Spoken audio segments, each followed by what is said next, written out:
Frazier in 14 rounds to retain his WBC and WBA heavyweight title. I think it's going to be over. It's all over. This match is the third and final time these two boxing titans would meet in the ring. For Sports Grid Radio, I'm Mike DeMurgis. Here's a COVID-19 update pertaining to cruise travel. Everyone wants to get away and go on a vacation. But let's face it, there's a COVID fear factor out there. But here's some good news. Taking a cruise is probably the safest place you can be right now. All cruise lines have initiated very thorough testing requirements for all passengers and employees. They've also enhanced their air filtration systems, continual cleaning of the cruise ships, and have much stricter occupancy limitations. What that means for you is you can have peace of mind knowing you can have a wonderful vacation on a cruise ship without putting yourself in a severe risk of getting sick. Make your cruise vacation plans now. Call and let one of Viva Voyage's cruise experts help you find the safest cruise package at the lowest rates of the year. 800-485-3208. 800-485-3208. 800-485-3208. That's 800-485-3208. When it comes to getting trusted sports gaming strategies and info, you can ask your dumb friend Kevin. Duh. Or you can just listen to us. We recommend us. And we won't ask to borrow your car either. This is the Sports Grid Radio Network.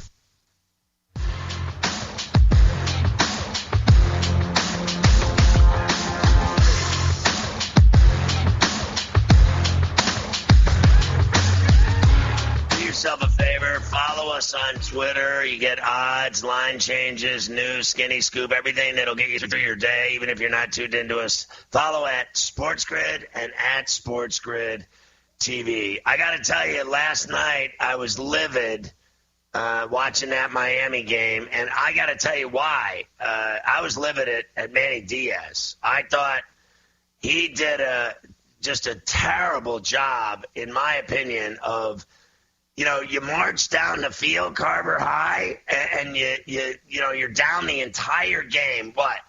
9-0, 16-7, 27-14, 27-21, 30-21, 30-28, and that's where it ended. But I just couldn't fathom that Van Dyke let him down the field. They scored. Van Dyke ran it in from 30 yards. Then you do a 3-and-out, stop him for the first time all night, get the ball back. You march down the field to 3rd and 15. He hits for 17 yards. You run 2 more down to the 13, and then you stop and sit on it and run it up the middle twice and then take a knee and count on some freshman kicker to come in. And I was live on the air when it happened. I said to Mafia, God is my witness, he's going to miss this field goal because Manny Diaz doesn't have the stones to try to win the game.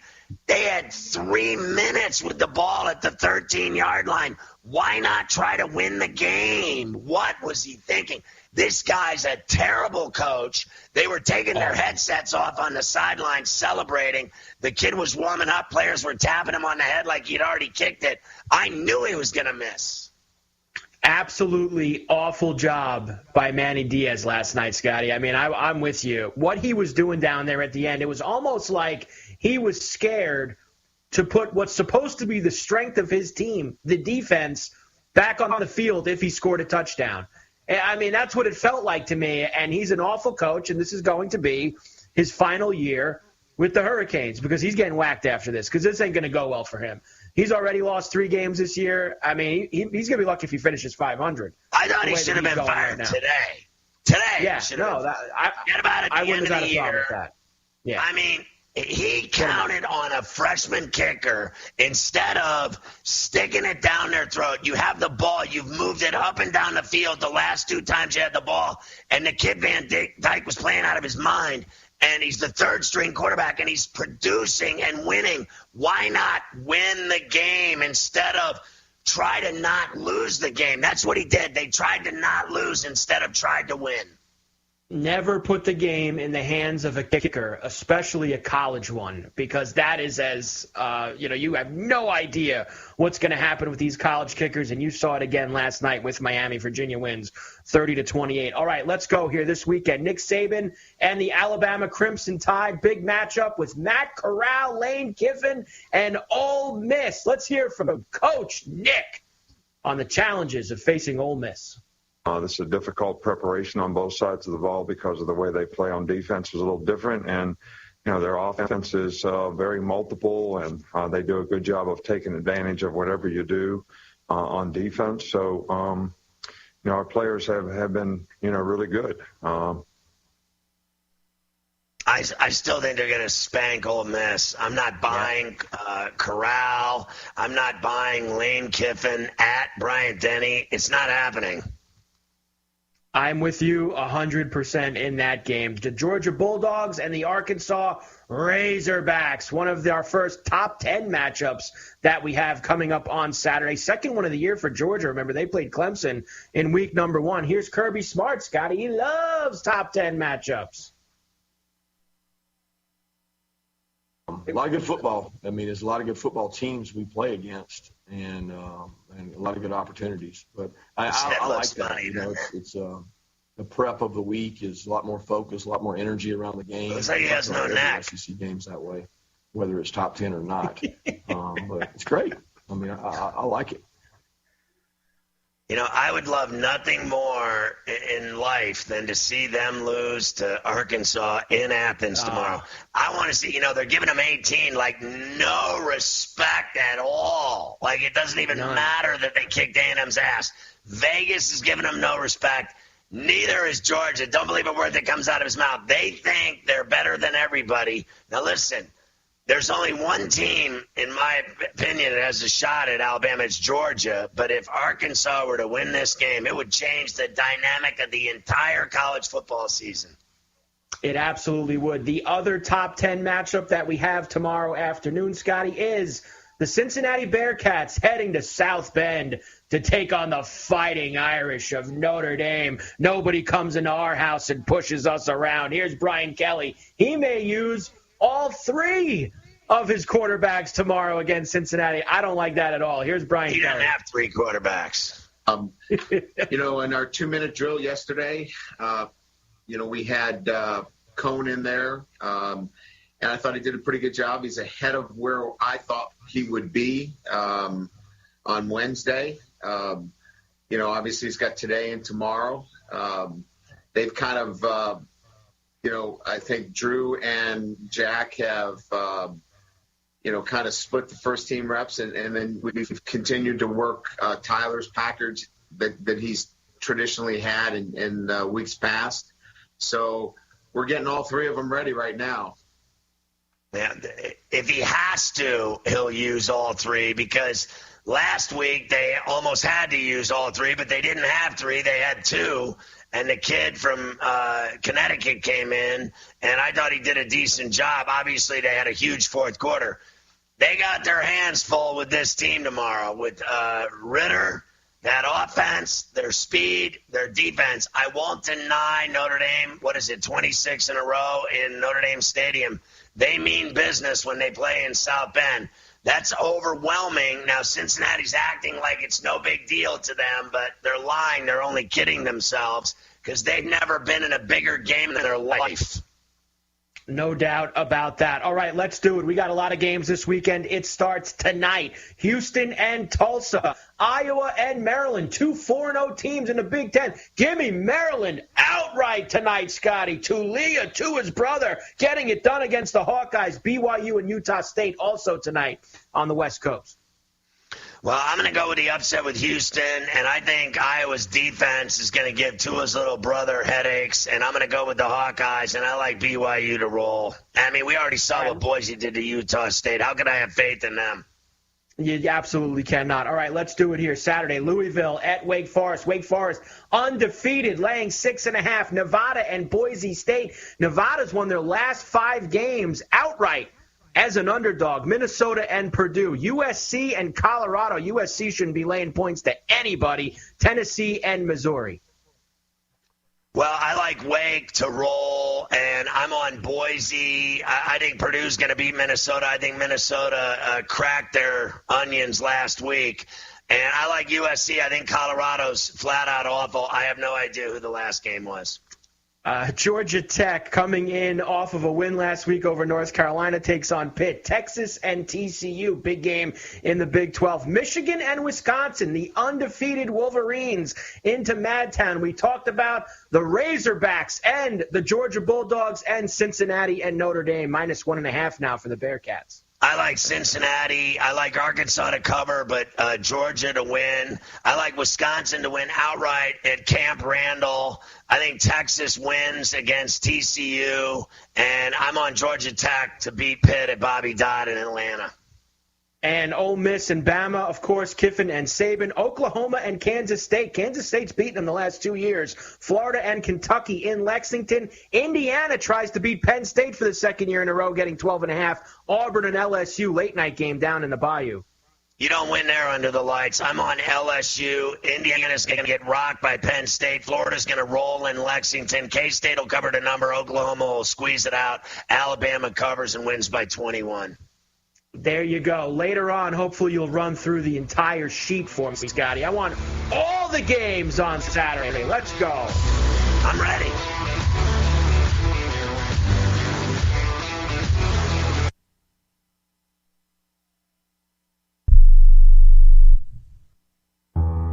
I don't even recognize myself anymore.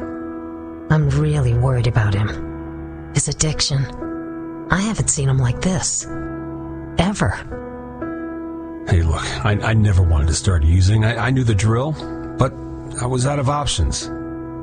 I just want to tell him it's not your fault. There are people out there who can help.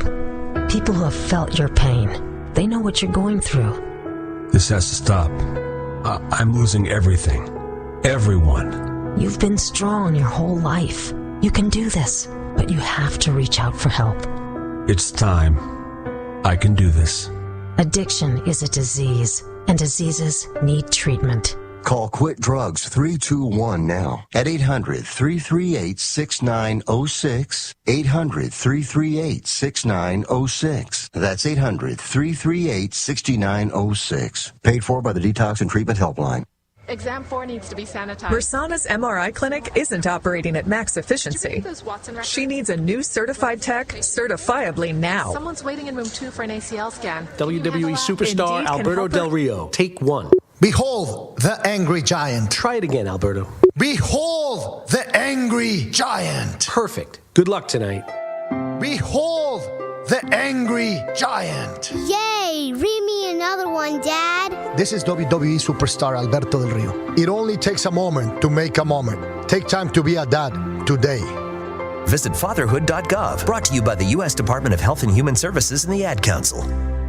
Western Reserve Radio is the Valley's online source for sports talk and local live events. Tune in and be a part of their live weekly shows, as well as all of the hard-hitting action of Youngstown Phantoms hockey, high school football, and the GDFL. Find them at westernreserveradio.com. Tune in and the Live 365 app to be a part of the area's sports conversation. Be sure to visit them on Facebook at Western Reserve Radio and on Twitter at WR_radio. Sports Radio 1240 and Western Reserve Digital Broadcasting have combined to bring you the Sandrock Concrete High School Football Game of the Week. Cappy stood up, drive through a defender, touchdown, DC Cappy. Listen every Friday night starting at 6:40 for the best in local high school football action. Under pressure, we're going to get the sack. Western Reserve Digital Broadcasting and Sports Radio 1240 together, bringing the Valley all the best high school football action all season long. During the fall and winter, grilling season never ends, and Gessler Propane is your local supplier that makes sure you get your hard-earned money's worth. Why go to gas exchanges to pay higher prices for tanks not filled to capacity? Gessler Propane makes sure you're prepared for year-round grilling with 100% filled tanks at a reasonable cost. See Bob Monday through Friday, 10 to 4, and Saturday, 9 to 3 at Gessler Propane, 702 Youngstown Poland Road, Struthers, or call 330-755-9119. Gessler Propane. They got gas. So, are you enjoying our station? Well, Now you can take us along on your mobile device wherever you go. Wow! The free Live 365 app is available for both Apple and Android devices. That sounds like fun. I'll give it a try. Just go to the Apple app or Google Play Store and download it today. You're listening to WRDB, Western Reserve Digital Broadcasting, Youngstown, Warren, Salem, and around the world. In the small town of Elmira, New York, a boy was born into an all-American family. The odds of him achieving his dream in the fashion industry? 1 in 23 million. The odds of having a child diagnosed with autism? 1 in 68. I am Tommy Hilfiger, and my family is affected by autism. Learn more at autismspeaks.org/signs. Brought to you by Autism Speaks and the Ad Council. Memphis lay the 11.5. Adam Kaplan will be at that game against Temple in Philadelphia. Western Michigan lay the 6.5. Georgia State wins outright, getting the 10. Eastern Michigan wins outright, getting the 2.5. South Carolina lay the 7. FAU lay the 10.5. Cuse getting the 4.5, wins outright. West Virginia lay the 7. UCF wins. Navy covers the 15 and a hook. East Carolina wins, getting 4 outright. Central Michigan getting 1 outright. Ohio lay the 9.5. Bowling Green wins, getting 16.5. They get it done outright. SMU wins. South Florida covers the 20 and a hook. Georgia Southern lay the 2. Army lay the 7.5. North Carolina wins. Duke covers the 18. Texas San Antonio wins. UNLV covers the 21. Southern Miss wins outright, getting 2.5. Marshall lay the 10. UAB lay the 1.5. Vandy lay the 14.5. Nebraska lay the 10.5. Louisiana wins. South Alabama covering the 11.5. UTEP lay the 3.5. Shake it. Adam Kaplan is our NFL insider as we get ready for another weekend of Pain Day. What a game last night, Jags and Bengals. The Bengals certainly struggled. They were down 14-zip at the half. It could have been 21-0, Adam, but they came back in the second half and got it done. Yeah, look, the Bengals have a high-powered offense. They scored 24 in the second half. A couple things happened here. First of all, the Bengals got up 14-0. The run game was terrific with James Robinson. Then DJ Chark, one of their starting receivers, breaks his ankle. That really hurt their passing game, so much so if you watch closely, Tavon Austin and Jamal Agnew were basically special teams returners. Austin was activated off the reserve list for this game, and he had to play a lot at receiver. Actually played a ton of snaps after Chark got hurt, so that hurt their passing game. Joe Burrow had an outstanding first half with accuracy, just didn't get the touchdown. Second half, got the touchdowns, well over 300 yards to finish the game. And he did a really good job. The thing about him is we didn't know coming off the ACL injury how good he would be. And he has been lights out this season. To me, he's in the early running for MVP. You look at their record at 3-1. You and I talked about Zach Taylor leading into the game, and I still think he's got to prove himself as a head coach. But you look at how their offense is taken off. Their defense is playing pretty well. They have a couple injuries in their secondary, but they're playing very good football. But what I like is they showed a way to win. Throwing the football, they pulled it off late. In years past, they never would have come back. So that was a good home win for them. I know it wasn't pretty. And another thing is, how about these primetime games? Almost just about all of them are pretty good so far, which is a major surprise to me. No doubt about it. I got to give credit, though, to the Jaguars. I thought Lawrence played well. I thought Robinson played well. If he scores, it's 21-zip. I thought Urban Meyer had his football team look pretty good last night, all things being equal. Yeah, and look, there are letdowns. If you talk to coaches and players over time, this is a conference game, but not a divisional game. It's just hard to get up for every game. But the new and improved Bengal team under Zach Taylor, yeah, they were bad in years past, but there's something going on with this team which is very positive. In fact, it's the first time since 2018 that they have 3 wins after 4 weeks. That's a good thing, but their schedule will get much harder. Next week, they're at home against the Packers. Week 7 at the Ravens. Week 9 at home against the Browns for the Week 10 bye. That is when, as I was telling you yesterday, you're really going to get a true tale of who they are this season. But if you're a Bengal fan, you like that they finally have some positivity. And I'm so impressed with their mental toughness to pull off that win. It looked bad in the first half. They just were shooting themselves in the foot. Some 4-and-outs, though Burrow was throwing the ball accurately. But I love that second half drive, the first drive of the second half. They went right down and scored. Then they scored again and make it 14-14. And the Jaguars could not move the football because they couldn't throw the football in the second half, and that was the problem. I thought Azuma had a great game at tight end for Cincinnati. Yep. I think they lose to the Packers and at Baltimore and to Cleveland. When the rubber meets the road, when they play those three tough teams, I think they'll meet their maker. Let's talk injuries as we get ready for Week 4. We'll start it off with the big game at SoFi, Cardinals and Rams. Yeah, in this game, to set it up, you and I talked last Friday about the Bucs-Rams game and how we like the over and how many we're going to see a lot of yards and points. We had that. This game, Cardinals and Rams, should be the most high-scoring game on Sunday. No question about it. In Los Angeles, the Rams look outstanding. Their defense is probably a little bit better than people think.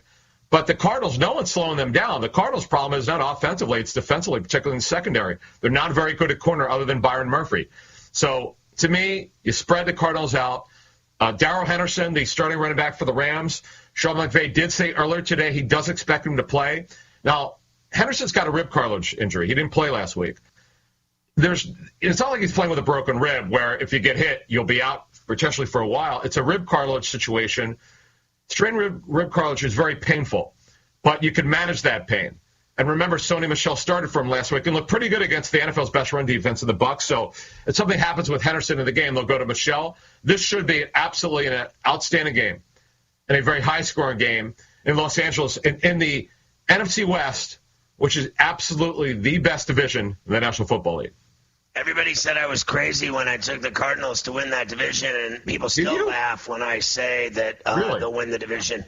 They're certainly in it at this point. Let me ask you this question, though. Frankly, I think J.J. Watt has done nothing since he's been in Arizona. He has no sacks. They need to get him going. And remember, Chandler Jones had 5 sacks in Game 1. Their defense has not played at a high level since then. This will be a game on the road to bring it because no one is touching Matthew Stafford. That's the thing. No one's getting anywhere close to him. Deshaun Jackson, we got to talk about him. You and I talked about the injury report last year when he was with the Eagles. Seemingly every week he was on it. He barely contributed. Right now, he's healthy. He should have had 2 touchdowns last week. He had the 1 bomb. They tried 3 shot plays with him. They hit 1 of them for the score. The Cardinals are in trouble here. I really do. When you look at it, the team to me that's going to win this game, they're going to be the Rams. They're going to go to 4-0 in the matchup of the unbeatens here. The Rams, to me, their defense is also very underrated. They've changed it up a little bit under Raheem Morris. They're playing a lot of man coverage. I'm liking what I'm seeing. To me, the Rams will find a way to win this game, and it should be, again, high scoring in SoFi. All right, so let's talk about the game at Mile High, Ravens and Broncos. Lamar was at practice today. It sounds like he's okay. Yeah, he took all his reps.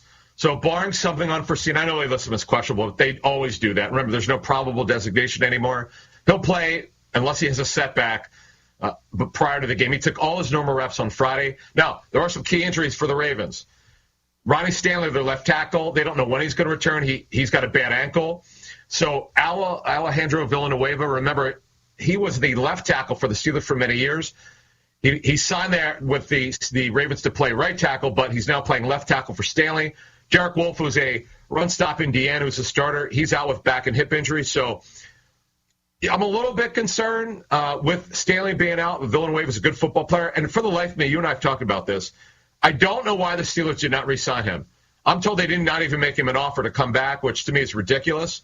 Thank goodness the Ravens got him because he could play left tackle now, right tackle for the Ravens. And then the Broncos, Melvin Gordon, their starting running back, is a little bit banged up, but they've got Javonte Williams, their outstanding running back, the rookie, the second round of North Carolina. If he's hampered in the game, he would fill in. Williams looks good, and he's going to be their eventual starter at some point. But I do believe the way that the Broncos are playing defense, I know people criticize their schedule. They have no control over who they play. No one is playing better defense right now than the Broncos. There are a lot of teams that are playing good defense, but they're playing at an elite level. And Von Miller is all the way back. He's been unbelievable this season. So you think they're legit, and we're going to find out because everybody says the schedule is why they're undefeated. Yeah. Will this game be the litmus for them, whether they're legit or not? Great question. Absolutely no doubt about it. The Broncos, to me, I didn't see this coming. Now, again, their schedule has been, I mean, you don't want to say cream puffs, but it's been easy. The Giants, the Jaguars, and the Jets, who are the bottom 3 or 4 teams in the National Football League, but their schedule will get harder. This week at home against the Ravens, at your Steelers. We're getting a bunch of players back. We'll talk about in the second segment. And then they play at home against the Raiders and at the Browns. All some of the best teams in the National Football League. We talked about the Bengals and their schedule. You know, it's hard to start saying a team's really good when they haven't played anybody. But the Broncos defense has been so good. Teddy Bridgewater is playing his usual efficient football. They're good at receiver despite some injuries. Their offensive line is much better than people give them credit for. So they're a legitimate team. But you and I think we agree on this. You're not anybody until you start playing a harder schedule, and it starts this week against the Ravens at home. I mean, the last 2 weeks, the Ravens pulled off the miracle against the Chiefs, and then they got the refs feed them up a nice dinner victory against the Lions. They never deserved to win that game at all. Do you think they're as good as everybody thinks they are? No. They've got injuries. Remember now, they're down to their third-string running back. Marcus Peters, the best cornerback, or the best outside corner. Humphrey could play anywhere. To me right now, they just have too many guys hurt. They barely won last week. They should have lost. The Lions clearly outplayed them, and you and I talked about the ref issues. So, no, I don't think they're anywhere as good as 2-1. And I'm picking the Broncos to beat the visiting Ravens on Sunday. Yeah, I'm with you there. When we come back, we'll talk about the Steelers' chances at Lambeau, which I think are nil, and the Bucs-Patriots game without a doubt.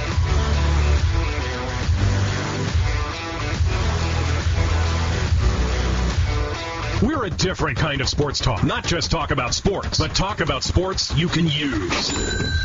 Get the wing edge. Keep it here. This is the Sports Grid Radio Network.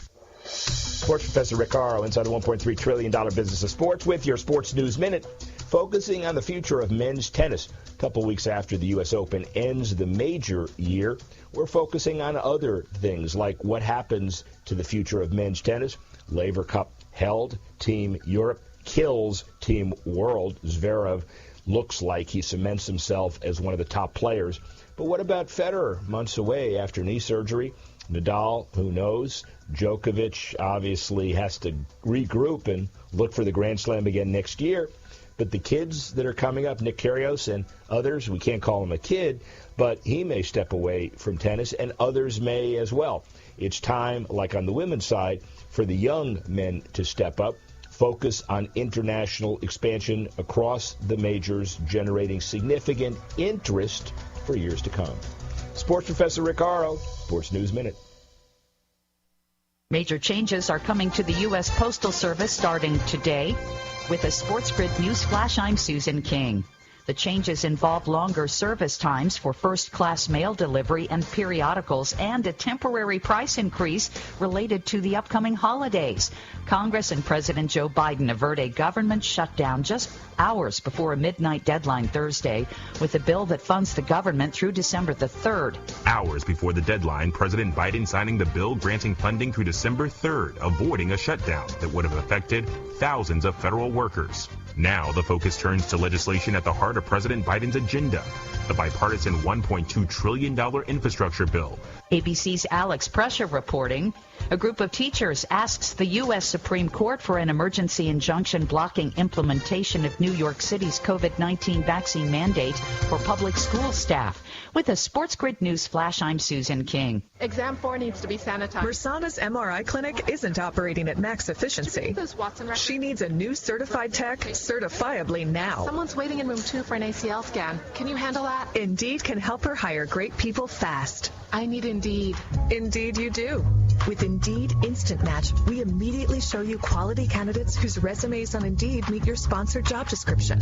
Visit Indeed.com/credit and get $75 towards your first sponsored job. Terms and conditions apply. Today, I'm taking it to the streets to give people the good news. Oh, excuse me. Hi, I'm Flo from Progressive. Did you know? Sorry, who? Flo. You know, I do commercials. Oh, okay. I stream TV and radio. You know, no annoying ads.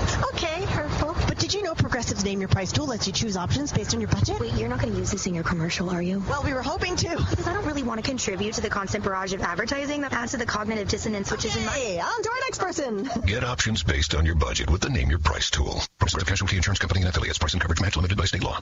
You may or may not be a good Sports Grid listener. Test yourself. If you've ever bet your wife you can balance a park bench on your chin, you're probably our kind of listener. This is the Sports Grid Radio Network.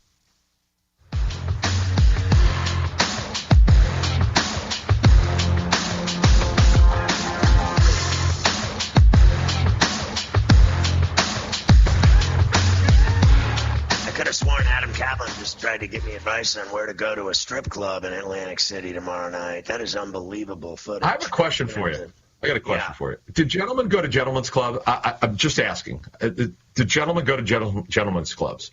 I'm curious. What kind of gentleman would go to one? Yeah.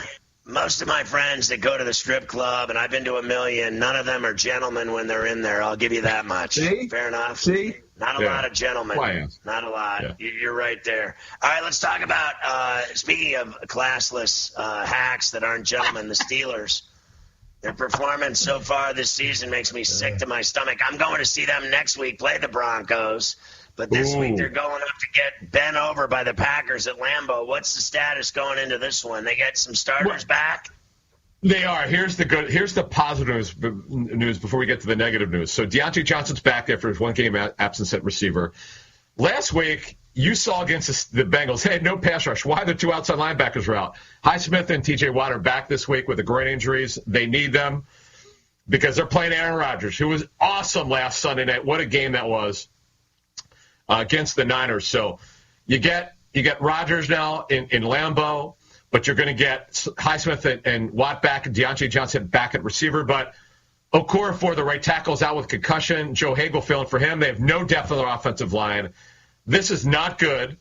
The Packers run a 34 front. Their defense is playing a little bit better right now. It's still not great. It's not nearly as good as it should be.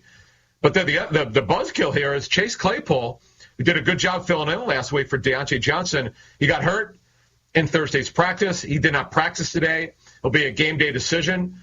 Juju Smith-Schuster will play with the bruised ribs. For the Packers, Marquez Valdez-Scantling, who's a starting receiver, he's out with a hamstring injury.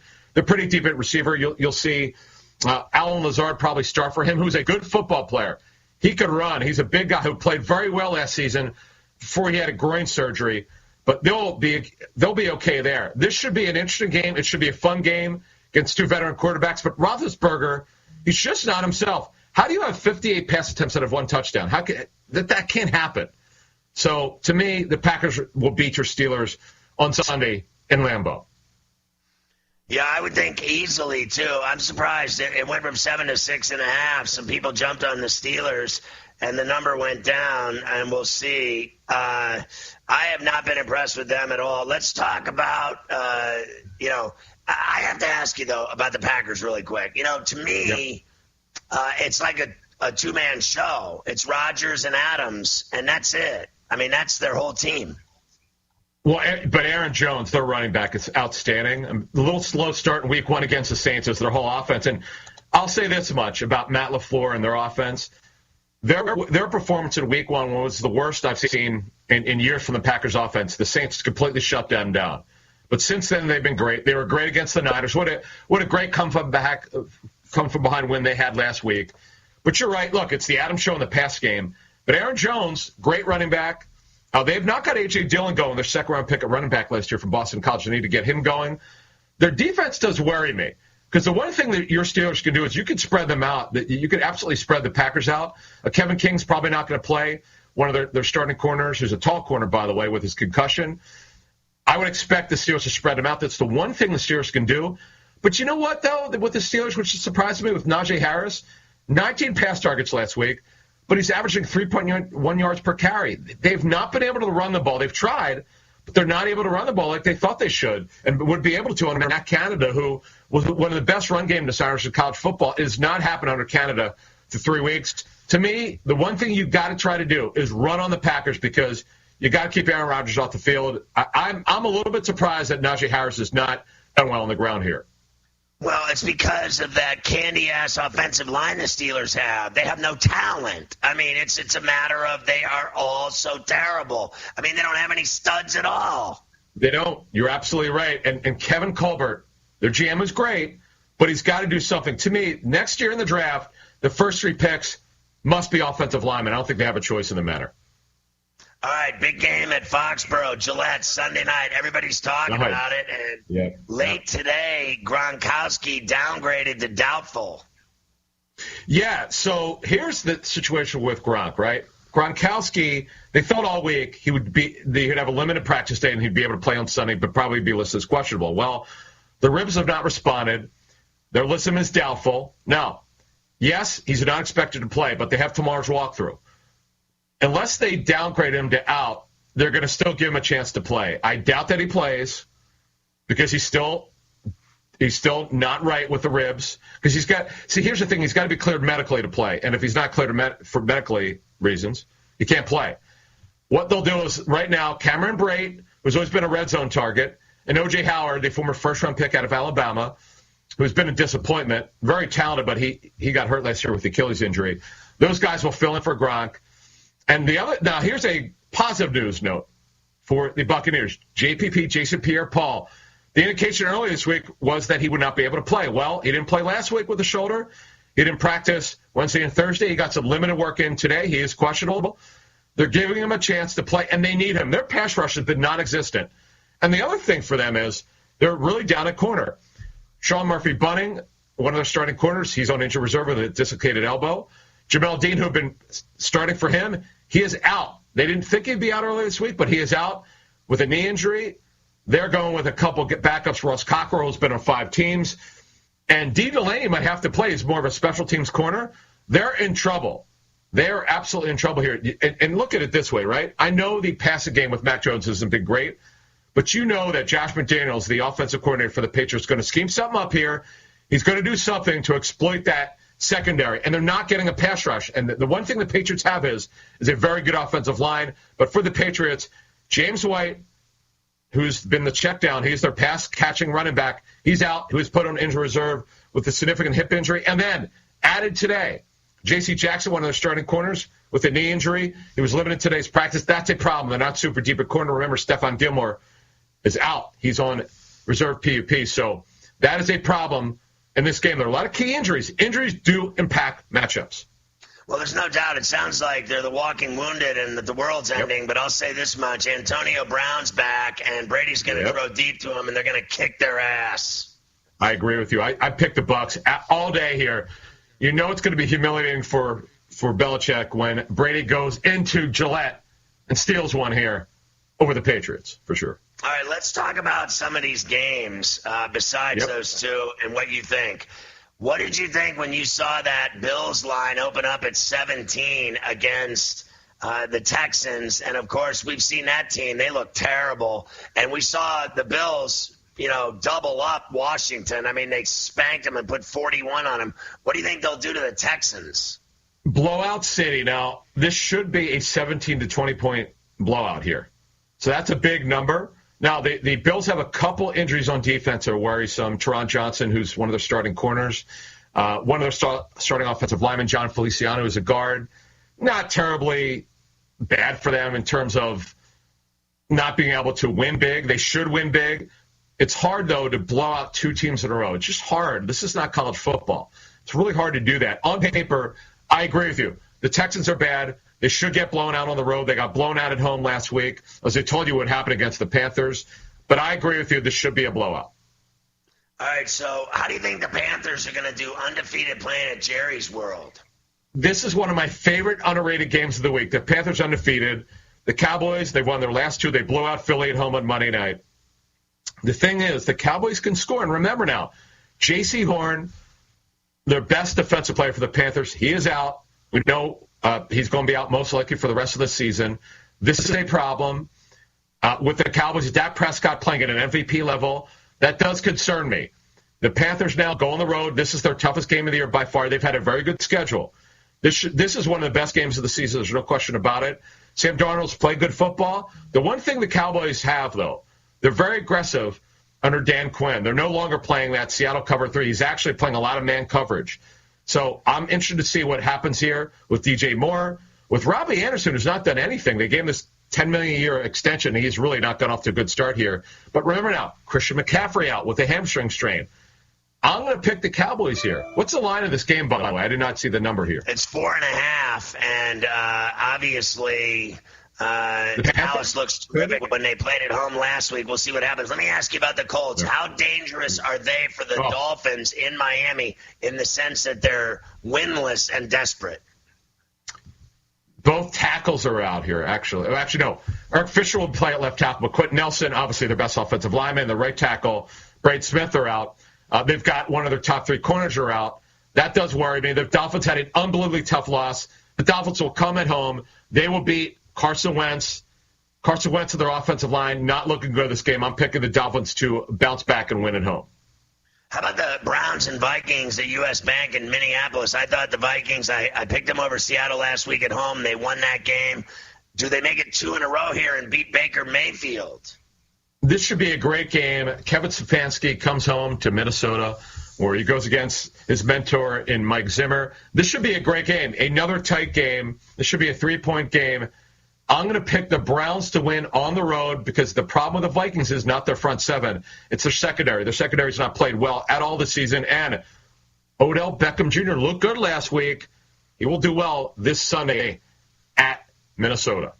All right, you're telling me 72 degrees and sunny in Philadelphia as I go to the Eagles game against Patrick Mahomes and the Chiefs, who have not lived up to their lofty 20-0 expectations. Their $500 million quarterback has not been living up to expectations. What happens in Philly on Sunday? With the beautiful weather in the high 70s, the Eagles will lose their 3rd in a row. The Chiefs will bounce back after a tough loss versus the Chargers, and they'll get the job done. I know they've not played well at all defensively, but here's the problem. Nick Sirianni, the Eagles head coach, no one can really figure out what he's doing on offense. Miles Sanders does not have a carry till arguably their 4th series. He only had 2 carries in a game. They're only down by 13 at halftime. After a great week 1 calling plays, and their defense, by the way, it took a powder against the Cowboys. The Cowboys absolutely shredded their defense. Just think about Andy Reid coming home to Philly. Patrick Mahomes, he's going to bounce back, so is Andy Reid. They will win by 10 or more at Philly on Sunday. Giants have any chance at all in New Orleans? No, because you know why? The Saints defense, so underrated. We need to start talking about their defense more. And the key to Jameis Winston is don't have him throw the ball more than 22 or 23 times. They're not letting him throw the ball very much. Their defense is playing lights out. Alvin Kamara's fine at running back. Marquez Callaway doing well at wide receiver. They'll beat the Giants. Giants will have trouble scoring this game, no question about it. How about the Seahawks and Niners at Levi's? Can the Niners win a home game or lose again? This will be a fun game, but the problem with the Seahawks is their secondary. They're not playing well defensively at all. The Niners, their front is really, really good. This should be a great game. This should be a 3-point game. You got to think the Seahawks will find a way to win this game. I know their defense has not played well. Russell Wilson has not looked as sharp. They're losing time in possession. Their defense has got to play better, man. They've got to get things going on defense. Ken Norton, the former Niners linebacker, is their defensive coordinator in Seattle. How about the Titans and Jets at MetLife? The Titans out without both of their starting receivers. This worries me, but you don't throw against the Jets. You run against them, and that's what they do here. Derrick Henry will go off at MetLife on Sunday. All right, we'll see you Monday night for the Raiders-Chargers pregame on Coast to Coast. Have a great weekend, Adam. Great job. Man. Thank you. Thank you.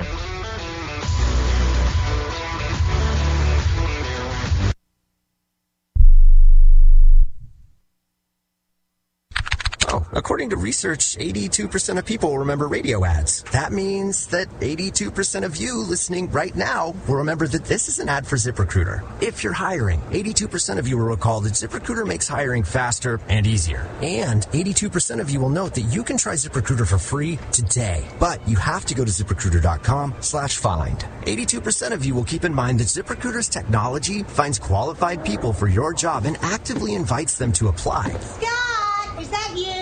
Who are you talking to?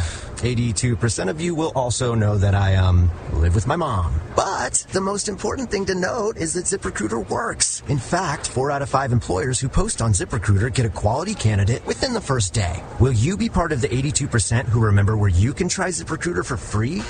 It's ZipRecruiter.com/find. Again, that exclusive link is ZipRecruiter.com/find. That's ZipRecruiter.com/find. If you've got a small business, you know there's nothing more valuable than your time. So why waste it at the post office? Stamps.com makes it easy to mail and ship right from your computer. No special equipment required. Whether you're an office sending invoices, a side hustle Etsy shop, or a full-blown warehouse shipping out orders, Stamps.com will make your life easier. You'll even get exclusive discounts on postage and shipping. In the small town of Elmira, New York, a boy was born into an all-American family. The odds of him achieving his dream in the fashion industry? 1 in 23 million. The odds of having a child diagnosed with autism? 1 in 68. I am Tommy Hilfiger, and my family is affected by autism. Learn more at autismspeaks.org/signs. Brought to you by Autism Speaks and the Ad Council. During the fall and winter, grilling season never ends, and Gessler Propane is your local supplier that makes sure you get your hard-earned money's worth. Why go to gas exchanges to pay higher prices for tanks not filled to capacity? Gessler Propane makes sure you're prepared for year-round grilling with 100% filled tanks at a reasonable cost. See Bob Monday through Friday, 10 to 4, and Saturday, 9 to 3 at Gessler Propane, 702 Youngstown Poland Road, Struthers, or call 330-755-9119. Gessler Propane. They got gas. So, are you enjoying our station? Well, now you can take us along on your mobile device wherever you go. Wow! The free Live 365 app is available for both Apple and Android devices. That sounds like fun. I'll give it a try. Just go to the Apple app or Google Play Store and download it today.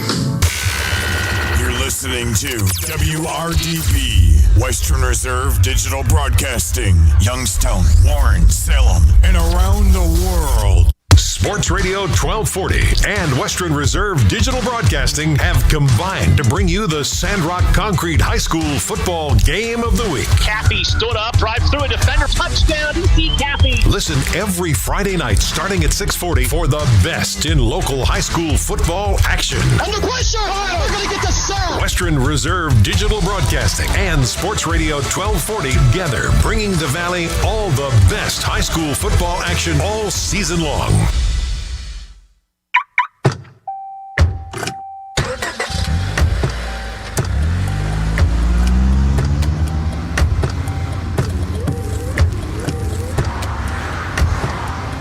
Driving has a rhythm all its own. Don't wreck it with a text. Before you get behind the wheel, silence your phone. Or better yet, designate a texter. For more text-free driving tips, visit StopTextStopWrecks.org. Brought to you by the Ad Council and the National Highway Traffic Safety Administration. So, are you enjoying our station? Well, now you can take us along on your mobile device wherever you go. Wow! The free Live 365 app is available for both Apple and Android devices. That sounds like fun. I'll give it a try. Just go to the Apple app or Google Play Store and download it today. You're listening to WRDB, Western Reserve Digital Broadcasting, Youngstown, Warren, Salem, and around the world. About disappointment in the Olympics when you're as hot as that chick is. Jesus Christ, have you seen her? I mean, this chick is smoking hot. I got to get a hold of myself. George Clooney and Brad Pitt reunite for an upcoming thriller for Apple TV+. Plane evacuated in Boston after passengers carry on causes a small fire. Sounds like one of them phones melting again. 18-year-old student brain dead after being shot in the head by a school safety officer. Yeah, sounds real safe. Michigan lottery winner drowns while the winning ticket's still in his wallet. What a way to go. Lindsay Lohan's mom, Dina, pleads guilty to drunk driving. She gets 18 days in jail in Long Island. Georgia man armed with a bow and arrow carjacks a woman in Atlanta. Border agents nab a U.S. citizen smuggling $600,000 worth of Rio de Janeiro in his rectum. Can you say that on the TV? Check 1, 2, check 1, 2. Disney and Scarlett Johansson settled their lawsuit over Black Widow. Mick Jagger went out drinking in Charlotte. Nobody recognized him.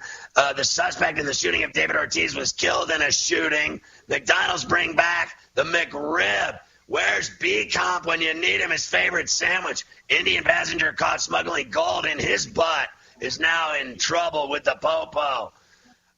We'll see you tonight on the bench at 10 East. Game Time Decisions is next. Enjoy the college and pro football this week, and I'll see you Monday at 4 on Coast to Coast.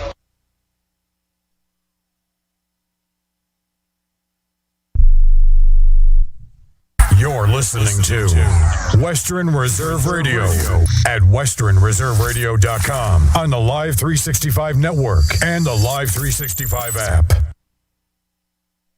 California will soon require all students in both public and private schools to get the COVID-19 vaccine once the shot is fully authorized by the FDA for different age groups. Once the FDA approves the vaccination in different cohorts, starting with 12 and above, grades 7 to 12, we will begin to apply that requirement in the next term. Governor Gavin Newsom announced the new emergency order on Friday while visiting a middle school in San Francisco. The COVID-19 vaccine will now join a list of 10 other vaccinations required for children to attend school in the state. Wisconsin State House Speaker Republican Robin Vos signed off on the first subpoenas in an election audit in the state. The latest sign the controversial review of the 2020 race is escalating. This is USA Radio News. On January 29th of last year, I was a stroke victim, but some patients can't even get the proper medication because of stringent insurance practices. Doctor, doesn't seem like America, does it? No, it does not. And first of all, I'm very sorry that you had that experience. It is not like America. This is not the way it should be. PCSK9 inhibitors, which were released and approved by the FDA in 2015, the summer of 2015, have experienced unprecedented barriers for access by the payers of the insurance companies. They're human monoclonal antibodies made by an immortal cell line. They're not little drugs that are just punched out on an assembly line. Wow. But what I can tell you is this, that the PCSK9 inhibitors clearly lower LDL cholesterol effectively. I mean, that has been well documented. If you think you have a heart problem, what's the best thing to do? Oh, my God. If you think you have a heart problem, talk to your doctor. Beginning in November, Australia will lift a COVID-19 travel ban for its vaccinated residents, allowing them to leave the country for the first time in months, the Associated Press reported. Prime Minister Scott Morrison said Friday that when 80% of Australians aged 16 years and older have been fully vaccinated, that travel ban will be relaxed. And that will enable Australians who are fully vaccinated and Australians and residents of Australia who are overseas who are fully vaccinated to be able to travel again and to be able to lift those caps on our airports in states where they have moved into Phase C of the program. U.S. Trade Representative Katherine Tai will unveil the Biden administration's long-awaited strategy for the troubled U.S.-China trade relationship in a speech on Monday at a Washington think tank, her office said. Tai will deliver remarks on her review of China trade policy, USTR said in a statement on Thursday. This is USA Radio News. Hi, I'm Wayne LaRouche. If you like my radio show, you're going to love my podcast, War Raw. Each podcast, I present my top 10 most outrageous, salacious, and controversial stories of the week. I break down the best of the best raw truth stories for conservatives, libertarians, patriots, taxpayers, Trumpers, and deplorables. Anyone who appreciates God, guns, gold, and tax cuts will stand up and cheer for War Raw. Check out this week's War Raw podcast right now. It's available to download at iTunes, Spotify, iHeart, or wherever you listen to podcasts. War Raw. War Raw. In a bipartisan hearing Thursday, Facebook executives were grilled about their product, Instagram, and its harm to our children. Democrat Senator Ed Markey from Massachusetts. Facebook is just like big tobacco, pushing a product that they know is harmful to the health of young people, pushing it to them early. Also, Facebook can make money. Republican Senator Marsha Blackburn from Tennessee slams the executives for knowing the harm it is creating. You knew this was there. You knew it was there, but you didn't do anything about it. Heritage Foundation fellow Kara Frederick on Fox News says this could force lawmakers to alter Section 230 that provides immunity from civil liabilities to social media platforms. Early on, lawmakers were saying giving kids an Instagram or a Facebook product is like giving them a lit cigarette and hoping that they stay addicted for life. I saw nothing that changed my mind about that in this hearing yesterday. From the West Coast USA Radio News Bureau, I'm Lance Pry. House Democrats are scrambling Friday to break a weeks-long stalemate on a bipartisan infrastructure package, a debate that's exposed fierce rifts between moderates and progressives that are threatening to tank President Biden's ambitious domestic agenda. On two occasions this week, Speaker Nancy Pelosi had promised moderates a vote on a $1.2 trillion infrastructure package, only to punt it in the face of entrenched opposition from liberals, who are first demanding a commitment from Senate centrists to back a larger multi-trillion-dollar social benefits package. For USA Radio News, I'm Brad Bernards.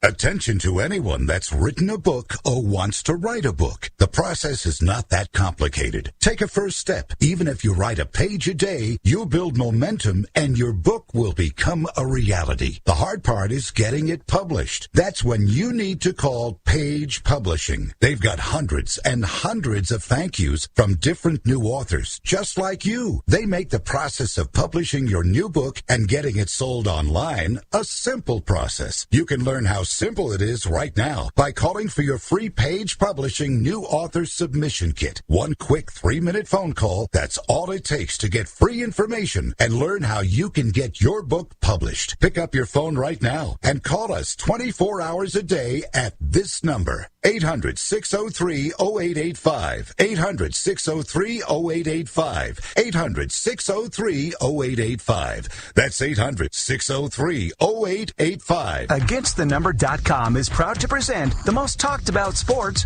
gambling, and entertainment show to hit the airwaves this year. Wow, winning.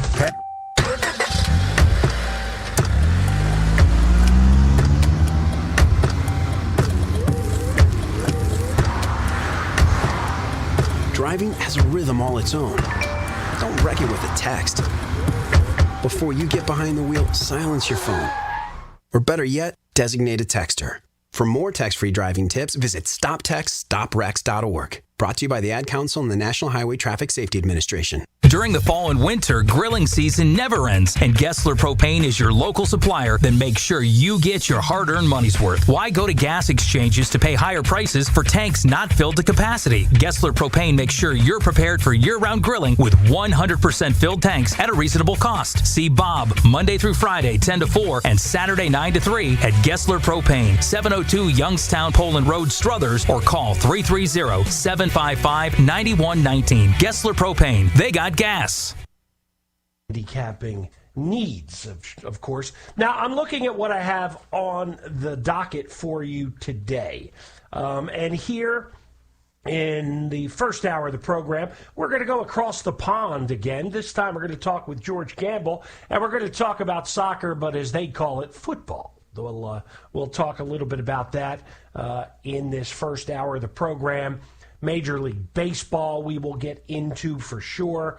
Some teams locked up playoff spots. We'll get into that. Jersey Knicks picks come up this hour. We'll talk about, the football picks that I have for the weekend, as we always do. So we'll do that. Later in the program, also, we'll talk with Mick Yardley. He's a college football and NFL specialist at ATM. We'll talk with him. Of course, we'll chat college football, NBA, you name it. I've got a smorgasbord, if you will, or we're in Vegas, a buffet for you today. And one of the, I think when we get back on the other side of the first break, I'm going to talk about just a few things, maybe that aren't necessarily the hottest topics, but a couple of things I find interesting and I can share with you. We'll do that when we come back as Against the Number and more rolls on here on the Sports Byline USA Network.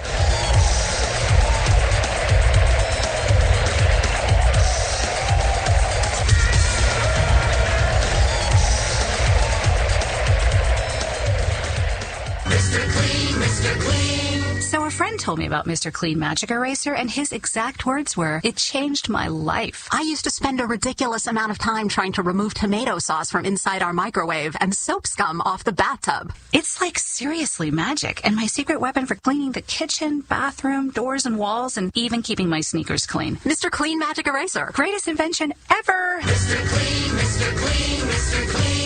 Mr. Clean Magic Eraser, the unicorn of cleaning. Many people who are vaccinated are getting sick from COVID. Fever is the leading sign of COVID, so everyone needs an accurate thermometer. Exergen Temporal Scanner's accuracy is backed by more than 100 clinical studies. Non-contact devices can miss fevers and give false sense of security. Remember, vaccines may not be enough, and you need an accurate thermometer to stay safe. Exergen.com. Exergen is changing the way the world takes temperature. Learn how thousands of smart homeowners are investing about $1 to avoid expensive home repair bills. John, a former non-customer, said, "My air conditioner broke and I had to spend $1,900 to fix it." Jeff, a customer, wrote, "My air conditioner broke and I got a new one at no out-of-pocket cost." Mary, a former non-customer, wrote, "My heating system stopped running. I had to spend $3,000 to get a new one." Lisa, a customer, wrote, "My heater stopped working. I got it fixed at no out-of-pocket cost. For about $1 a day, you can have all the major appliances and systems in your home guaranteed fixed or replaced with HSC's home warranty coverage. Call now, and the first month is free. If the lines are busy, please call back." 800-410-4771. 800-410-4771. 800-410-4771. That's 800-410-4771. Wouldn't you like the edge when you head to your sports book to play today's game? Wouldn't you like to have the expertise of handicappers who specialize in the sport you are betting on? Well, you can get it at againstthenumber.com. Why should the bookmakers have the advantage? Go to againstthenumber.com. Give yourself the advantage of highly skilled, reasonably priced sports handicappers focused on one thing: helping you beat the books. At againstthenumber.com, you'll find numerous reasonably priced sports-specific specialist packages to help you get the edge on the sports books. So, if you're looking for a highly skilled, reasonably priced team of sports handicappers focused only on beating the books, you need to visit againstthenumber.com. That's againstthenumber.com.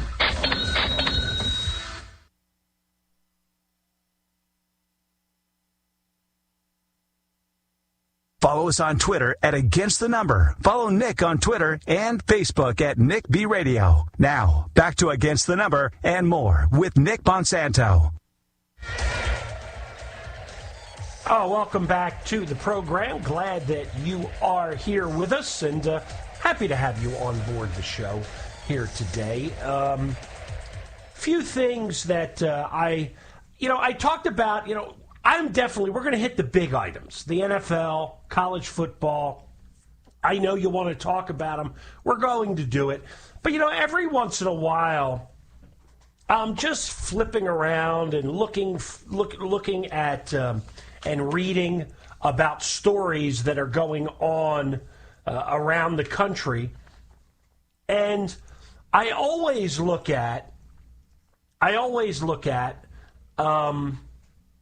things that happened, on this date. It just happens to be something I check each and every day to see if there is something that interests me. I always try, to see what's there. And lo and behold, there was something today, and I just, I know it's not as relevant today, but let me, indulge me, will you? Now, I saw that in this day, 1975, was the big fight Thrilla in Manila. The Thrilla in Manila. Ali, Frazier. It was the third fight. Ali won that fight in 14 rounds in the Philippines and retained his heavyweight title at that time. Now, if you look, those two boxers have, when you say heavyweight boxing, the history of heavyweight boxing, most people in, my age group especially will give you Ali, Frazier, George Foreman will get thrown in there, in our age category. There are other Spinks and Lennox, but those were the big guys to me, Frazier, Ali. In their first fight in 71, Frazier beat Ali kind of in his first fight back, trying to regain his titles. Frazier won. Second fight, again at Madison Square Garden, came in 74. Ali won, and then the Thrilla in Manila, Ali wins the rubber match, if you will, and Ali beats him there. Now, honestly, I don't want to talk about the fight. But when I saw that, it reminded me of a story in my younger broadcasting days. And, I like to let you know a little bit about me. And as I say, we're going to get into all the big, I promise. But here's a story that I like to share once in a while. I really do. And when I think about it, kind of puts a smile on my face. But for many of you, you may know that Joe Frazier, while not born there, but was kind of synonymous with Philadelphia, knowing I was in South Jersey and a Philadelphia fan at heart. You know, Joe was my guy, all right? He was my guy. And I remember one day I ran into Joe Frazier at an event that I was covering for a radio station in New Jersey at the time. And just struck up a quick conversation with him. We kind of hit it off. It happens, okay? We got along, and I remember Joe handed me a business card at the time. And the business card was for the limousine company he and his son were running in Philadelphia. And he says, hey, here's my card. If you're ever going to be over in the city, give me a call. You know, we'll say hello. We'll catch up. I'm like, yeah, really? Joe Frazier going to get? Yeah, okay, let's do that. So I remember at a later date, got in touch with Joe, and he said, come on over to the house. And I came over to the house and went over to Joe Frazier, sat on his front stoop with Joe, and we had cheeseburgers on the stoop, just chatting about life. A little bit about Joe's career, I won't lie, but not a lot. It was a little more life type of conversations and where he was at the time. But just one of the things I will never forget as a young broadcaster, somehow, some way, Joe Frazier, for whatever reason, liked me and actually gave me the card and invited me to his home, and I sat and had a cheeseburger with Joe Frazier. So I wanted to share that because when I saw Thrilla in Manila, this date in 75, you know, it brought back those memories. And I remember when Joe passed, I was working in Tennessee, and I was doing TV as well as radio for the CBS affiliate in Chattanooga, Tennessee. And I remember doing a piece on Joe when he passed, and I told that story on the air. Actually, you can find that on YouTube. It's out there. But it just made me think. And then it made me think that next week we will talk a little boxing, as we've got a big fight right here in Las Vegas at T-Mobile Arena on the 9th. And it will be, we just talked about the Thrilla in Manila. That was the third in the trilogy of Ali Frazier. We're going to get the third Fury Wilder fight. A draw in the first fight. Fury won the second, and we'll see what happens in the third, and that was a long time coming. So, again, I know not necessarily what you thought. You thought we'd get into football or something. I know you did, but I had to share that on the day that marks the anniversary of the Thrilla in Manila. You're good with that, right? You okay with that? Glad, because I like sharing that every once in a while. And while I'm looking around, one of the other stories that I won't have a lot of time to dissect today, but I just wanted to bring up. I don't know if you caught this. And I saw this actually yesterday, and they're starting to report it, that the NCAA is actually exploring, and I don't know if you've seen this, creating a joint Final Four between the men's and women's basketball tournaments and playing the Final Four at the same location, and now will allow the women's tournament to start using the March Madness moniker. There's still discussion on that topic. There's discussion. It is not put in stone yet, but they say that they are committed to continued discussions to do this and are looking at the potential of putting bids out for a combined Final Four, men and women's Final Four. I saw that yesterday, and I just thought, okay. If I were honest, I was always curious why they didn't do that anyway. They play on, just play on the opposite day. The ladies, first two games on Thursday, the guys on Friday, the ladies' championship Saturday, the men's championship Sunday, and do it all at the same arena. I think it makes sense. You've got all the media there in the world, and get both sides the coverage. That's just my opinion. Okay, I think it's a no-brainer, but it hasn't been done before. There are people that don't like the idea. There's actually a lot of people that don't like the idea, but I think it may come to fruition, and that was a story that I think we'll probably be talking about down the road for sure, because it is something, we continue to try to get, they continue to try to get equality for the women in the college sports world, Title IX, etc. And they feel that this could really help that if the women's basketball championships in the NCAA would be their own March Madness in the same filled arenas where everybody is flocking to. And immediately when they said that, I thought, now I'm parked here in Las Vegas. Where better to do that than Vegas? Use the new Allegiant Stadium. I could see that. And you've got enough hotel rooms. So I'm already making the bid for Las Vegas to host the first ever NCAA combined Final Four. I'm going to make that happen. I think I will go talk to the Convention and Visitors Bureau here and tell them to make the bid. What do you think? I think that makes sense. I could do it. I'll even help them book the rooms. All right? I'm not cleaning them, though. Not going to do that. That's not something I'm going to do. But we can help them book the rooms. That's real easy. Hey, don't forget, check out my friends, AgainstTheNumber.com. They have highly skilled, reasonably priced team of sports handicappers focused only on beating the books at their own game. Coming up next, George Gamble as Against the Number and more rolls on the Sports Byline USA Network.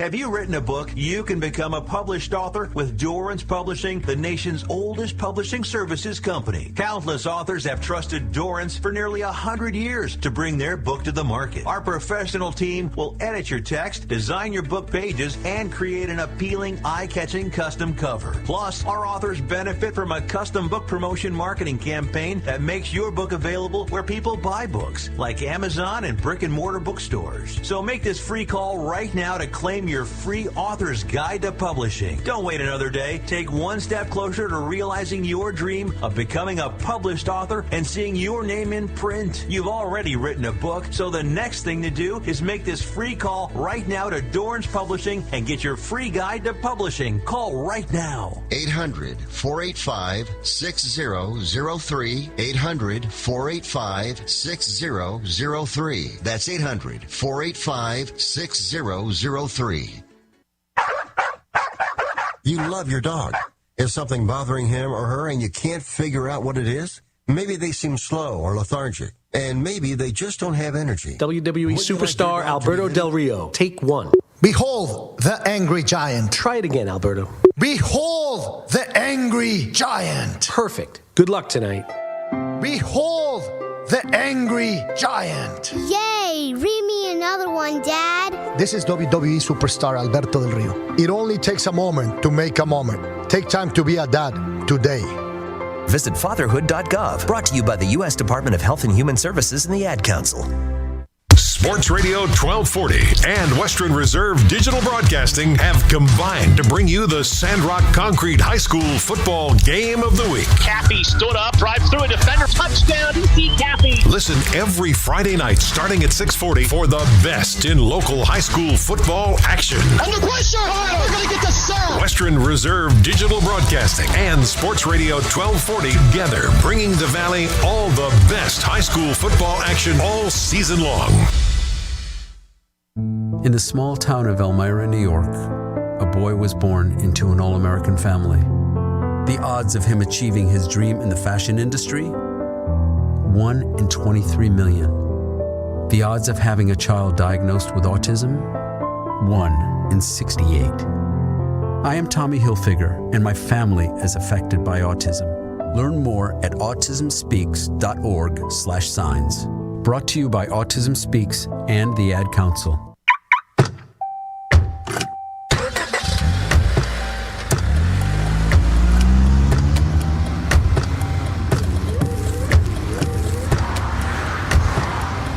Driving has a rhythm all its own.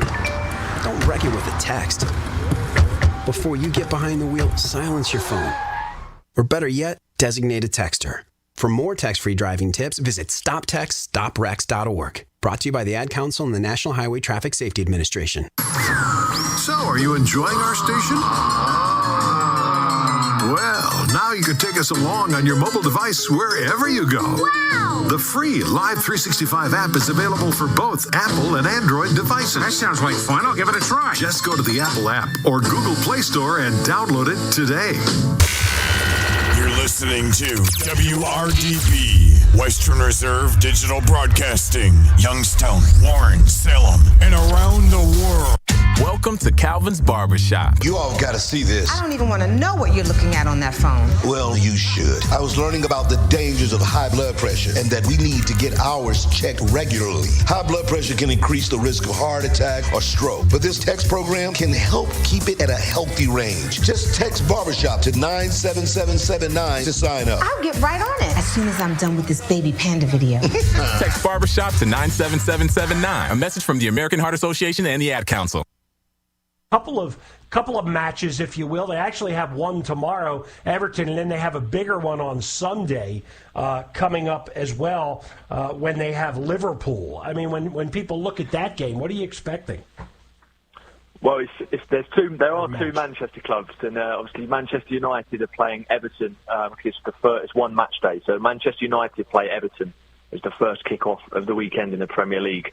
And then Manchester City play against Liverpool, which is obviously we'll discuss shortly, I'm sure. But that's got potential to be an absolute classic. But no, there's some other games around Europe as well that really sort of taking my interest for the neutral, the kind of derbies, big games as well. So we're in for an action-packed weekend. I mean, if you're looking at what you have over the weekend in the EPL, in the English Premier League, what is there one match in particular that you're really focused in on that you really want to see? Well, from a kind of betting perspective, it's not even one of the big sides. I think there'll be some good games. You mentioned Manchester United against Everton. That'll be a good watch. As for Man City, Liverpool is down the years. That's been a fantastic fixture for the neutral, full of goals. But the one I'm actually focused on is one that also goes slightly under the radar. And they're teams that people might not have heard of, but it's actually Burnley at home to Norwich City, and they're propping up the table, if you like. They're in last and second last place, respectively. But, one of these sides has been very unfortunate this season. Burnley, they almost picked up a win away against Leicester City, and they've just been so unlucky. And they're going against a Norwich side who've not won, if you look at a couple of seasons ago when they were in the Premier League, because they're very much a yo-yo side at Norwich City. They'll come into the Premier League, get relegated straight away, and they just keep going between the two divisions. And they've been poor, Norwich. They haven't won in 16 games combined altogether.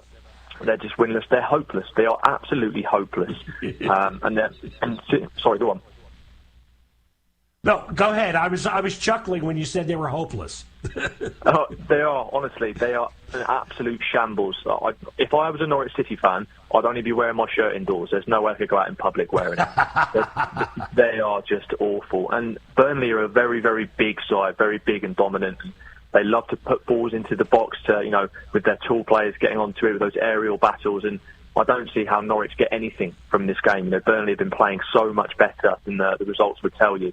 And they're at minus 110 to get the win, which is massively overpriced, in my opinion. So weirdly for me, that's my favourite game of this Premier League weekend is one that a lot of neutrals would look at and think, I couldn't think of anything worse than sitting through 90 minutes of that. But it's going to be a good watch.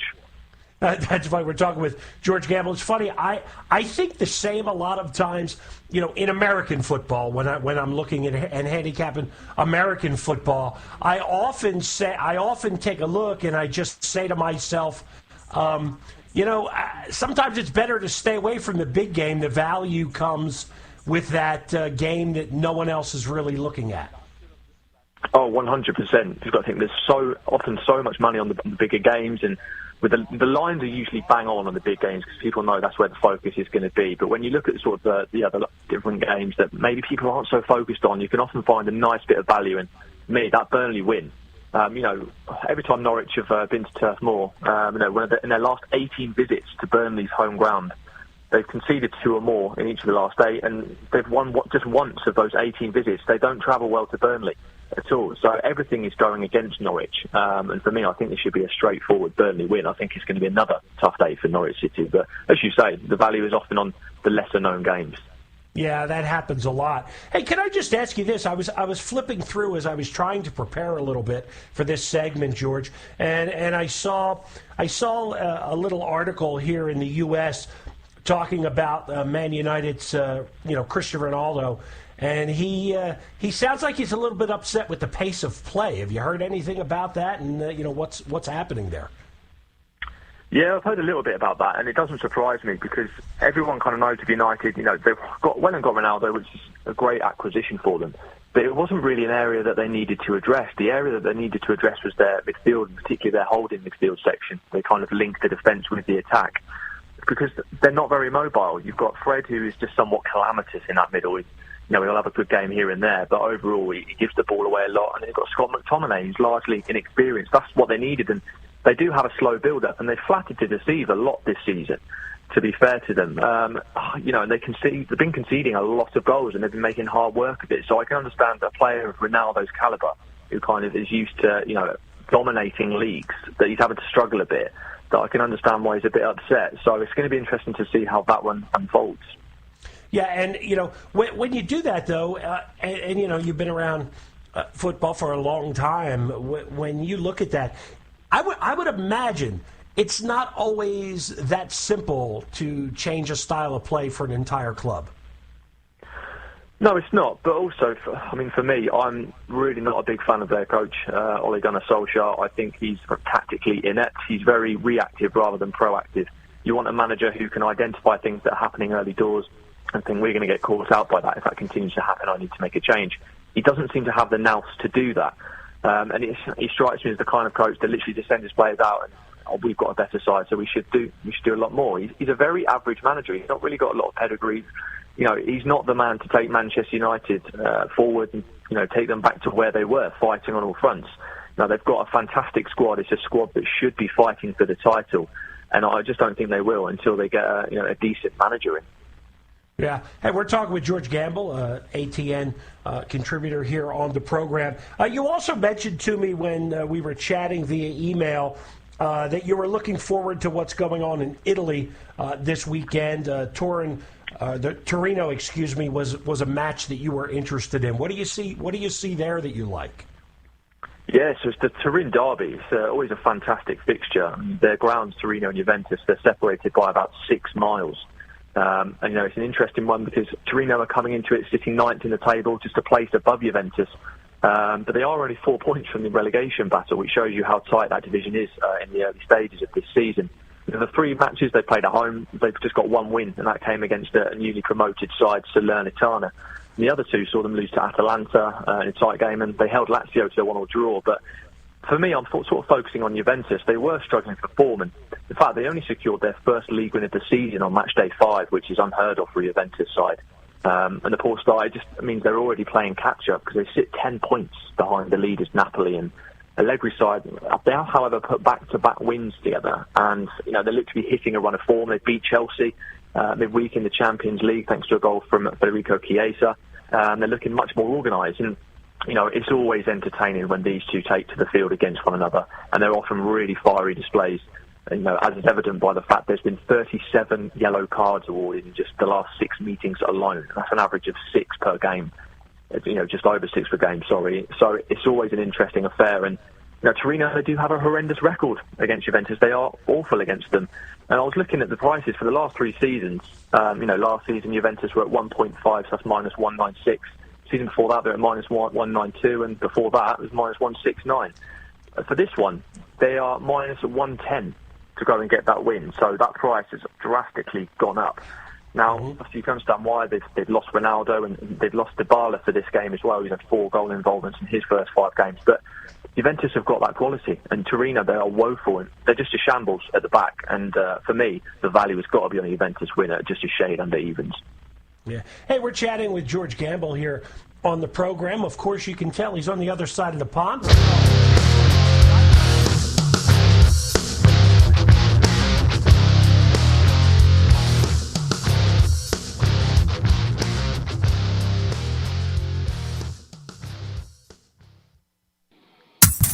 Please stand by. for a special presentation of Western Reserve Radio at westernreserveradio.com on the Live 365 network and the Live 365 app. Wake up! Mahoning Valley, it's time for high school football on Western Reserve Radio. Now to the stadium for the Sandrock Concrete High School Football Game of the Week.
We're not on. Okay. Just kill the mics till we hear audio.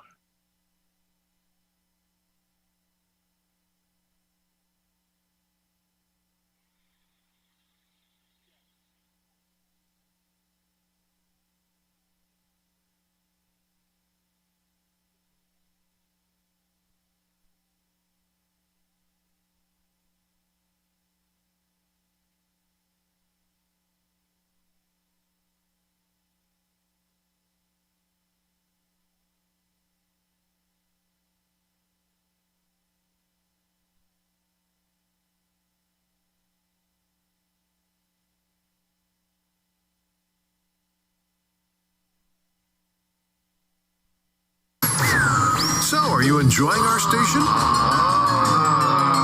Well, now you can take us along on your mobile device wherever you go. Wow! The free Live 365 app is available for both Apple and Android devices. That sounds like fun. I'll give it a try. Just go to the Apple app or Google Play Store and download it today. You're listening to WRDP, Western Reserve Digital Broadcasting, Youngstown, Warren, Salem, and around the world. WWE superstar Alberto Del Rio. Take one. Behold the angry giant. Try it again, Alberto. Behold the angry giant. Perfect. Good luck tonight. Behold the angry giant. Yay! Read me another one, Dad. This is WWE superstar Alberto Del Rio. It only takes a moment to make a moment. Take time to be a dad today. Visit fatherhood.gov. Brought to you by the U.S. Department of Health and Human Services and the Ad Council. Welcome to Calvin's Barbershop. You all got to see this. I don't even want to know what you're looking at on that phone. Well, you should. I was learning about the dangers of high blood pressure and that we need to get ours checked regularly. High blood pressure can increase the risk of heart attack or stroke, but this text program can help keep it at a healthy range. Just text Barbershop to 97779 to sign up. I'll get right on it as soon as I'm done with this baby panda video. Text Barbershop to 97779. A message from the American Heart Association and the Ad Council.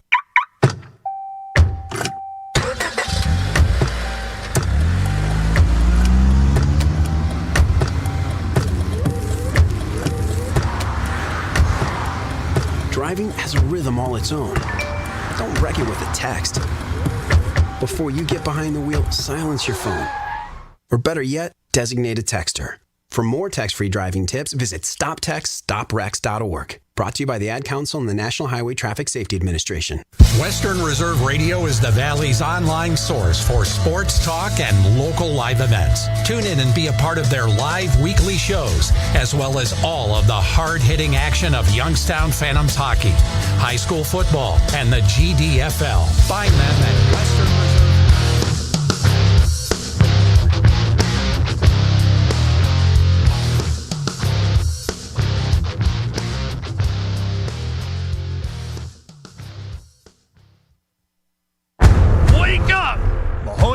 it's time for high school football on Western Reserve Radio. Now to the stadium for the Sandrock Concrete High School Football Game of the Week. The other places right here for BOARDMAN.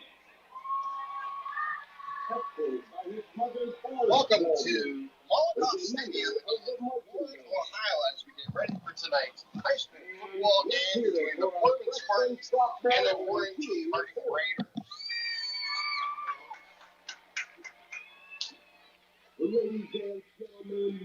As the Harding Raiders come in tonight at 2-4, BOARDMAN comes in at 4-2. They both play in the Ohio High School Athletic Association Division II High School Football Region 5.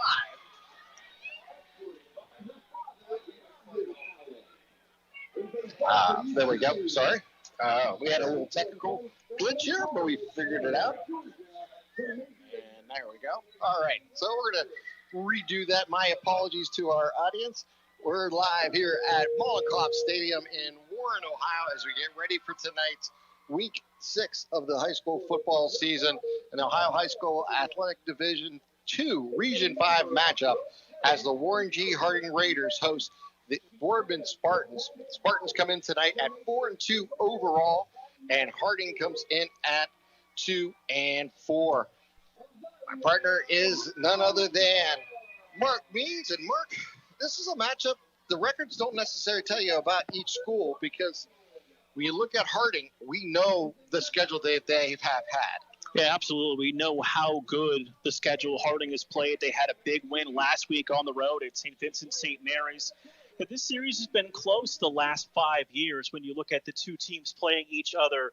I mean, it's 3-2 Harding over the last 5 meetings, but you go back to the last time they played in 2019, Harding won 44-38 in double overtime. The last 3 matchups have been decided by a touchdown or less. This is always a great game.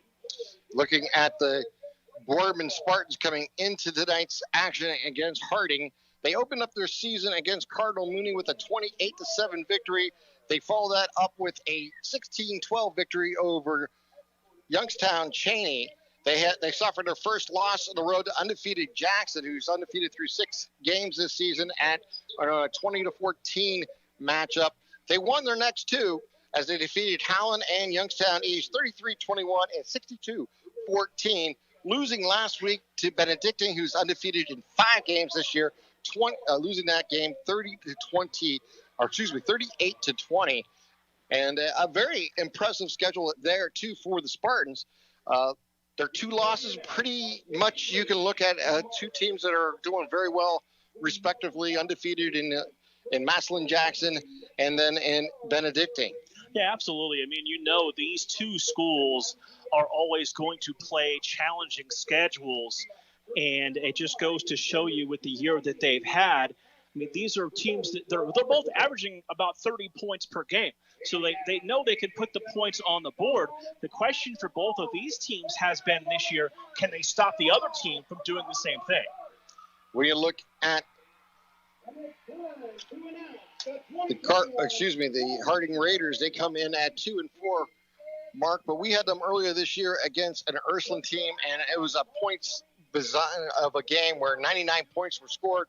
We've seen some of their great players use some of their athletic skills on the field, including Dom Foster. Yeah, absolutely. Dom Foster, the verbal commit to Syracuse to play at the next level for that Orange program. Fantastic athlete. You know, we were watching the videos go by earlier before we started the pregame show of the players that have played here at Molotov for Warren Harding and seeing their NFL careers, and he's just the next one in the long line. Looking at the Division II Region 5 standings, is Cleveland Benedictine on top of the standings in Region 5 at 5-0 with a 17.2 average. Willoughby South comes in at number 2 with a 15.00. You got Hudson Akron, Akron Bishop Hoban, Maple Heights. Austintown Fitch comes in at number 7. Kiowa Falls at 8. And the Boardman Spartans come in at number 9. The Warren Harding G Raiders, they come in at number 13. The top 16 make the playoffs. You got East Lake North, Akron, Kilmore, Garfield, Ashtabula, Lakeside, and you got Cleveland, John Hay sitting outside looking in at number 17. Yeah, I mean, when you look at the computer rankings this year, you have to kind of look at it differently. I saw the headline earlier in the week, 30 local schools would make playoffs if season ended now. And you think, well, we usually have, 15 to 18. You throw in the double playoff rounds, and 30 is right about the number you kind of would expect. Yeah, you would. And more than that, I kind of split it in 2 halves. I don't know how everybody else has been looking at it. I look at it as the top 8. It's where you want to be. Right. Because you want the home game, and you want basically to have a team travel to you. Plus, more than anything, you want that opportunity to move up in that top 8 to secure more home games as you go along. And then you have the what I call the bottom 8, which are the teams that are going to fill in those positions. Matchups can be interesting at any time in the season. We'll have to wait and see how it works out. But tonight's matchup is between the Harding Raiders and the Boardman Spartans. Looking for a great matchup. We're going to take our first time out here on the Game of the Week, the Sandrock Concrete Game of the Week here on Western Reserve Digital Radio and AM 1240 WBBW. Located in Applewood Estates in Boardman Township, the Applewood Swim and Tennis Club offers a pleasant family environment. Choose a membership that meets your needs and enjoy a relaxing venue that includes not only swimming for the family, but also youth activities such as competitive swimming, tennis, and more. Enjoy the friendly atmosphere all summer long with the staff and members of the Applewood Swim and Tennis Club. For more information, go to applewoodswimandtennis.com or call 330-953-2833. During the fall and winter, grilling season never ends, and Gessler Propane is your local supplier that makes sure you get your hard-earned money's worth. Why go to gas exchanges to pay higher prices for tanks not filled to capacity? Gessler Propane makes sure you're prepared for year-round grilling with 100% filled tanks at a reasonable cost. See Bob Monday through Friday, 10 to 4, and Saturday, 9 to 3 at Gessler Propane, 702 Youngstown Poland Road, Struthers, or call 330-755-9119. Gessler Propane. They got gas. Mill Creek Golf Course has been the Valley's leader for golfing fun since 1928. It features 36 challenging holes designed by the legendary Donald Ross and was voted a top 30 municipal facility by Golf Week in 2012. The Mill Creek Golf Shop is a certified Callaway Golf custom fitting center and is stocked with your favorite golf apparel and accessory. Mill Creek Golf Course is now booking tee times for this year's golf season. Please call us at 330-740-7112 or online at millcreekmetroparks.org. Sandrock Concrete specializes in all types of concrete, driveways, sidewalks, basements, and garages. We also do stamp-colored concrete in many different designs. We do interior and exterior stonework, regular brick and block work. Sandrock Concrete is fully insured. Call Jerry Sandrock at 330-506-0013 for an estimate. Also find them on Facebook at Sandrock Concrete LLC. Sandrock Concrete, where you deal with the owner all the time. The best broadcast crew on the planet was not available, so back to the Sandrock Concrete High School Football Game of the Week on Western Reserve Radio. Pre-game show continues here on Western Reserve Radio, Sports Radio 1240. Time for today's Cleveland Cobras football starting lineups. Cleveland Cobras minor league football is building for the 2022 season. Interested players or former players can call Jesse Caldwell at 330-416-3442 for more information, or visit Cleveland Cobras Football on Facebook. We'll start with the Boardman offense, led by quarterback Terrence Thomas. The running backs are Fernando Ortiz and Sean O'Horo. The wide receivers are Anthony Hightower, Brayton Joseph Robertson, and Cam Thompson. The offensive line, Joseph Farah, Cortland Love, Taylor Terleski, Caleb French, and Tyler Cherney.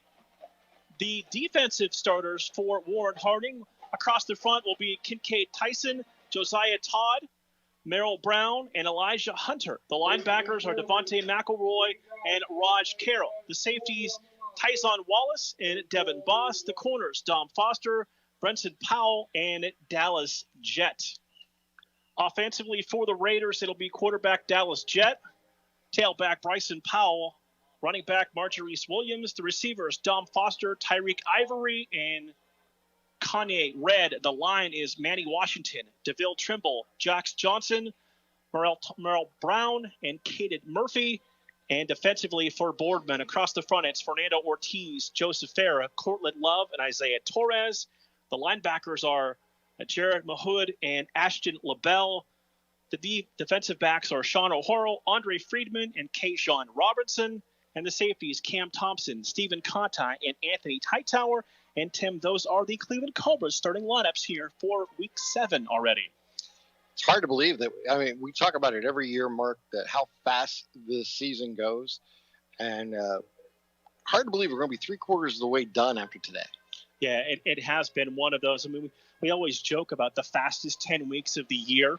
It does definitely feel like it. It certainly does. Looking at tonight's game, Mark, one of the keys will be how Boardman's secondary handles some of that speed and the athleticism of the Hardings wide receiver group led by Dom Foster and Tyreek Ivory. Yeah, absolutely. I mean, we saw the way Dallas jet through the football against Ursuline. Do not be deceived by the fact that he's not the biggest guy out there. We saw him easily throw the football 60 yards in the air against Ursuline.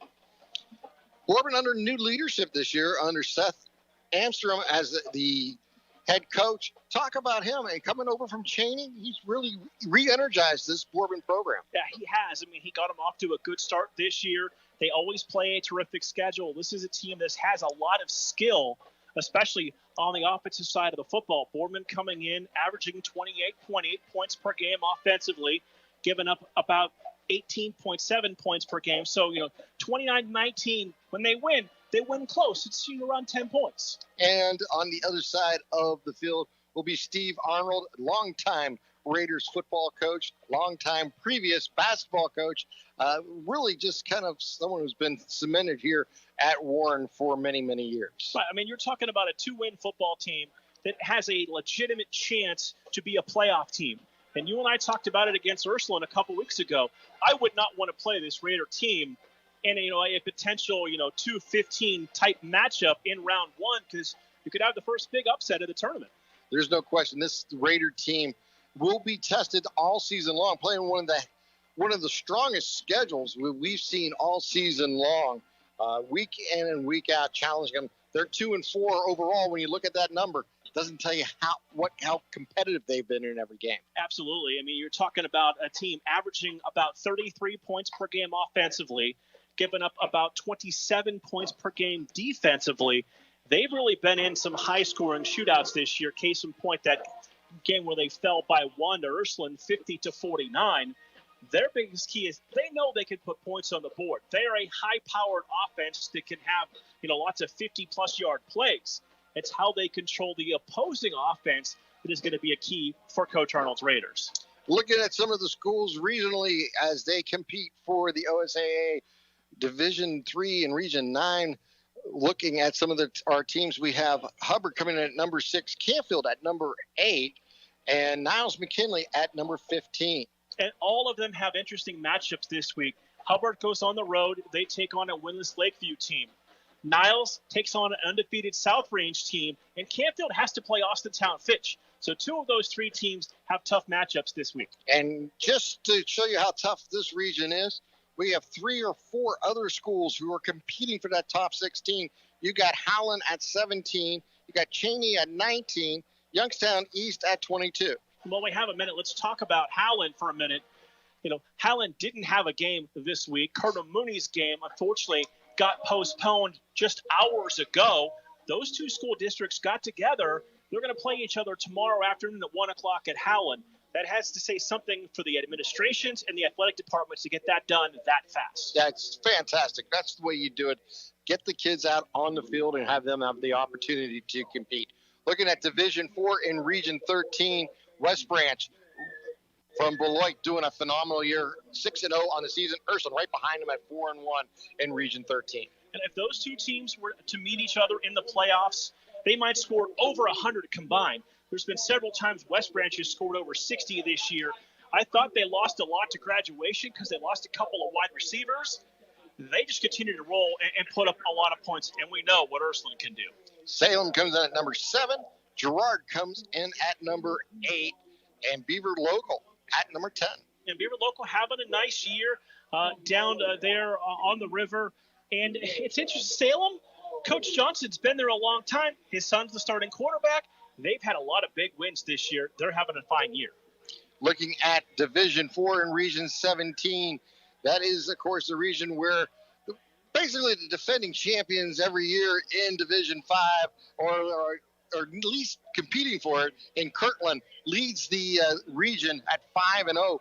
But Canfield South Range coming in at number 2. They're 6-0 on the season. They go to Bo Ryan Stadium to play Niles tonight, and they've got a big matchup. We talked about it. We're going to have it here on Western Reserve Radio in 1240 when they play Hubbard in Week 10. Already looking forward to that one. And then you got Garfield from Garrettsville at number 3, also undefeated. Matter of fact, the first 6 teams in this region are all undefeated 6-0 coming into this week's play. I mean, Garfield has big wins over LeBray and Warren John F. Kennedy this year, 2 perennial playoff teams. That team is loaded, but in an even more loaded region. And it's a school that we got to see to open up our season, Youngstown Liberty, coming in at 3-3 overall, number 16 in the region. Yeah, Joe Simon's got that program turned around quick. They only won 1 game all of last year's shortened season. They're already at 3-3 and knocking on the door to be a playoff team.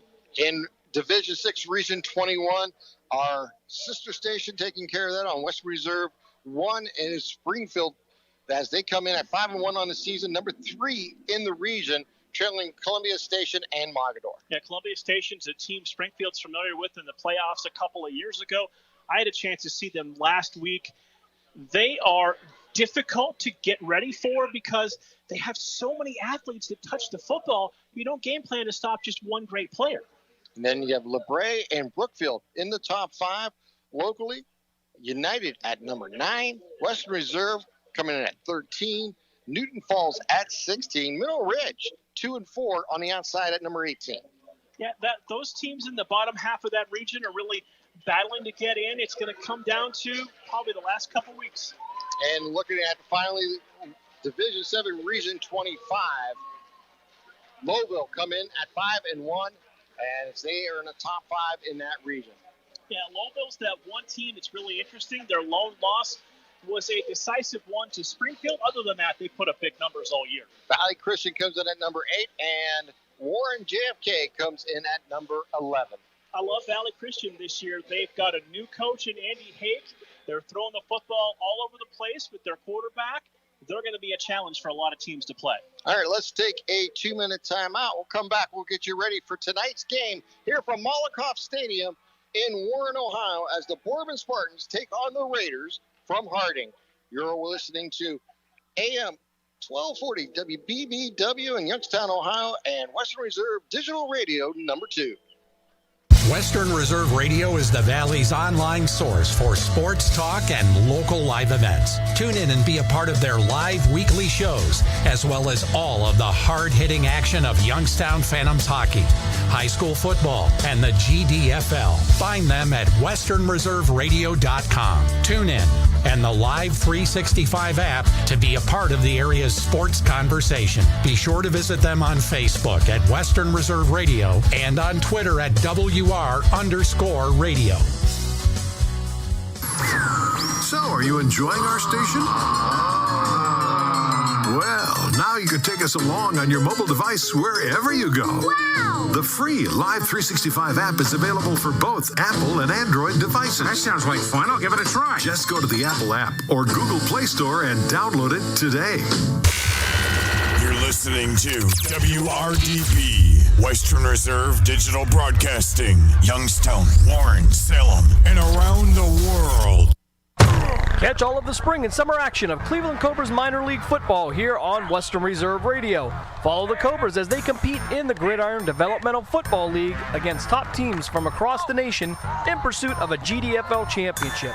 And if you're looking to continue your football career after high school, college, or even the pros, go to clevelandcobrasfootball.com or contact Jesse Caldwell at 330-416-3442.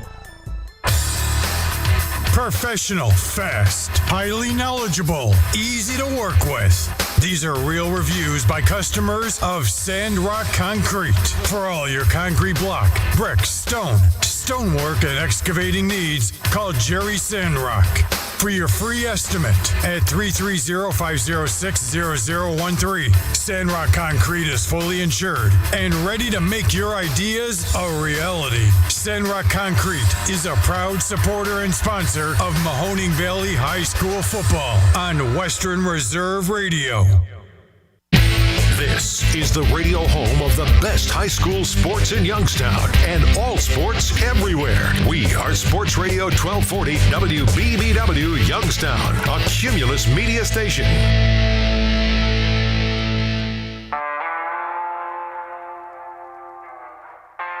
Back to the Sandrock Concrete High School football game of the week on Western Reserve Radio.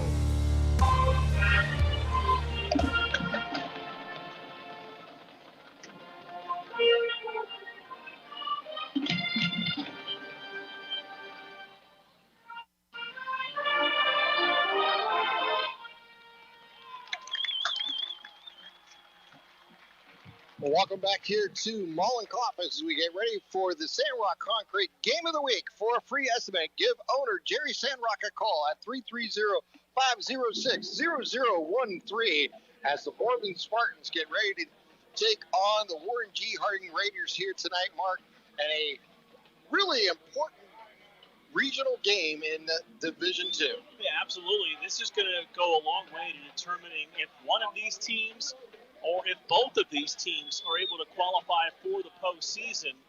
And, I mean, we've only got 3 Division II schools with no Division I schools left in the area. 2 of them 3 are playing here tonight. It should be a great matchup. Looking forward to this one here all week as the officials just broke their huddle as they get ready here for tonight's opening kickoff as the Harding Raiders are in their home gold tops and black trouser uniforms with the black helmets with the Boardman Spartans in their traveling white, trimmed in maroon white helmets this year for the Boardman Spartans. So you can tell where we were here a couple weeks ago. The sun was a problem for most of the first quarter. It's just dropped over to the press box on the opposite side of the field, and we're in good shape for tonight. As Boardman will be kicking off right to left on your devices here tonight. Glad to have you aboard on Western Reserve Digital Radio 2 and AM 1240 WBBW as we get ready for tonight's opening kickoff.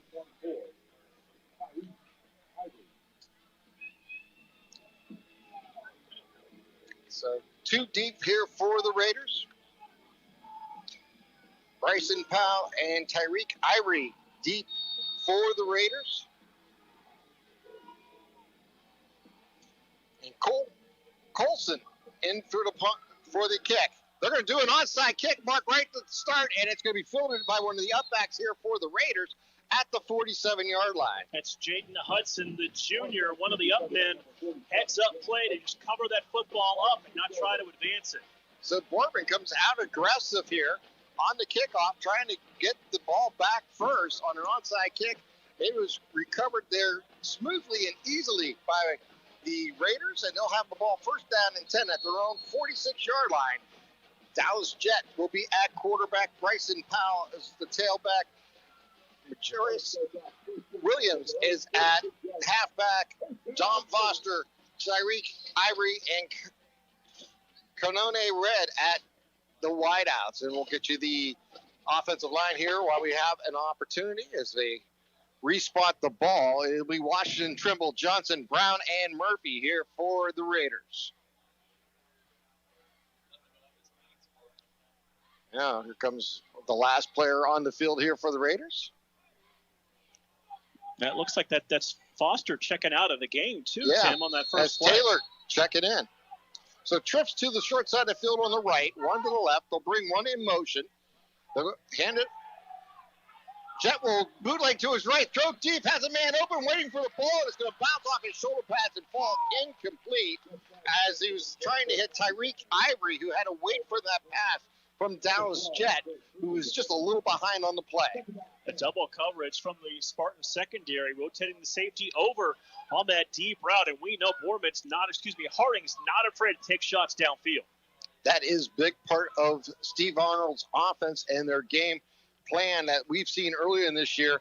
Dallas Jet at quarterback. He will be in the pistol. He'll send 3 receivers in pattern, 2 to the left, 1 to the right. And hand it off. It'll go straight up the gut. And it'll get to the 49-yard line, as I believe that was Williams. McMillan on the carry. Yeah, that's a new number in there. Delmar McMillan, 5'10", 170-pound senior, got that first carry. So just underway here in the first quarter. 11:22 on the moving clock here in the first. 4 receivers set here for the Raiders. They'll send 3 to the right, 1 to the left. In the pistol is Jet.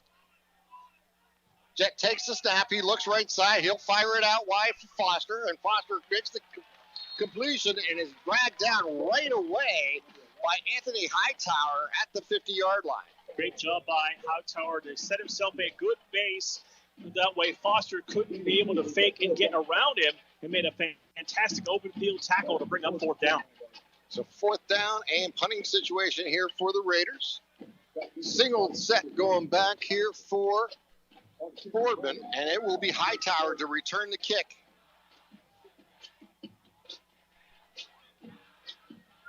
Jake Doherty to punt the ball away here for the Raiders. 4th and 5. Here's the snap, and here's the kick. Nice high kick, and Hightower is going to let it bounce at 25, roll down inside the 10, all the way down to the 7-yard line, and the Spartans will have the ball 1st down and 10 at their own 7. That's a great job. Marjorice Williams, the senior down there, just they surrounded the football, let it take a great roll on Doherty's kick, and Boardman's going to be pinned back deep for their first possession. 42-yard punt to start the ball game here for Doherty, as the Spartans will get the ball first here for Coach Seth Anstrom. Terrace Thomas at quarterback. Fernando Ortiz and Sean O'Hara will be the running backs. Hightower, Joseph Robertson, and Cam Thomas, your receivers. Thomas will be in shotgun. He takes the snap. They'll hand it off, and they'll go up for across the 50, across the 10, up to about the 15-yard line. Goes O'Hara. Couple of early scores we can let you know. Springfield takes an early 7-0 lead on Waterloo, and South Range a touchdown lead up on Niles at Bull Ryan Stadium. So Thomas, again, in the pistol, split by his 2 backs. 1 receiver left, 1 right, wing on the right side. Handoff goes, actually it's going to be a keeper by Thomas on the option, goes right side, crosses the 15 up to the 17-yard line. Very close to the sticks, maybe just shy by maybe a half a yard here, Mark. That's good ball handling by Terrence Thomas at 5'11", 185 pounds. If you don't get the announcer at least once, that means you're not doing your job. Exactly, and it was a 1st down run there by Thomas. And it'll be 1st down and 10, and the first down of the ball game here for the Boardman Spartans.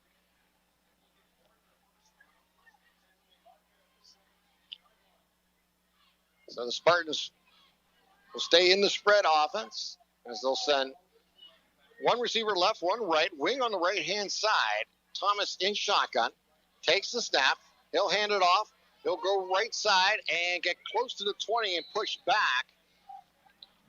That was O'Hara on the carry. Sean O'Hara, the senior, seems like he's been in this backfield for Boardman for about 10 years, but he's finally in his 4th year. As he will be featured back throughout this game here, him and Ortiz for Boardman. 8:40 on a moving clock here in the first quarter. First possession of the ball game here for the Spartans. In shotgun is Terrence Thomas. 2 receivers set, 1 left, 1 right. They'll bring the wing in motion from the right to left. They'll run the play that side, and he'll be caught in the backfield and brought down as he'll lose about 2 on the play. Jaden Hudson, who made that great play on the opening kick there defensively for the stop for the Raiders. So bring about 3rd down and 10 coming up here for the Spartans. On that carry was Sean O'Hara again for Boardman. So big 3rd down here. See what the Spartans coaching staff comes up. Ball at the 17-yard line. Terrence Thomas will take the snap in shotgun. 3 receivers set, 2 to the right, 1 to the left. He's back to pass, looking down the middle, now right. Now looking, he's going to dump it off, and he's going to get it completed to 25, turns upfield to the 30, takes it downfield, and that is Cam Thompson on the reception. And he picks up the 1st down and more, and gets knocked out of bounds around the 38-yard line. Nice play after the catch there by Thompson. Thompson's been their big play receiver, 6 foot, 185-pound senior, and we've got to wrap him up to bring him down. 1st down and 10, second first down of this drive here for the Boardman Spartans. Thomas in shotgun, 3 receivers set. High snap, he'll hand it off, and he'll go up the gut, breaks the containment, gets across the 45 and down at the 46-yard line. O'Hara on the carry. Nice job there. Breaking containment on the initial hit around the line of scrimmage. That's really the first time we've seen them be able to break through the offensive line and get upfield for a nice gain. The offensive line is Severa, Love, Terleski, French, and Cherney here for Boardman. Thomas in shotgun. Split by his backs. It'll be a keep by Thompson. Up the middle, across the 50, across the 45, and down close to the 44-yard line. Another 1st down run. The 3rd first down of this drive here for the Boardman Spartans. Makes me wonder why more teams don't run that quarterback. It was almost like a delayed draw. He was able to really take advantage of a hole in the middle to get the 1st down. Yes, kind of like the old-fashioned draw, where you would see, take a step or 2 back, like you're going back to pass, and then tuck it and run. 3 receivers set here for the Spartans. 2 to the left, 1 to the right, as they move right to left on your devices here tonight. In the pistol is Thomas. Thomas hands it off. It's O'Hara. Goes right side, moves the pile across the 40-yard line, and they'll blow the whistles there. But a nice pickup on 1st down, all the way down to the 39 goes O'Hara. Applewood Swim Tennis Club scoreboard update now. 9-0 Springfield leading Atwater.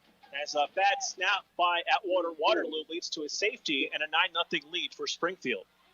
2 receivers to the left, 1 to the right. 2nd down and 6 coming up here for the Spartans.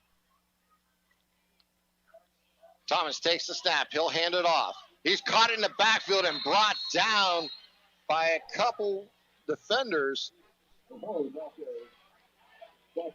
for the Raiders. And back at the, let's see, they're going to mark the ball at the 43-yard line.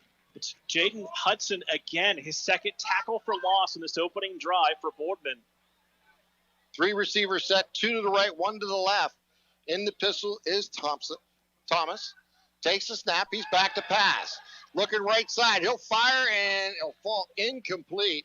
A little too far ahead of his intended receiver. That's one of those dangerous throws. The defensive back tried to jump that route and get in front of the football. They couldn't quite time it up and had just enough to break the pass up and bring up 4th down. Andre Freeman was the intended receiver on that play. So it's 4th down and 9, and the Spartans' drive will stall at the Raiders' 43-yard line.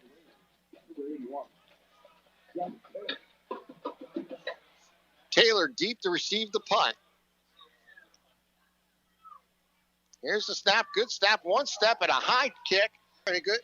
Down to the 5. He picks it up there, and he brings it across the 10. It's knocked out of bounds around the 15-yard line, and the Raiders will go back on offense with 5:14 here to play in the 1st.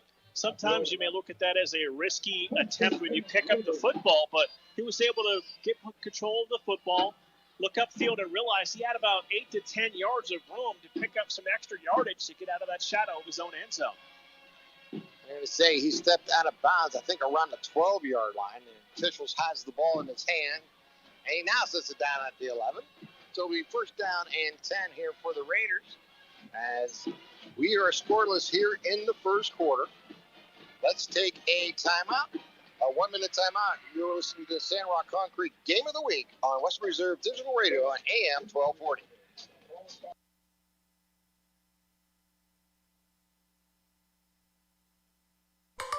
Mill Creek Golf Course is the Valley's leader for golfing fun with a practice range, short game area, and hole 55 bar and grill all on site. Mill Creek Golf Course features a friendly PGA professional staff available for instruction, along with 36 challenging holes designed by the legendary Donald Ross. Don't forget family fun night golf on Fridays and Saturdays for just $25. For details and tee times, call 330-740-7112 or go online to millcreekmetroparks.org.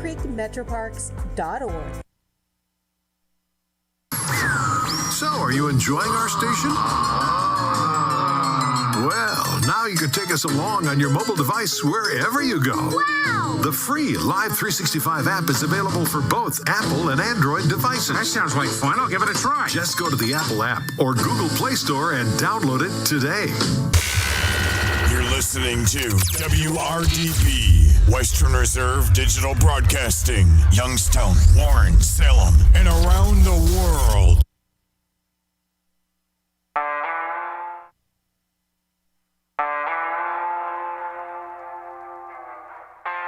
Back to the Sandrock Concrete High School Football Game of the Week on Western Reserve Radio. On first down from the 11-yard line, it is Dallas Jet on a keeper. It takes it across the 15 and it's down at the 17-yard line. Nice pickup on first down here for the Raiders. And Thomas Andujar, number 10, looked like he came up from his linebacker spot, put an absolute hit on Dallas Jet. 4:45 on a moving clock here in the first quarter. Second possession of the ball game here for the Raiders. Jet in the shotgun, takes the snap. He'll hand it off. He'll go forward, cross the 20, picking up the first down in the process and down close to the 23-yard line. And that was Williams on the carry, I believe.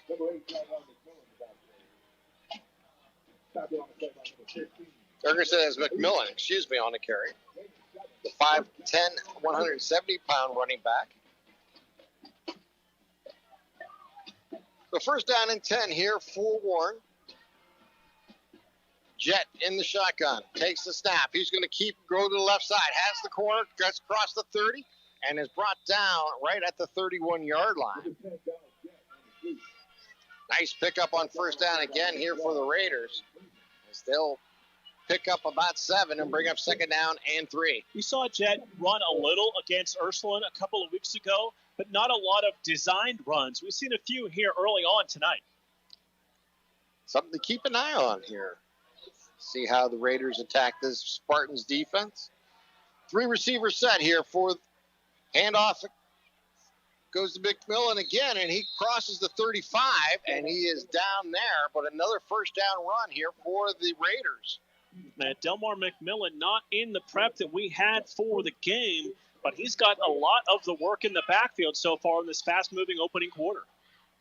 5'10", 170-pound senior running back here for the Raiders.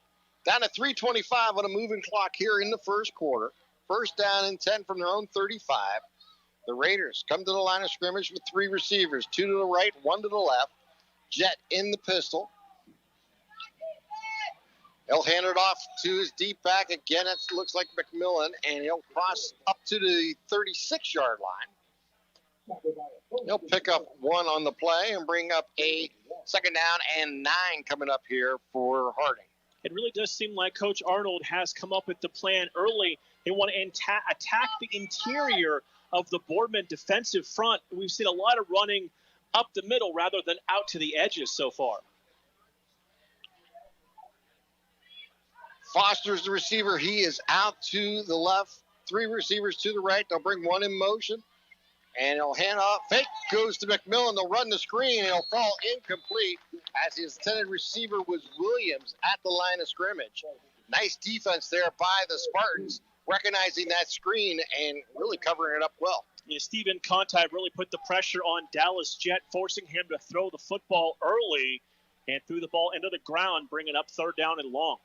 3rd down and 9. Ball at the 36-yard line. 2 minutes, 29 seconds remaining here in the first quarter. We are scoreless here at Mollenkoff. 4 receivers set here for the Raiders. 2 left, 2 right. Jet will be in the pistol. He's back to pass. He's looking down the middle, rolls to his right. Now fires down deep, has a man open, caught at the 35, down to the 30, and out of bounds at the 21-yard line. They're going to mark him out at the 24.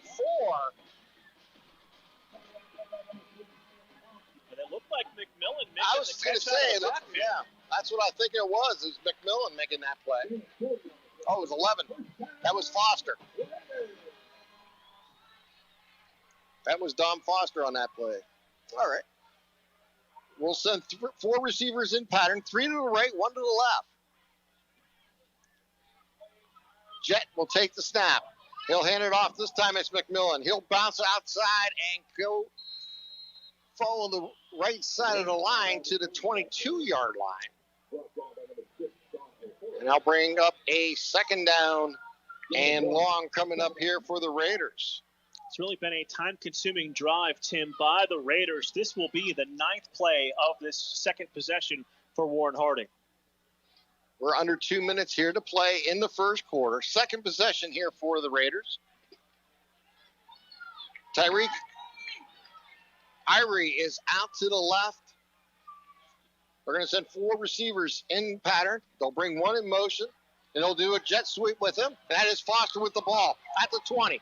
Foster to the 10, makes a move to the 5. It gets caught from behind, but a first down run by Dom Foster, and now they're finding ways to get Dom the ball. Definitely an athlete of his abilities. You want to get him the touches. You mentioned Tyreek Ivory has really come along being another weapon in this offense. So you can't really double Dom Foster as good as Tyreek Ivory has become. So they mark the ball at the 6-yard line. Be first and goal here for the Raiders. 1:15 on the moving clock. We are scoreless, but the Raiders are knocking on the door. Jet in shotgun. Takes the snap. Jet's going to go right side. Has room to the 10. Spins at the 3 and knocked down at the 1-yard line. And I'll bring up a 2nd down and goal coming up here for the Raiders. You could definitely see that has been part of the game plan here in the opening quarter. Not only using Jet's arm, but using his legs. And that really gives you another thing to plan for when facing this Raiders team. Yeah, we talked about that against Ursuline, the strength of Jet's arm. Just phenomenal how he can flick it out there. And he's a young guy doing that. Yeah, Jet's only a junior. Yeah. He'll be back for next year. Jet will take the snap in shotgun. High snap, goes right, left side. He's caught in the backfield, makes a move, and he'll be brought down at the 2-yard line. He'll lose a play on that run that went to the left. Kind of a broken play almost because the snap was high. He juggled it, was able to recover, but by then, the Boardman defense really made a nice recovery on the play. And that's the end of the first quarter. We played one here at Mollenkoff, and we are scoreless. Let's take a 1-minute timeout. You're listening to Sandrock Concrete Game of the Week on Western Reserve Digital Radio 2 and AM 1240 WBBW. Located in Applewood Estates in Boardman Township, the Applewood Swim and Tennis Club offers a pleasant family environment. Choose a membership that meets your needs and enjoy a relaxing venue that includes not only swimming for the family, but also youth activities such as competitive swimming, tennis, and more. Enjoy the friendly atmosphere all summer long with the staff and members of the Applewood Swim and Tennis Club. For more information, go to applewoodswimandtennis.com or call 330-953-2833. During the fall and winter, grilling season never ends, and Gessler Propane is your local supplier that makes sure you get your hard-earned money's worth. Why go to gas exchanges to pay higher prices for tanks not filled to capacity? Gessler Propane makes sure you're prepared for year-round grilling with 100% filled tanks at a reasonable cost. See Bob Monday through Friday, 10 to 4, and Saturday, 9 to 3 at Gessler Propane, 702 Youngstown Poland Road, Struthers, or call 330-755-9119. Gessler Propane. They got gas.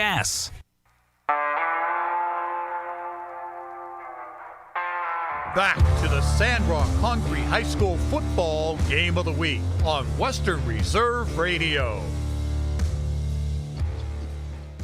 Welcome to Melankoff Stadium as we enter the second quarter, 12 minutes on the clock.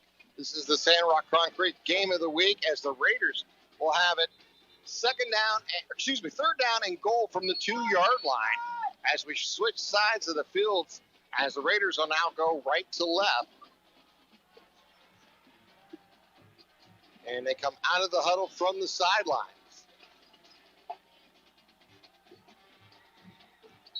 Three receivers set, two to the left, one to the right. Jet on the keeper, goes up the gut and into the end zone. Touchdown. He just followed his big offensive line with Washington, Trimble, Johnson, Brown, and Murphy and goes right into the end zone to get the Raiders on the scoreboard first with 11:57 remaining here in the second quarter. It's 6-0 Raiders over Boardman. And first points of the evening and a little bit of a slower pace than we saw 2 weeks ago.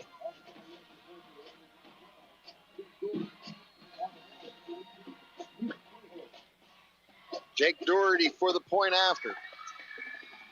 There's a snap in the hole. The kick is up, and it is good.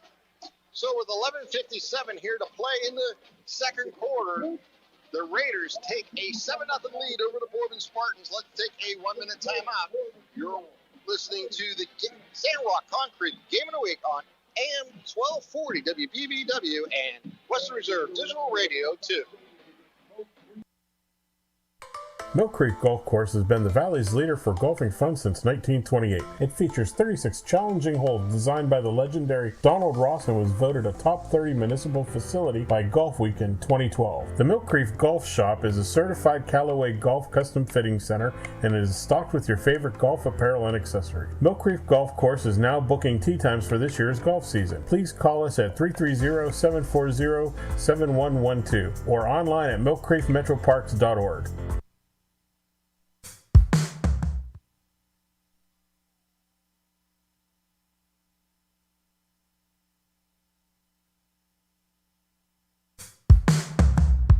Sandrock Concrete specializes in all types of concrete, driveways, sidewalks, basements, and garages. We also do stamp-colored concrete in many different designs. We do interior and exterior stonework, regular brick and block work. Sandrock Concrete is fully insured. Call Jerry Sandrock at 330-506-0013 for an estimate. Also find them on Facebook at Sandrock Concrete LLC. Sandrock Concrete, where you deal with the owner all the time.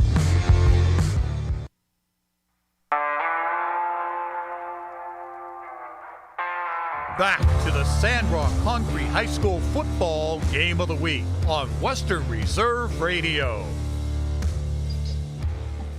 The Raiders take the field as they get ready to kick it off right to left as they take the initial lead of tonight's ball game, 7-0 on a 2-yard run by Dallas Jet. And the Spartans will send two deep to return here. Try and squeeze in a couple of scores quickly for everyone. Springfield now 23-0 over Waterloo first quarter. Hubbard 21-0 over Lakeview first quarter. South Range 14-0 over Niles. That is also late first quarter. Anthony Hightower and Cam Thompson back deep for the Spartans, standing around the 8-yard line. Doherty approaches and puts his foot into a deep kick, and it's towards Thompson. Thompson picks it up at the 15, moves down the sidelines to the 20, makes a nice move, but gets out to the 25-yard line. He's out of bounds there. Cam Thompson on a good return here to start this drive here for Boardman, now trailing 7-0. They've gone to the end of the first quarter at Bowrine Stadium. South Range leading Niles 14-0. The last regular season game the Raiders lost was against Niles in 2019. That was like a high-scoring game, too, like 35-34 or something like that, I believe. It was a really nick-and-tuck type game. We'll see how the Raiders can handle it on the road against the Red Dragons. I think that is the only NEA game South Range has lost since joining the new league. I think you may be correct. So Boardman, first down and 10. Thompson takes the snap. He hands it off. It's O'Hara. He goes across the 30 on the left-hand side up to the 31-yard line, picking up 6 on the carry and brings up a 2nd down and 4 for Boardman. I want to take this moment to shout out to Matt Hemsch, my partner for many years here on Western Reserve Digital Radio. He's on the IR this year. We're going to look for him return in the future, and we look forward to it. Get better, my friend. We look forward to seeing you soon. Handoff goes to O'Hara. He goes up the gut, gets across the 35, picks up the 1st down at the 36-yard line. That'll be 1st down and 10 here for Boardman. Sean O'Hara, 6 foot, 185-pound senior. He's one of those big bruising backs that you can't take down on initial contact. He's always got the legs driving for extra yardage. 4 receivers set here for Boardman. 3 receivers in the tri-formation on the right, single receiver on the short end on the left. Thomas takes the snap. He'll hand it up. Thomas on a keeper as he goes left side. Flags down as he crosses the 40, gets up to the 45. But there's a good chance this play may be headed backwards on a holding call. It looks like a hold on the edge as he was able to take advantage of that hold to turn upfield. And like you said, this one's probably coming back. Well, maybe not. They're going to say it's a face mask on the defense. As he turned the corner, they grabbed his mask. And that'll be 15 yards added on to the play. So they'll take it all the way up to midfield. Try and take advantage of that penalty. Boardman trying to get their offense moving here in the early stages of this 2nd quarter. See, now you have to give credit to that offensive line. And Safair Love, Tereski, French, and Journey not getting the holding penalty on that, holding the edge as they were supposed to. Thomas takes the snap in shotgun. They'll bring Hightower in motion. And he'll hand off to O'Hara as he goes forward, across the 50, down to the 45-yard line. He's averaging some big numbers here, Mark. He got to be close to 5 yards a carry. Seems like every time we talk to him, it's O'Hara for 5.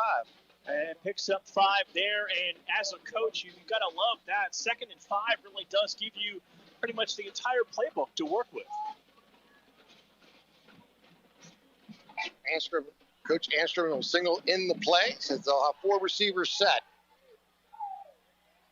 Cam Thompson's the solo receiver out to the left.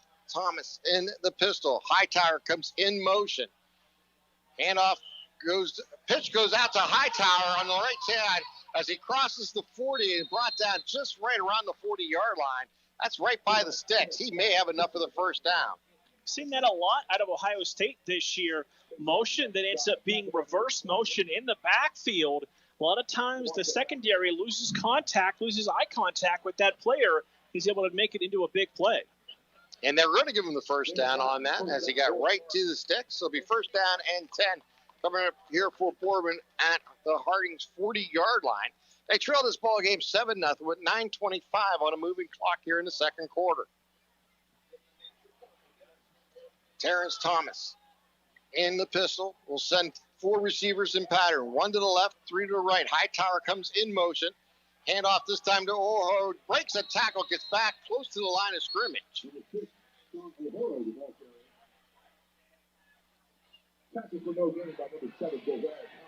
They'll bring up a 2nd down and a long 10 coming up here for Boardman. Total yards in that first half, 91 for Harding, 59 through the air, 32 on the ground for Boardman. 51 total yards, 30 of those came on the ground. Wow. So Boardman will send 4 receivers out, 2 left, 2 right. Thomas in shotgun. Takes the snap. It's going to be Thomas on the keeper. Goes left side, but we have a flag down as he crosses the 40 down at the 36-yard line. And that flag came out almost immediately as that play developed there. Sideline warning against Boardman. So no penalty assessed, but the next time there will be. That's one of those where the side judge, he needs that room. The white has to be open for him to run up and down the field. And if somebody's in that path, you get one warning, then it's going to be a penalty the rest of the night. 8:20 remaining here on a moving clock in the second quarter. Spartans on the move at the Raiders' 36-yard line. 4 receivers set, 3 to the left, 1 to the right.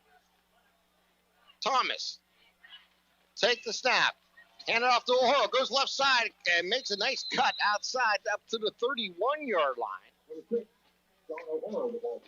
They'll pick up close to 5 on the play and bring up a 4th down and decision time here for Coach Antrim.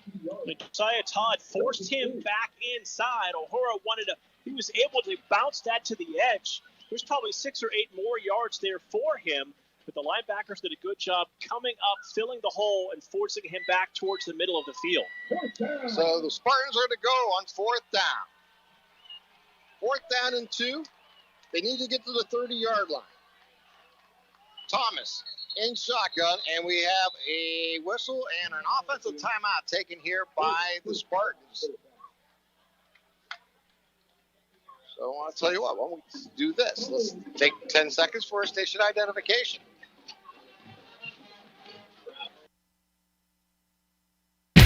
This is the radio home of the best high school sports in Youngstown and all sports everywhere. We are Sports Radio 1240 WBBW Youngstown, a Cumulus media station.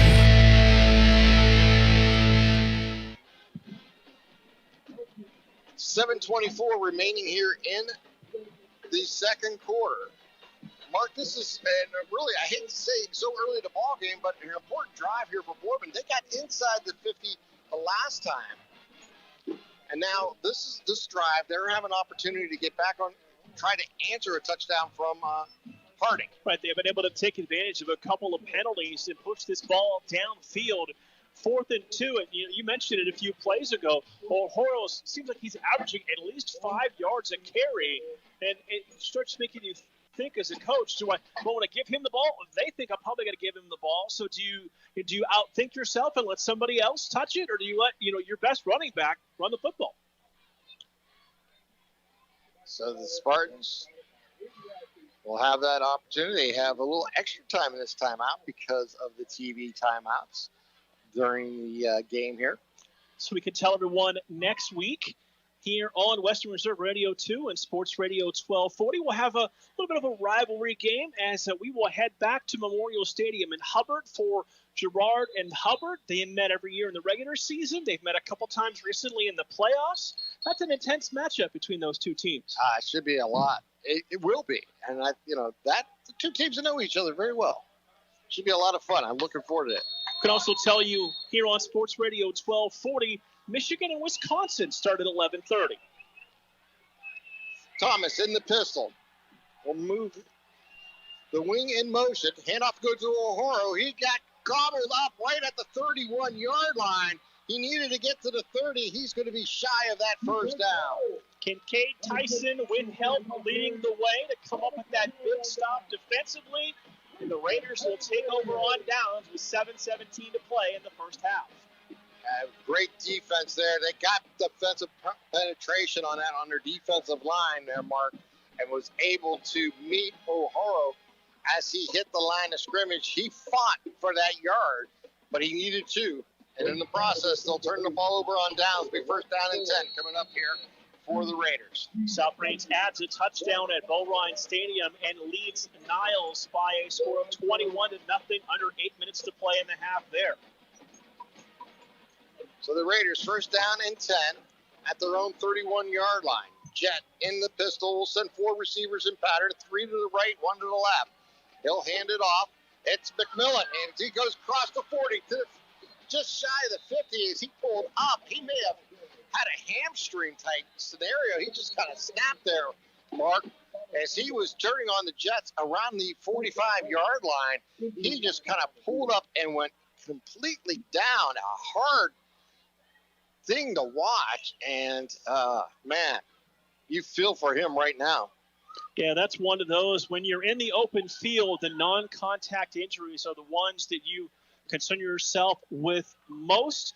And while we have a moment with the player down, you asked for the TC Caffey update, and I've got it for you. All right. It is 28-0 Hubbard in the second quarter. Caffey has 14 carries, 164 yards, and 2 touchdowns. And that is in the second quarter. Most dynamic player this year in Trumbull County. That's pretty much a given. I think that puts him over 20 touchdowns for the year. Yeah. He is, without question, got to be the leader for Player of the Year in Trumbull County. And there are a lot of great players around the county, absolutely, but the numbers that he has put up this year are absolutely mind-boggling. And let's get that is Bryson Powell, number 26, who was the player down. So hard to see 6 and 26, but Powell is the senior running back that was down on that carry.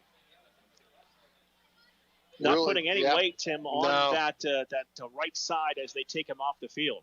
Tough scenario to see, and we wish Tyson Powell all the best as they attend to him over on the Harding sideline. 7:11 remaining here in the first half. Raiders lead 7-0. 3 receivers set, 2 to the left, 1 to the right. In the pistol is Jet. Jet fakes the snap, and he'll get it to Ivory on the pitch. Ivory's getting caught in the backfield and brought down at the 40-yard line. Is that a flag down? I believe flag it is. came in at the end of the play after there were 3 or 4 Spartans there to make the play. I don't know if it was a face mask or what they're going to call. That was in the far side of the field away from us. I think the official already pointed toward the signal against the offense. He did. Nope. Oh, face mask against the offense. That's not something you see every day. No, that's what threw me off. Personal foul, face mask against the offense. So that'll be 15 yards from the 40-yard line. And they're going to decline it and probably take the play. They may push them back. They're going to push them back, yep. So they'll go all the way back to the 25-yard line, and they'll get first down over again. So 5 receiver, empty backfield set here for Dallas Jet. Takes the snap to Jet on the keeper. Jet goes right side, makes a nice move, crosses the 35, and is down around the 38-yard line. So Jet read the defense well there and kept it himself on that option play. And in the process, picked up about 14. The Jet only listed at 5'9", 160, but do not let those dimensions fool you. He is an absolute playmaker for the Raiders. So the ball's sitting now at the 39-yard line. They have to get out to the 44 of the Spartans for the first down. Second down and 17 coming up here for the Raiders. 4 receivers set, 1 to the single to the short side of the field, 3 to the right. To the left. Back to pass is Jet. Jet fires short side of the field, going deep, and overshoots his intended receiver and falls incomplete. As Ivory was the intended receiver at the 15-yard line. Ivory had separation close to 3 yards on the defensive back. But, Jet, that was just a quick 3-step drop and absolutely let that football go. He was around the 30-yard line, and that ball was easily inside the 20 on the other side of the field, showing you just how good an arm he has. 5:51 remaining here in the first half. The Raiders lead 7-0. Third down and 17 coming up here for the Raiders. 4 receivers set, 3 in a triangle off to the right. Back to pass is Jet. Deep drop. Throws down the middle. Has a man wide open. It's Foster. And he turns, trying to catch it and run at the same time and drops the ball at the 25. Foster didn't look the ball in, as you said, turned up field, trying to get into the end zone and didn't do the most important thing, complete the catch first. So 4th down and 17, and the punting unit will come onto the field here for Harding. I'm just so impressed with how easily, doesn't seem like Jet takes much effort. It just flips the ball all over the field like it's nothing. Just flicks it. Ball at the 39-yard line. Here's the snap. Good snap. They'll get the punt off. It's a short punt.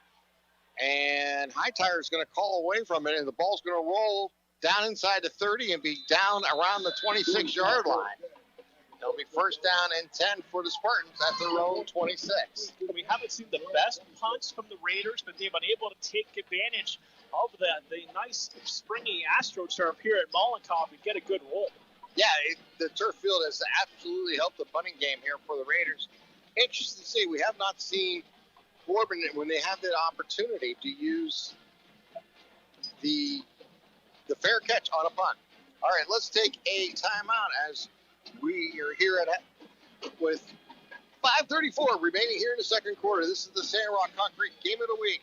A 1-minute timeout. You're listening to Western Reserve Digital Radio 2 and AM 1240.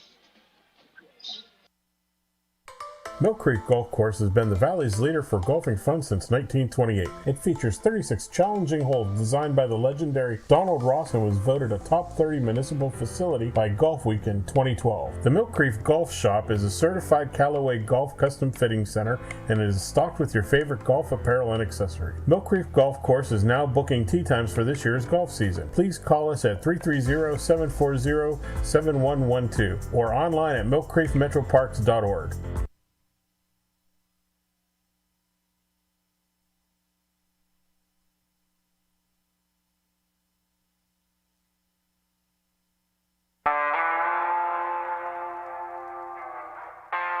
Back to the Sandrock Concrete High School Football Game of the Week on Western Reserve Radio. 5:34 remaining here in the second quarter. 7-0 Raiders on a Dallas Jet 2-yard touchdown run to start the second quarter.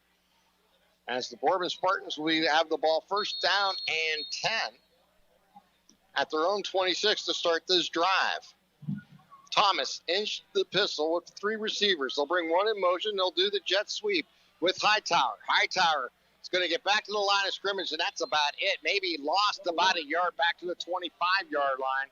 And they'll bring up second down and 11 coming up here for the Spartans. Trayvon Allen coming up to make that play defensively.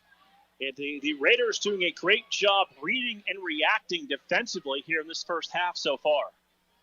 5 minutes and 5 seconds on a moving clock here in the second quarter. Second down and 12, they're going to call it officially on the board. Thomas in the pistol, split by his backs. 3 receivers set, 2 to the left, 1 to the right. Takes the snap. He's looking down the middle of the field, moves up, throws outside, and a backward pass. That's a live ball, and it's going to be picked up by the Raiders. And as Wallace picked it up wisely, and on that turnover, the Raiders are going to have the ball at the 17-yard line of the Spartans. And that was clearly a lateral as when he went forward, he threw the ball back behind him. And again, a great job defensively by the Raiders and I love how he just kind of waited and made sure he was able to get possession of the football before it went out of bounds. Perfect play there by Wallace. He recognized right away that was a backward pass, as you mentioned. Really went over and had no one around and made sure he had possession of it and then advanced it. And it'll be first down and 10 here for the Raiders now at the 19-yard line of the Spartans. It is now Hubbard 35, Lakeview 0. A 92-yard run by T.C. Caffey, his 4th touchdown, giving him 258 yards in the first half. Jet will throw it out wide and overshoot his intended receiver in red. And he'll bring up second down and 10 coming up here for the Raiders. A couple other scores. South Range now leading 28-0 over Niles as they're a couple minutes before the half. And we could also tell you Springfield now leading Waterloo 30-0 in the second quarter. And a quick update, Caffey 3 touchdowns, not 4. Tough to keep track. He scored a lot this year. He certainly has. Can't blame anyone to think Hubbard scored. That must have been to Caffey, right? It's a legitimate thought process. There's no doubt about it. 4 receivers set here for the Raiders. 3 to the left, 1 to the right. Jet back to pass. Looking left side. He'll fire. Gets it out to Red. And Red is going to be caught at the line of scrimmage. Actually loses a yard back to the 20-yard line. And they'll bring up third down and 11 as the Spartans defense playing big here on the first 2 downs of this series. You know, when we talked about these two teams in pregame, we talked about the points that they put up.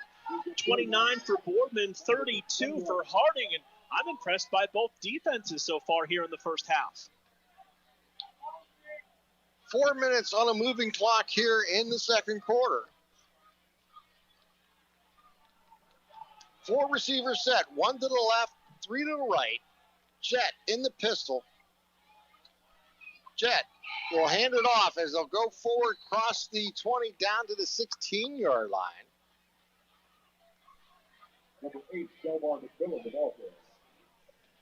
McMillan on the carry there for the Raiders. And they'll bring up 4th down, and they're going to bring the kicking unit in here, Mark, as they're going to try a 33-yard field goal here. Doherty in. Here's the snap. Good snap. Holds down. The kick is blocked. And it'll roll into the end zone. No good. One of the Spartans got their balls up high and knocked that one down. Again, big plays coming up defensively when both teams need it. And the kick partially deflected. So, you know, give credit to the defense coming up there to make the play.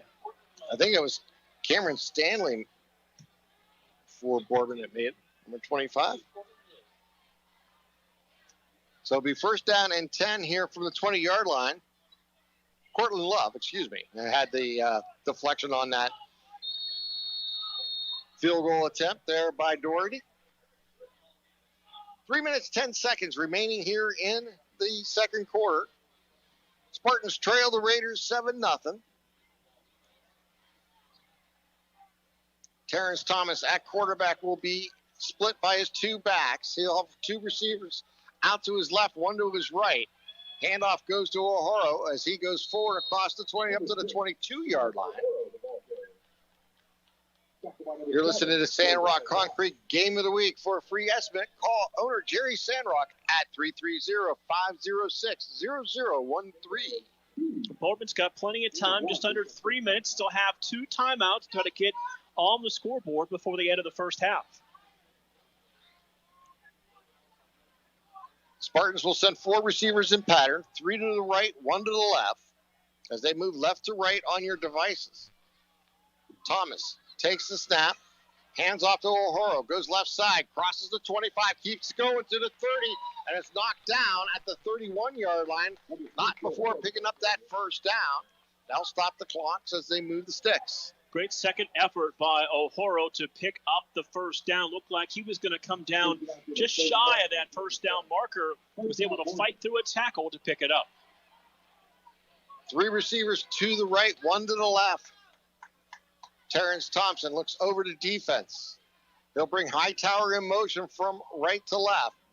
Handoff to fake to O'Horo, kept there by Thomas, loses his footing, gets his back, crosses the 30 to 35 and down at the 37-yard line. Nice play there by Terrence Thomas, almost losing his footing, but using his hand to keep his feet from his knees from hitting the ground. It almost looked like a broken play from the snap of the football, but able to use the athletic ability and the balance to pick up a nice gain on 1st down to 5 yards. Terrence Thomas gets the play in from the sidelines. 4 receivers set, 3 in a triangle over on the left side. Hightower comes in motion. They'll roll him out. They'll fire it that way, and it is incomplete. His intended receiver, number 12, Andre Freeman was the intended receiver there, and almost came down with it by the Raiders bench. Josiah Todd forced the quarterback, Terrence Thomas, to throw that football before he wanted to, and brings up a big 3rd down and 4. 1:25 remaining here in the first half. A low-scoring first half here between these two schools. 7-0, Raiders with the lead. 4 receivers set, 2 left, 2 right here for the Spartans. A 3rd down and 4. Thomas takes the snap, quickly releases it and throws it shy of his receiver as it bounces in front of Cam Thompson at the 50-yard line. Now, 2 receivers really in the same area. Not quite sure who that football was intended for, but either way, the incompletion brings up 4th down, and the Spartans will have to punt the ball away. And it stops the clock. It's a free timeout here for the Raiders in the process. And we've seen this Raiders' big play ability, both on special teams and on their offense. We'll see what they can do with the minute 20 remaining. Good snap. Here's the punt. High kick. It'll be fielded at the 27. Ball's going to be lost and picked up on the muff. It's going to be a pass into the end zone, but that's going to come back where the muff happened at the 29-yard line as the Spartans will get the ball. Ashton LaBelle, number 8 on the recovery there for Boardman. Did the right thing, picked it up and ran it into the end zone, but they're going to put the ball back at the 30-yard line and give Boardman the ball, and a big break on the first turnover tonight. Huge opportunity here for the Spartans, trailing by 7, minute 9, as they'll have an opportunity here at the 30-yard line on this drive now, on that turnover, or new drive, I should say, for the Spartans. That muff there by, I believe it was Taylor, it was deep, went right off his shoulder pads.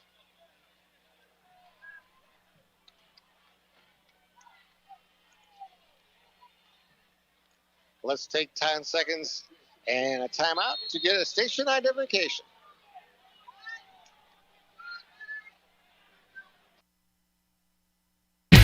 This is the radio home of the best high school sports in Youngstown and all sports everywhere. We are Sports Radio 1240 WBBW Youngstown, a Cumulus media station.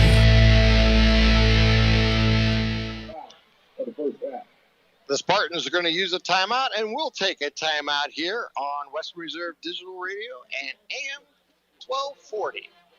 This will be a 1-minute timeout.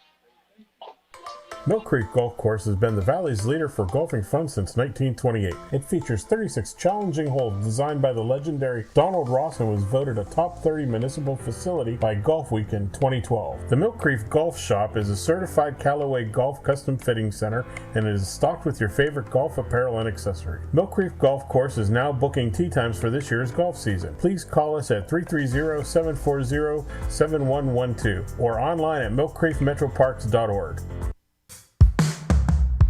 Sandrock Concrete specializes in all types of concrete, driveways, sidewalks, basements, and garages. We also do stamp-colored concrete in many different designs. We do interior and exterior stonework, regular brick and block work. Sandrock Concrete is fully insured. Call Jerry Sandrock at 330-506-0013 for an estimate. Also find them on Facebook at Sandrock Concrete LLC. Sandrock Concrete, where you deal with the owner all the time.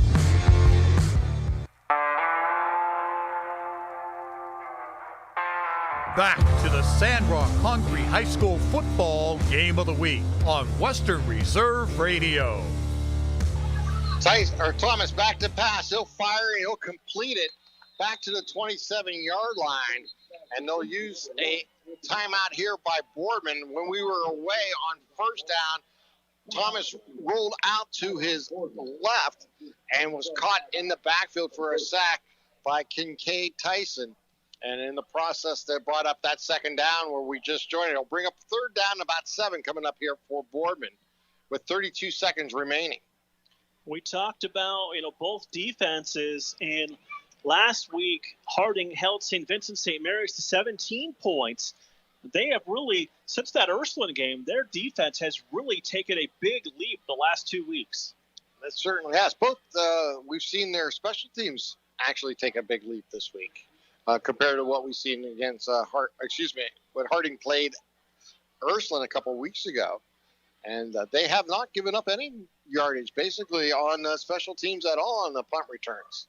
Time for an Applewood Swim and Tennis Club scoreboard update. If you'd like more information about Applewood Swim and Tennis Club, call 330-953-2833. 45 seconds before half, Hubbard leading Lakeview 42-0. Caffey now with his 4th touchdown and 294 yards rushing in the first half. Thomas takes the snap. He rolls to his right. He's looking downfield, has a man open, as the ball's going to bounce in front of his intended receiver, as Cam Thomas was unable to make that catch. And they'll bring up 4th down and 6 with 25 seconds remaining. So 4th down. Big play coming up here in the final minute of this first half. Let's see if he has a couple options here, maybe to go short for the first down. Or do they? Actually, they're going to bring the special teams unit in, Mark, and they're going to try a field goal here. It'll be about a 42-yarder. Yeah, this is a big kick. Anthony Hightower will hold. Nicole Constant in for the field goal, and Boardman's going to take a timeout. All right, let's take a 30-second timeout. You're listening to West Reserve Digital Radio 2 and AM 1240. Western Reserve Radio is the Valley's online source for sports talk and local live events. Tune in and be a part of their live weekly shows, as well as all of the hard-hitting action of Youngstown Phantoms hockey, high school football, and the GDFL. Find them at westernreserveradio.com. Tune in and the Live 365 app to be a part of the area's sports conversation. Be sure to visit them on Facebook at Western Reserve Radio and on Twitter at WR_radio.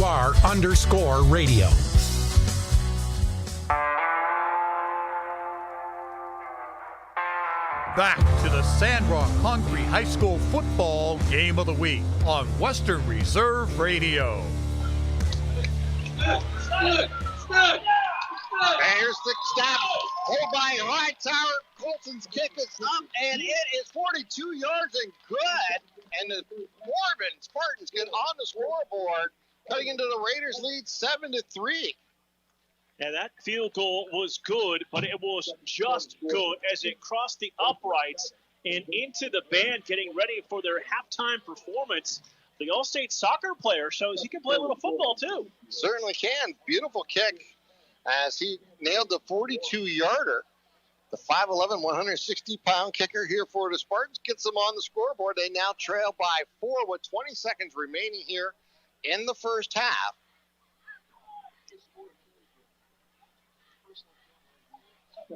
That's impressive. You don't even see kickers a lot at the high school level attempting a kick from 42 yards, but had a great angle on it, was able to really drive the ball, came off the foot well with a nice high arc and cleared the uprights by just a couple of yards. Yeah, Anthony Hightower did a beautiful job of receiving that snap and putting the ball down, giving him right in motion to make that kick.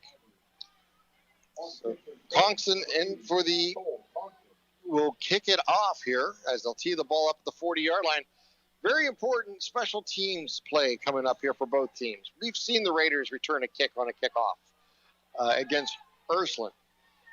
After you get a big kick like that, the worst thing that can happen is to have them have a big return here. See how the Spartans handle it. Constan's kick is a dribbler down the middle, and it's going to be picked up at the 15. Get out to the 20, turns the corner to the 25, and it's out of bounds around the 35-yard line. It'll be first down and 10 with 13 seconds remaining here for the Raiders. With the arm of Dallas Jet, really any spot on the field, it feels like this offense with their receivers is in scoring position.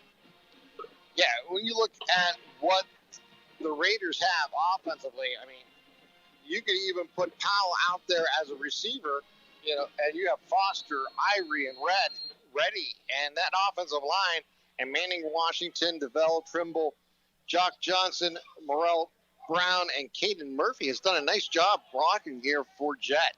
We'll see what happens here. Jet will keep it as they're going to run out the clock as he rolls out to the right. He takes it down the field, makes a nice move, gets up to the 50-yard line.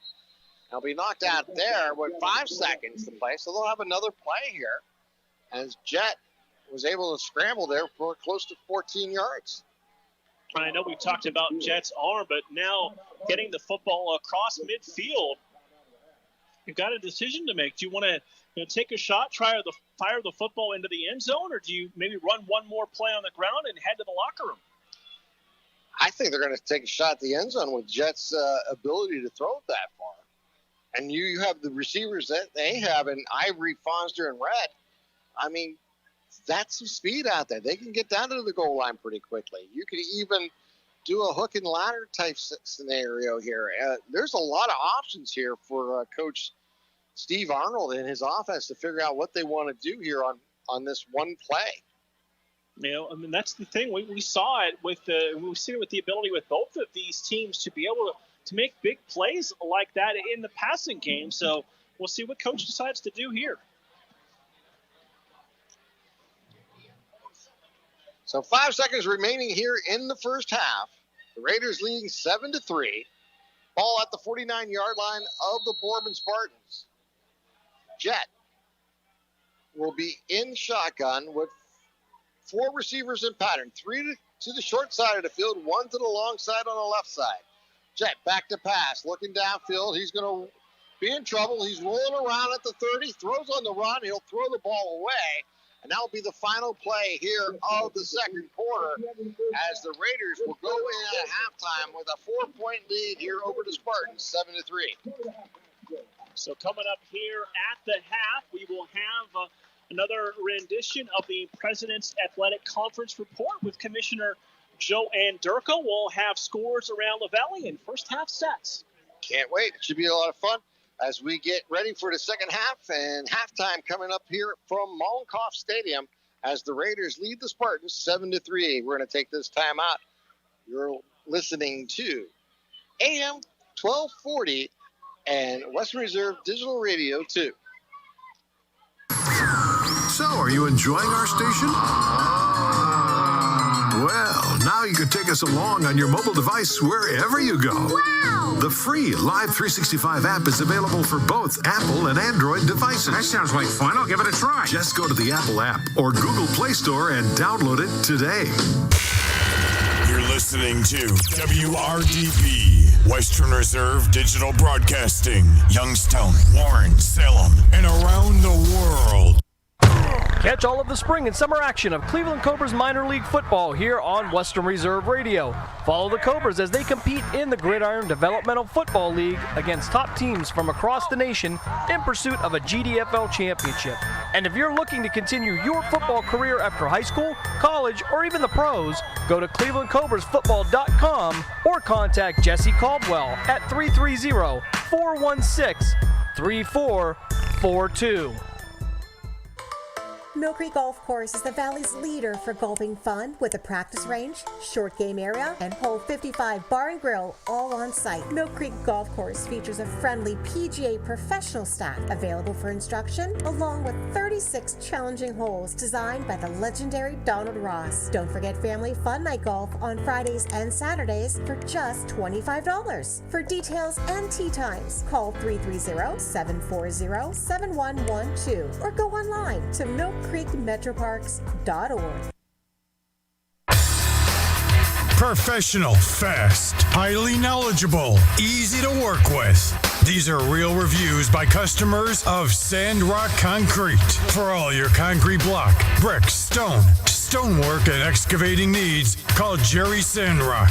For your free estimate at 330-506-0013. Sandrock Concrete is fully insured and ready to make your ideas a reality. Sandrock Concrete is a proud supporter and sponsor of Mahoning Valley High School football on Western Reserve Radio.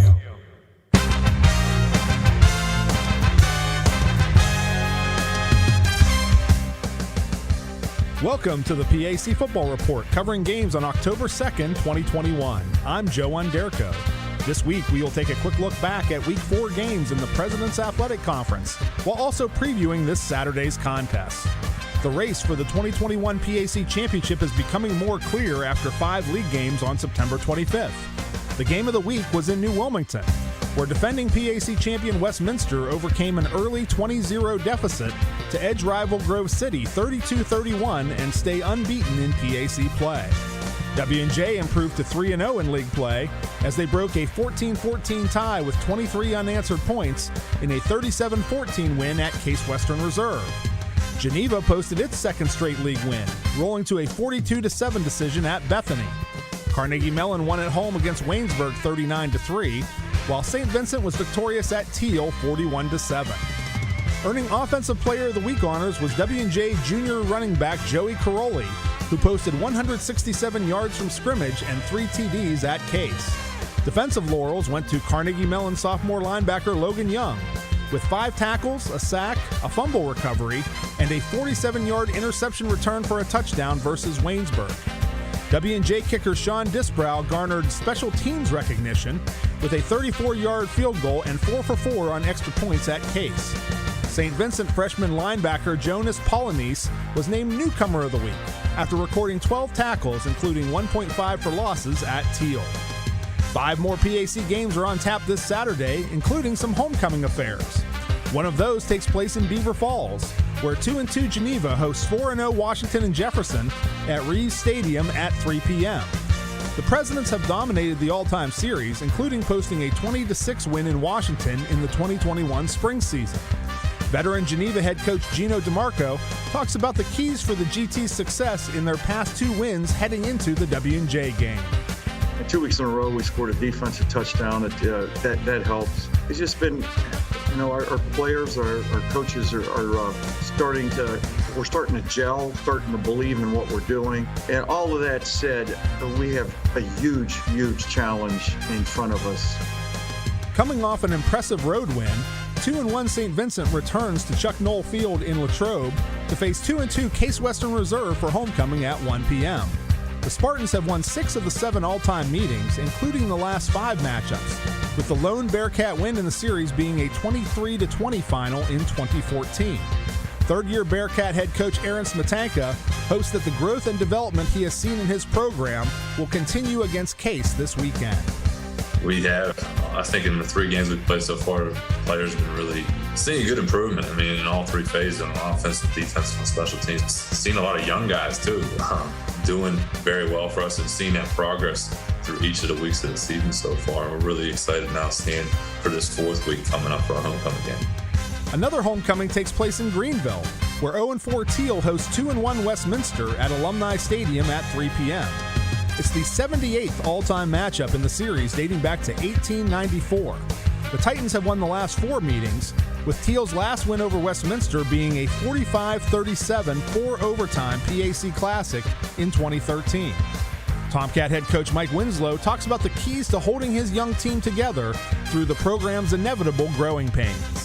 It's lots of encouragement, staying positive, really trusting the process. I know it's a popular, phrase you hear, and we do have to get better. We have to build on and get improve offensively on some things here this week, regardless of our opponent. In other games, 3-1 Grove City travels to 1-3 Waynesburg for a 1 p.m. kickoff at Wiley Stadium. The Wolverines have won the last 3 games against the Yellow Jackets, including a 42-24 final in the last meeting in 2019. Finally, 2-2 Carnegie Mellon travels to 0-4 Bethany for a 1 p.m. start at Bison Stadium. It's the 45th all-time meeting, with CMU leading the series 36-8. However, the Bison recorded a 23-19 win over the Tartans in their last trip to Bethany 2 years ago. That's all for this edition of the PAC Football Report. Please log on to the conference website at www.pacathletics.org anytime for the latest news, scores, statistics, and other info. You can follow us on social media via Facebook, Twitter, and Instagram. Links are available at the PAC website. I'm Joe Onderco. Thanks for listening, and we'll see you at the stadium.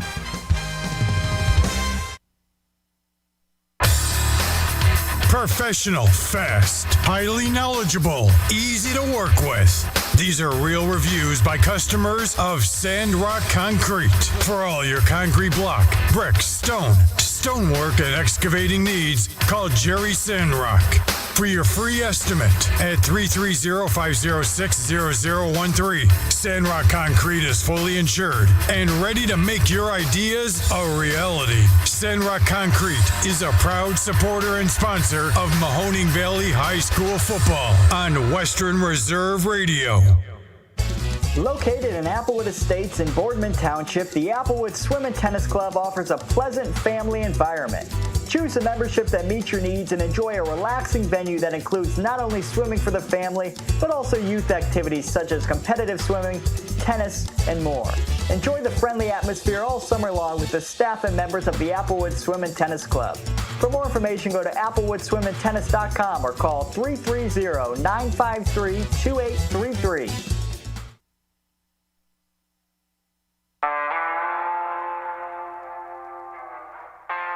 Back to the Sandrock Concrete High School football game of the week on Western Reserve Radio.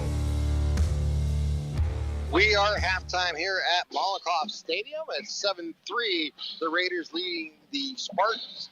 And here's my partner, Mark Means, with the statistical halftime update. We got to give a big thank you to my old broadcast partner, Dave Matz, who does the numbers for Boardman, that is providing these for us today. And to say we appreciate it would be an understatement. Team numbers here, first downs are even at 6 apiece. Boardman, 20 rushes, 72 yards. Warren Harding, 18 for 75. Throwing the football, 3 of 7 for Boardman for 21 yards. For Warren Harding, 4 of 9 for 58 yards. Total yards, 133 for Warren Harding.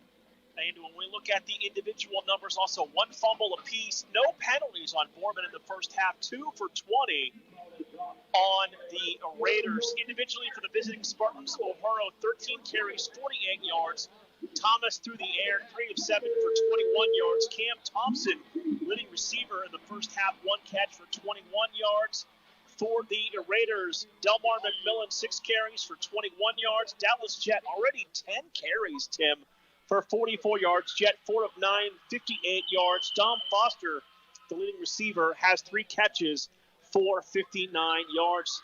Those are the first half numbers from tonight. Well, what really stands out is, as you mentioned, Jett with the 10 carry, because when we seen him against Ursuline, he was more of an improviser running the ball than design. And tonight we've seen more design runs with him. And what surprises me is, even though he has 59 yards in the first half, he's only gotten the ball 3 times as Dom Foster. They've given him the ball running once or twice. They've thrown to him. He's dropped a couple in tonight's ball game. But I think that's going to be a big part of the Raiders' offense here in the second half, try to unleash Foster and his athletic abilities on the football field. Some of the scores around the valley here at half, brought to you by Applewood Swim and Tennis Club. How about this one? Jumps off the page at you. At the half, St. Vincent St. Mary's 33, Ursuline 7. Shocking. They could score 40 in the second half and win that game with their offense, but that's a big margin at the half. Brookfield leading Newton Falls 21-0 at the half. The G-men of Garrettsdale Garfield looking to continue to be undefeated. They lead Campbell 42-0 approaching the half. Canfield 21-10 lead on Fitch as they approach halftime. LeBray 13, Crestview 6, that is before half. Poland 28, Girard 7. It is Struthers 21, Jefferson 14 at the half. We already told you Hubbard 42-0 over Lakeview at the half. Salem leading Marlington 14-3 at the break. Matthews a 16-0 lead over Fairport. Harding, coach looking for another victory to get closer to that magical 300 mark in that one. JFK a 21-0 leader over Rootstown. Big surprise so far in Western Pennsylvania. Sharpsville 21-0 lead over Wilmington approaching halftime. That is a real shocker there. I would never expected that one. 2 real shocking scores. The Ursuline score trailing as much as they are, 32-7 at half. And then that one over in Lawrence County. I would not expect Wilmington to be trailing by 3 touchdowns. I hear you know a little bit about Lawrence County football. Just a tiny bit. Yeah, and that is one where my dad went to Sharpsville, so I've always followed that Sharpsville program, and we know how good Wilmington is. Right. And that game has a lot to it because the head coach, Paul Piccarelli at Sharpsville, his son-in-law is the head coach at Wilmington. Oh, did not know that. So that's a little family goal. Yeah. It's interesting in Sharpsville. You got to give Sharpsville the community and the program a lot of credit because they did a co-op with West Middlesex, and by doing that, they're ineligible for the postseason play. But it gave about 10 to 15 players from West Middlesex an opportunity to play football this year. It did. And it's, they had to move up in classification and all that because of it. However, I mean, that's asking a lot out of your own players in your own community to say, hey, we need to do this because it gives these guys an opportunity to play high school football, even though it may prevent us from seeing the possible postseason. And it helped Sharpsville, too, because their numbers were down, not to the point of not worrying about playing football, but their numbers were dwindling, too. So you put those two rivals together, and it's been a great season so far. Yeah, it really has. They actually had homecoming at West Middlesex for them, I think the second or third week of the season, and they wore the West Middlesex colors. I mean, it has been really a nice collaboration between the two programs to achieve what they're due. And to see them up 21-0 is over Wilmington is shocking. It really is. Them winning, not surprising, but the score. So we got one more bit of information we can pass along. We mentioned Hubbard was up 42-0 over Lakeview at the half. But we hear from the stats crew for Hubbard. T.C. Caffey, 19 carries, 294 yards, 4 touchdowns. Gives him 1,817 yards on the season through, 6.5 games? And there's been several games he didn't even play in the second half. Yeah, and tonight he won't be playing in the second half. And 2,500 yards is not out of the question for him for the rest of the season. He has 3 games left. I mean, it's very possible regular season week. I hate putting a number out there, but in the same vein, he's done so well against every opponent. And his ability to shed tackles and use his speed, and really impressive to find the end zone in every game multiple times. I mean, that first week, you and I were, joking, in the first quarter where he ended up with I think a touchdown and 200 yards. And I said, he'll end up with 450 yards and 6 touchdowns, and practically did that. And it's been an amazing stat to watch each week what he's achieved on the football field. And the thing about it, too, is, I referenced when I saw them come from behind and beat Poland, everybody at the field knows he's going to get the football, 3 out of 4 times. And still being able to attempt to stop him, that's the biggest challenge. It really is. When everybody knows who should get the ball and who will get the ball, and you're still able to do it, that gives a lot of credit to the coaching staff, the offensive line, the wide receivers are doing the blocking downfield. I mean, it takes a team effort for a player to achieve those type of numbers, but it tells you what they're doing in Hubbard this year and why they're undefeated. And we will see Nick Hendricks, T.C. Caffey, and Hubbard a couple of times down the stretch. Next week, we are back at Hubbard for Girard and Hubbard. 2 weeks from now, we head over to Spartan Stadium in Boardman for a big game. No matter what the records are between Austintown, Fitch, and Boardman, that'll be great for Week 9. Traditional rivalry has been around for a long, long time. 2 schools that know each other. Even if it's a new coaching staff at Boardman, everybody knows everybody in the Valley and what they do. It means everything to those 2 schools to play. Just like this game here, Harding and Boardman. These 2 schools know each other very well. They've played many times over the years, even in the same conference over the time, and in the same division at the state level. It really is. It's great to see these rivalries continue and play, and it'll be a lot of fun in a couple weeks watching Boardman. It's going to be great to watch the second half here tonight. Our Week 10 matchup, we mentioned it earlier, Hubbard and South Range, both teams hoping to be undefeated going into that matchup. Also, a program reminder, don't forget, coming up tomorrow over on Western Reserve Radio, we will have Grove City College football around a 12:15 pregame. Grove City on the road to take on the Wadesburg Yellow Jackets for a 1 o'clock kickoff. We follow it up with the Youngstown Phantoms home opener coming up Saturday night, 6:45 pregame, right here on Western Reserve Radio. So lots coming up in sports in the Valley in the next few days. There's no question about Western Reserve Digital Radio is your sports leader for live sports here in the Valley, and what a great thing we have been a part of the last few years. Not just watching the Phantoms, but the high school football and everything else that we put on, including all the shows, including yours weekly by all means on Tuesday evenings. And then you talk about the partnership with Cumulus Broadcasting and Sports Radio 1240. They will have college football from Westwood 1 coming up tomorrow, 11:30 pregame, 12 o'clock kickoff, Wisconsin and Michigan, and a good old-fashioned Big Ten battle. And, of course, Sports Radio 1240 has your Thursday night, Sunday night, and Monday night NFL primetime games all season long.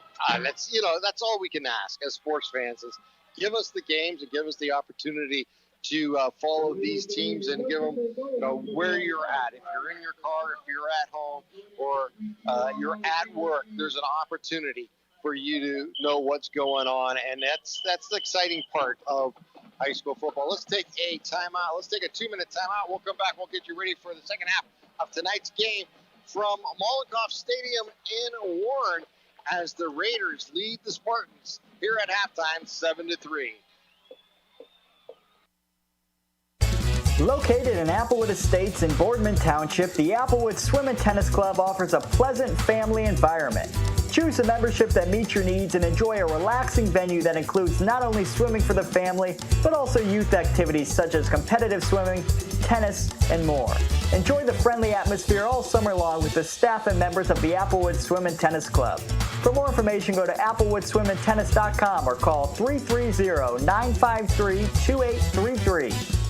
During the fall and winter, grilling season never ends, and Gessler Propane is your local supplier that makes sure you get your hard-earned money's worth. Why go to gas exchanges to pay higher prices for tanks not filled to capacity? Gessler Propane makes sure you're prepared for year-round grilling with 100% filled tanks at a reasonable cost. See Bob Monday through Friday 10 to 4 and Saturday 9 to 3 at Gessler Propane, 702 Youngstown Poland Road, Struthers, or call 330-755-9119. Gessler Propane. They got gas.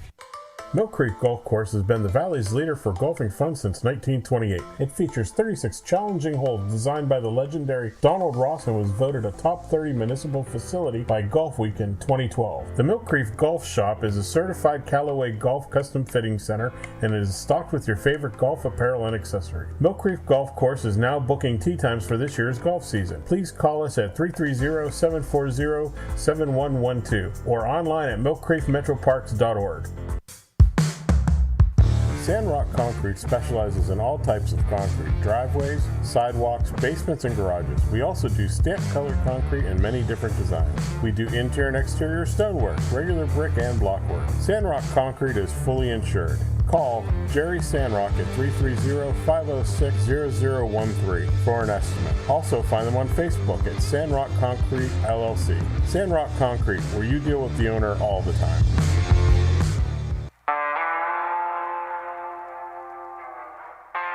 Back to the Sandrock Concrete High School Football Game of the Week on Western Reserve Radio.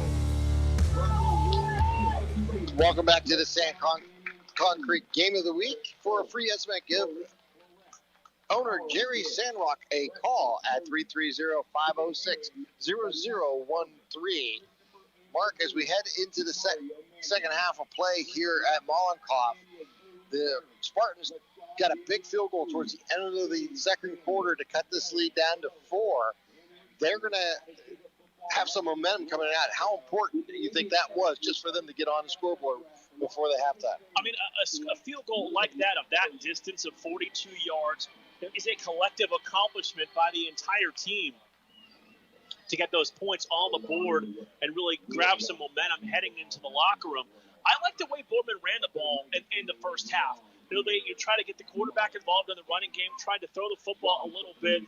But I like the way Ahoro ran the ball in the first half. And I would take the opportunity and maybe come out here to begin the third quarter and just pound the football at him a little bit and then see if you can soften it up a little bit and maybe then take some shots downfield. Steve Arnold's squad comes in at 7-3 coming in the second half, led by Dallas Jett. We've seen him as a runner in the first half. But I'm expecting to see a lot from Don Foster here in the second half, too. Right. I mean, Foster is the leading receiver, but he's only had 3 touches. He had 2 catches. He had the one end around that he was able to pick up a first down on. When you've got someone of his ability, You want to get him the football as much as you can, but they've got 3 playmakers at the receiver spot, not just Foster. Yeah, and Bryson Powell, unfortunately, got the injury in the second quarter. Looked like a leg injury type, maybe ankle type injury that when he was running, it was a non-contact injury and a tough situation here for the Raiders. One of the 3 feature runners that they have. Yeah, you never like to see that, one of those non-contact type situations where he wasn't able to put any weight on that leg as they took him to the sidelines. And hope the best for him that's not a long-term type injury for him, and someone can step up and fill that void. Delmar McMillan, we're seeing the senior this year in this game here get some feature runs and a nice first half for him. And he did. He's your prototypical tackles type runner, 170 pounds, and really no one has seemingly taken over control of that running back spot. That's why you're seeing 2 and 3 different ball carriers get opportunities to run the ball for the Raiders. All right, both teams are on the field, respectfully huddling by their end zones as they get ready here for the second half of tonight's ball game. As both teams and the officials now get ready in the position, we'll be getting ready to start the second half. Quickly, some keys maybe for both teams. I want to see if the Raiders could take advantage of that deep passing game. They've taken a couple of shots downfield, but haven't really been able to connect. For Boardman, again, I like the way the offensive line played. I like the way they ran the football. We'll see if they stick with that or try to be a little more balanced here come second half. All right, both teams on their sidelines with their special teams coaches getting ready to start the second half. We got 12 minutes on the clock. We are live here from Mollenkoff Stadium as the Raiders lead the Spartans 7-3 here entering here the second half. As the Spartans will get the ball to start the second half, we'll send Hightower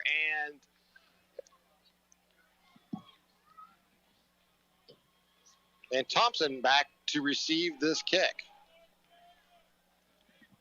Doherty will kick it off. He'll kick on the right side of the X on the 40-yard line by the visitors' hash side of the field as Doherty tees it up.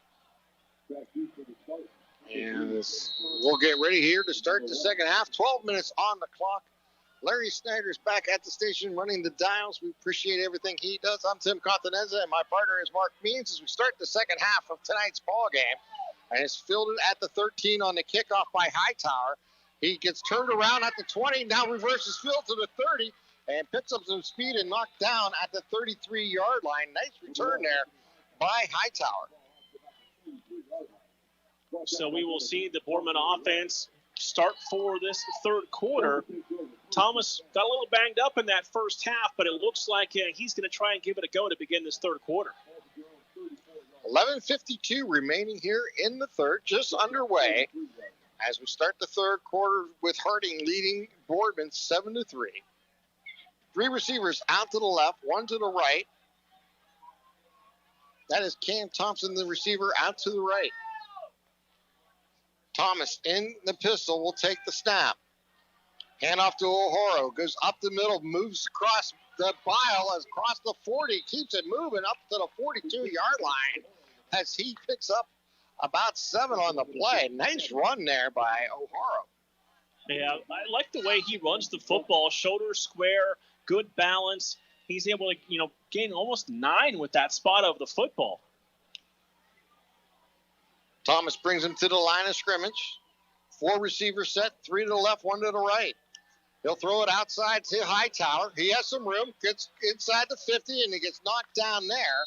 Picks up the first down, and it'll be first down and 10 at midfield here for the Spartans. I like a call like that to come out to start this third quarter. Harding's defense has really been aggressive to begin this game, and you want to try and take advantage of an over-aggressive defense with maybe some screens or some tunnel screens. Try and take advantage of your athletes, get them upfield. Spread offense for Boardman, 4 receivers set, 2 left, 2 right. Hightower comes in motion, fake to him. It is going to be Thomas on the keeper. Thomas turns the corner, fumbles the ball, but it goes out of bounds around the 40-yard line. He's going to pick up nice yardage as the ball moved out by the Boardman side of the field. I like the momentum Boardman's coming out with here, taking advantage of getting some points on the board to end the half, and it's been a good mixture. We've seen run, pass, and then quarterback keeper. Let's see what they choose to do here. They're going to talk this over. I think they're wondering where the spot of the ball may be, Mark. You don't have, wherever it went out at the high school level, it's not where you fumbled the ball. So we'll see what they choose to do here. First down, that's what they were discussing. Okay, so they get the first down roll on the fumble. That'll be first down and 10 here for the Spartans at the Raiders' 40-yard line. They've gone to running clock at Mollenkopf Stadium. 8 minutes to go, third quarter. It is a 35-0 lead for South Range over Niles. Four receivers set here for the Spartans. Thomas in shotgun, takes the snap. Thomas will keep, rolls to his left, turns the corner, picks up a yard or two before stepping out of bounds. Give him 1 to the 39. It'll be second down and 9 coming up here for the Spartans. And I've been impressed with the way Trayvon Allen has been able to play defensively. Fourth time for Boardman getting across midfield. Let's see if they can cash this one in on a touchdown. Second down and 9, ball at the 39-yard line. Thomas takes the snap, handoff to O'Horo, and flags came flying. I think we're going to get a personal foul face mask against the defense. And I was just about to say he was lucky to hold on to the football as he twisted upfield, but when he made that move, somebody got a piece of the face mask and held on for a while. So 15 yards will be assessed against Harding. And now take the ball down to the 24-yard line.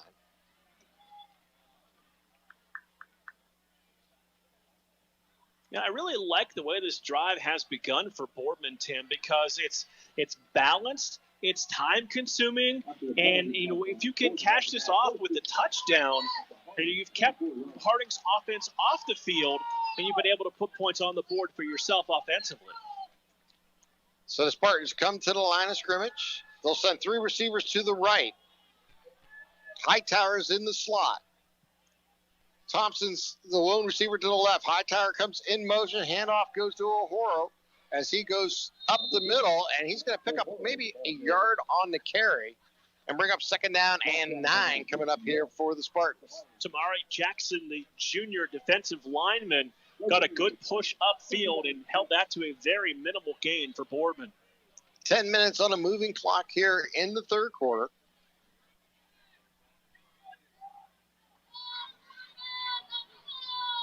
As the play gets signaled in from the sidelines. No huddle offense here for the Spartans. 4 receivers set. Thomas in the pistol. They'll bring Hightower in motion. Handoff will go to O'Horo. He'll go forward. He'll gain another yard on the play. But he's not going to get much more than that. And he'll bring up a third down and long coming up here for the Spartans. Josiah Todd, again, another one of those defensive linemen up front for the Raiders there to make the play. Interesting placement on the ball, too. If you're thinking about a field goal, they're right in the middle of the field. So that is a potential here. If this play here is not done, they'll go back to where the ball was positioned. So we'll see how this play turns out. Terrence Thomas in shotgun. 4 receivers set.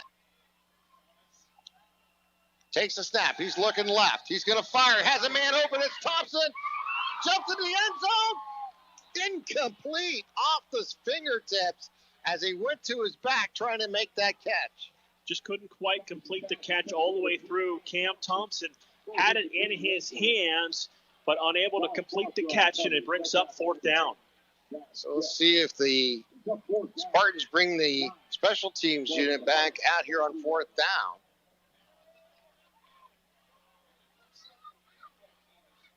Here, I don't know if they know what they want to do yet. I think they're going to have to call a timeout. They will.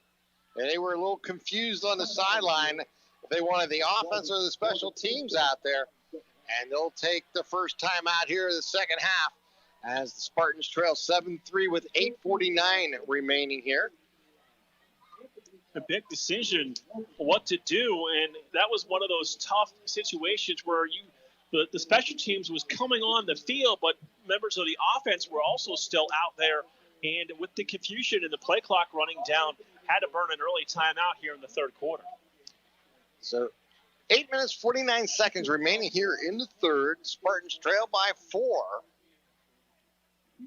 Cole Coxon kicked a 42-yard field goal with 20 seconds remaining in the second quarter to get Boardman on the scoreboard. We'll see what Coach Seth Amstrom decides to do here. And it's a 4th down and 9, so it's not like it is a short field for a first down. And no, it's one of those where, and the team is huddling just inside the near hash right now, so we can't quite tell from that group what they're going to do. Keep looking to see if I see number 80 on the sidelines, but I do not, and I'm not sure if I see him in the huddle around the coaching staff. So I think they're going to go for it here. I think they are too. That's what it looks like. More of the offensive players are out there. They're all huddling around Terrence Thomas, who's the quarterback here for the Spartans. And it looks like they're going to get excited about going on 4th down here. This is one of those plays, this is why the head coaches make the difficult decisions, because a play like this, if you go for it on 4th down, will be a definite momentum swing one way or the other. Certainly will. And here comes the offense onto the field here for the Spartans on 4th down and 9. They'll send 4 receivers in pattern, 2 to the left, 2 to the right. Terrence Thomas in the pistol. Takes the snap, looks left, down the middle, throws down the middle, too tall for his intended receiver, go off his hands and fall incomplete. Looking for Hightower, and Hightower may be injured, laying down around the 11-yard line. Yeah, he's down at the 11-yard line. That ball got deflected. The receiver in the end zone was looking for a pass interference flag, but once that ball's deflected, you're fair game. It's a good point there, Mark, because everybody on the sideline was looking at that. And once it was deflected, then it becomes, like you said, you can attack any type of receiver downfield. You can tackle them, and it's not interference because the ball has been interfered with, or I should say, be tipped by a defensive player. So 8:43 here to play in the third. That's a good sign. He is going to be up slowly, trying to walk here towards the near sidelines. We are on the visitor side at Mollenkopf Stadium. Yeah, he's walking off on his own power, so that is good to see. Anthony Hightower, the wide receiver for Boardman, was the intended there on 4th down and 9, and the ball will go over to the Raiders on downs. So they'll take over at their own 23-yard line here. Dallas Jett at quarterback. He'll send 2 receivers to the left, 2 to the right. Jett will keep and go up the middle and get back to the line of scrimmage, maybe get one on the carry. As a nice defensive play there by the Spartans, as Isaiah Torres made a nice tackle there to prevent Jett from getting a big gainer. And that tackle didn't look good either, the way Jett initially got hit, but it was good to see him bounce right back up and head back to the huddle. Temperature's starting to drop. We're down to 57 tonight. October has arrived. Jett will take the snap. Look left side. He'll fire. He'll fall incomplete as he bounced it into his intended receiver, Tyree Ivory. Stephen Conti in there defensively for Boardman as that ball is deflected. 3rd down and 9. 8:04 remaining here in the third quarter.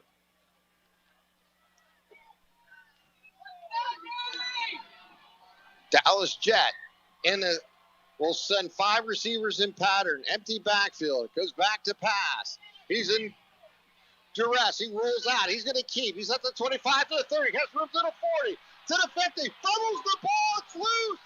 The ball is still loose. Bouncing around the 35-yard line. And I think the Spartans have recovered, and they have. Wow, what a play by Jet. Scambling in the backfield. Makes a huge move up the middle. And in the process, get the ball knocked away from him around the 45-yard line. And a couple big rolls of the defense for the Spartans jump on it at the 31-yard line.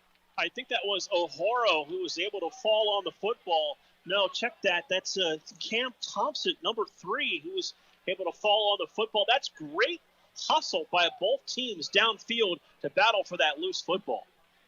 So that is the second turnover of the ball game here for the Raiders. And the Spartans will take over with 7:51 remaining here in the third. The Spartans trailing by 4, 7-3. So Spartans will send 4 receivers in pattern, 2 to the left, 2 to the right. Thomas in the pistol will take the snap. Hand off to O'Horo. Goes straight up the gut, and he's going to get close to the 34-yard line. Pick up about 3 on the play and bring up a second down and 7 coming up here for Boardman. Third quarter, Springfield has now extended their lead over Waterloo to 50-0 over on Western Reserve Radio. Second down and 7. Hightower will be in the slot with 3 receivers to the left, 1 to the right. Thomas throws it out to Hightower. Hightower moves it outside to the 40. Steps forward, gets up to the 42-yard line. That's enough for a first down as the Spartans will move the sticks with 7:06 remaining here in the third. That's great effort by Anthony Hightower to stretch out, get past the first down marker, and keep this drive rolling with some early momentum for the Spartans. Spartans first down and 10 at the 42.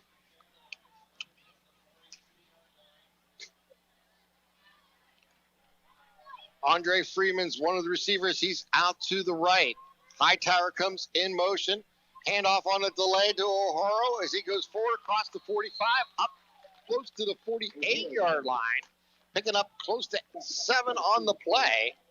And it'll bring up a second down and a long 3 coming up here for Boardman. End of the third quarter at Bell Ryan Stadium. 41-0 South Range leading the Niles Red Dragons.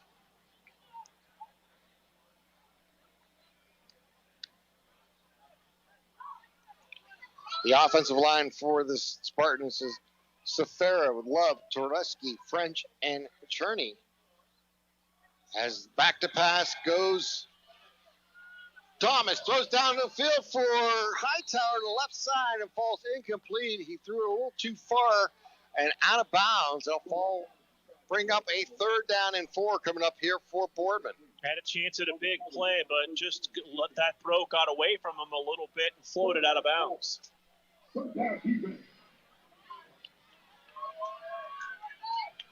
So the Spartans will stay with 4 receive set as they'll send 3 receivers out to the right, 1 to the left. The 1 to the left is Thompson. It's going to be a quarterback keep there by Thomas, and he's going to get close to the sticks, crosses the 50 down to the 48-yard line. Needed to get to the 48 for the first down, and this is going to be where they mark it. If it's on the line, I believe he's going to have it marked. Yeah, they came in, and the officiating crew is going to eyeball it, and they're going to bring the chains in for the first time. It might be first time we've had that happen all season. It's been a while. It's tough to see from the hash mark. Now, well, they'll bring out the chains, and we'll see exactly what they mark. They might be just shy. I'm trying to eyeball it. I'm going to say they're short. I think they're just a little short. I'm thinking they're about 6 inches, maybe a half a football short. So, here comes the markers. They'll stretch it out. once we get it all situated. And they're going to be just shy by about a foot, according to the official. So let's see what Boardman does here on 4th down. Another big call for the coaching staff. Well, they went for it on 4th and 9. I think at 4th and a foot, we can probably guarantee they'll do it again.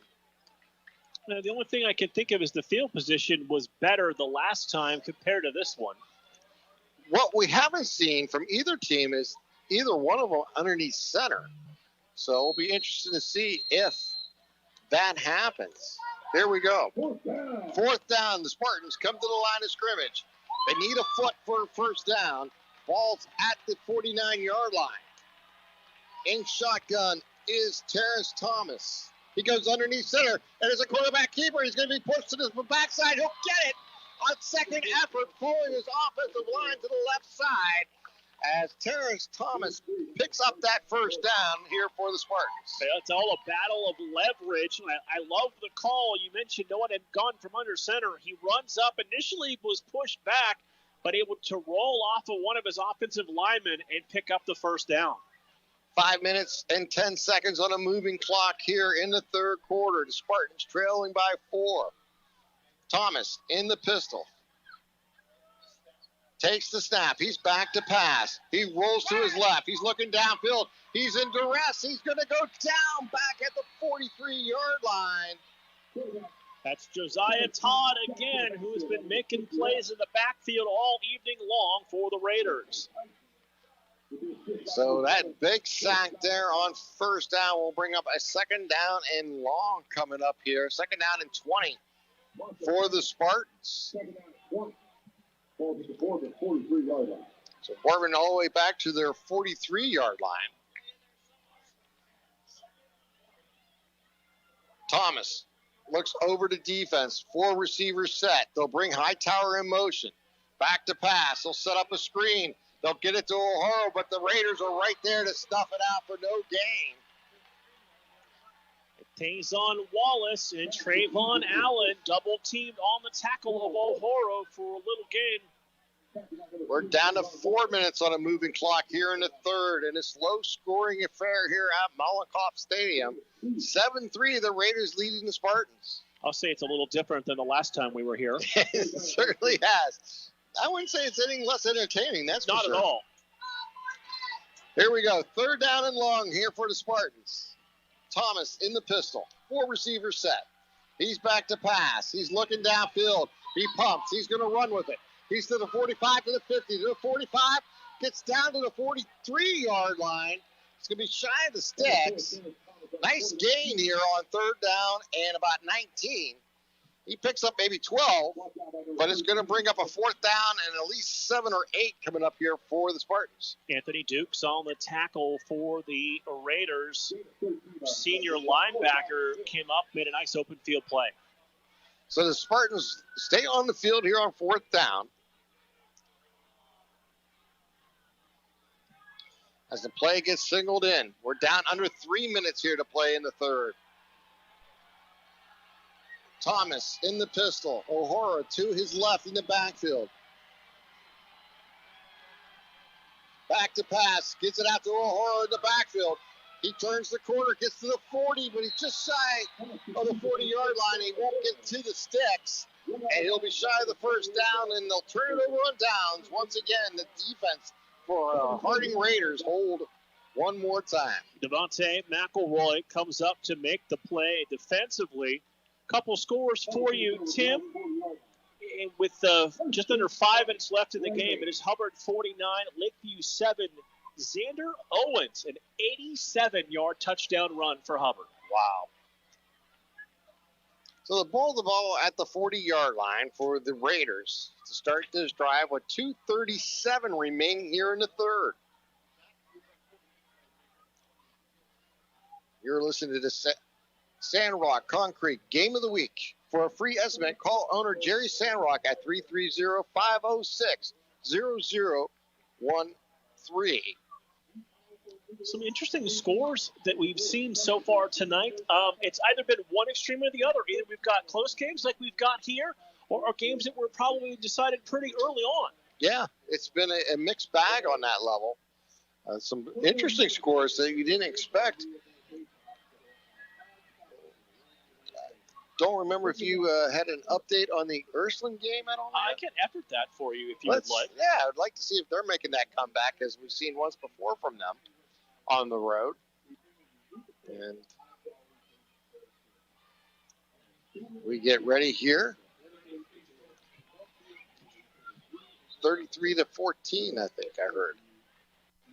So closer. It's not close enough. No, got a long way to go if you're an Irish fan on that one. All right, here we go. First down and 10 here for the Raiders. Ball at the 40-yard line. Dallas Jet in the shotgun. 3 receivers to his left, 1 to his right. Takes the snap, looking left, now down the middle. Fires, completes it at midfield to Ivory for the first down, right at the 50-yard line. Ivory's become a playmaker throughout this year. 6'2", 170 pounds, good speed, good size, and not afraid to go over the middle and make plays. So the Raiders, first down and 10 at midfield. Again, 4 receivers set, 2 left, 2 right. Shotgun for Jet. They'll bring 1 in motion, and a ball, that's going to be a false start against the offense. That was going to half the left side of the line started before the ball was snapped. It might have been even the center missing the count, where most of the team was moving before the snap happened. It's that uncomfortable feeling when you look around and everybody moved but you, and you're the one that matters most, or at least first. Exactly. We're down to 2 minutes here to play in the third quarter.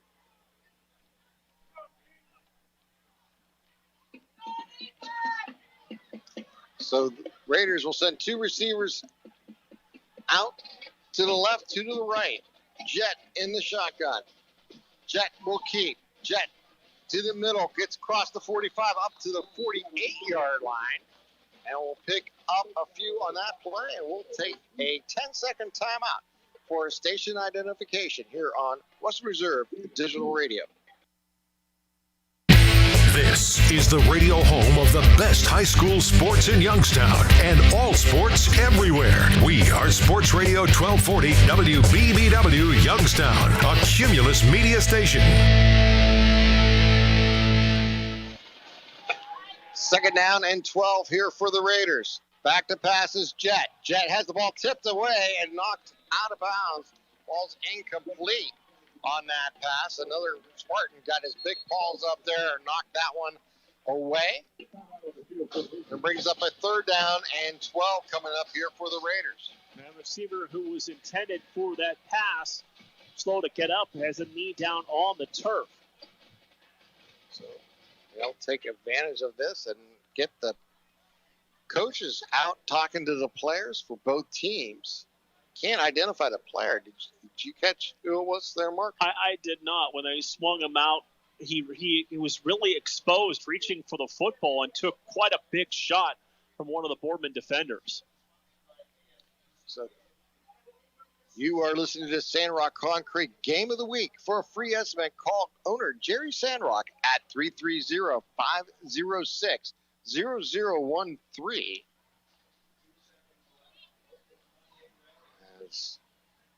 We're down to 1:02 remaining here in the third quarter as the Raiders lead the Spartans here at Mollenkoff 7-3.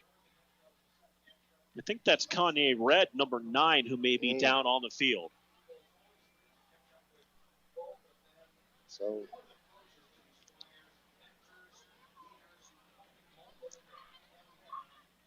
I know if I go to a break, that's when you get up and get off the field. Right, and we wanted to yeah, exactly. Here he's going to get up on his own. That is Red, and he's going to walk off. So that is great to see. Once he got his energy back and his wind, he got up quickly and walked off the field on his own power. So that's, again, great to see. Brings up a third down and 12 from the 48-yard line here for the Raiders. 1:02 remaining here in the third. 4 receivers set, 3 to the left, 1 to the right here for Jet. Jett takes the snap, looks left, down the middle. Now we're going to fire and throws incomplete, too far ahead of Taylor, his intended receiver. A little low, too, on the pass. And they'll bring up 4th down here for the Raiders. Now, we talked about offense in the pregame show going into this game, and boy, the defenses were like, don't forget about us. We're here to play, too. They certainly have. Both teams have come up big when they needed to. So Doherty in to punt the ball away. He'll stand around his own 35-yard line to receive the snap. Hightower will go back to receive the punt. Doherty gets his punt off. Hightower is going to make a catch at the 23 as he rolls to the 25. Tries to go outside, keeps his feet up to the 30-yard line. Nice return there by Anthony Hightower as he was able to go kind of one-on-one with the defender and roll out to his right and pick it up. They're going to say he's out of bounds at the 29-yard line. The Boardman special teams did a good job to get pressure on Doherty, but not rough him as they were able to pull up just in time in order to force him to quick kick that football really when he wasn't comfortably ready to do so. You know, it's interesting here, Mark. This third quarter has been dominated by the Boardman's offense, moving the balls, really between the 20s, but unable to get into the red zone when the opportunity has arisen. And the Raiders have been quickly either a turnover or a quick 3-and-out type scenario offensively. You look at this Boardman offense, 5 trips across midfield. They only have 3 points. They're going to do a jet sweep.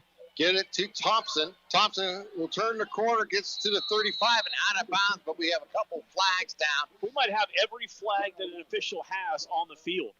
Yeah, all around the 30-yard line. And last time I was wrong when I said it was going to be holding, but this time I may be right.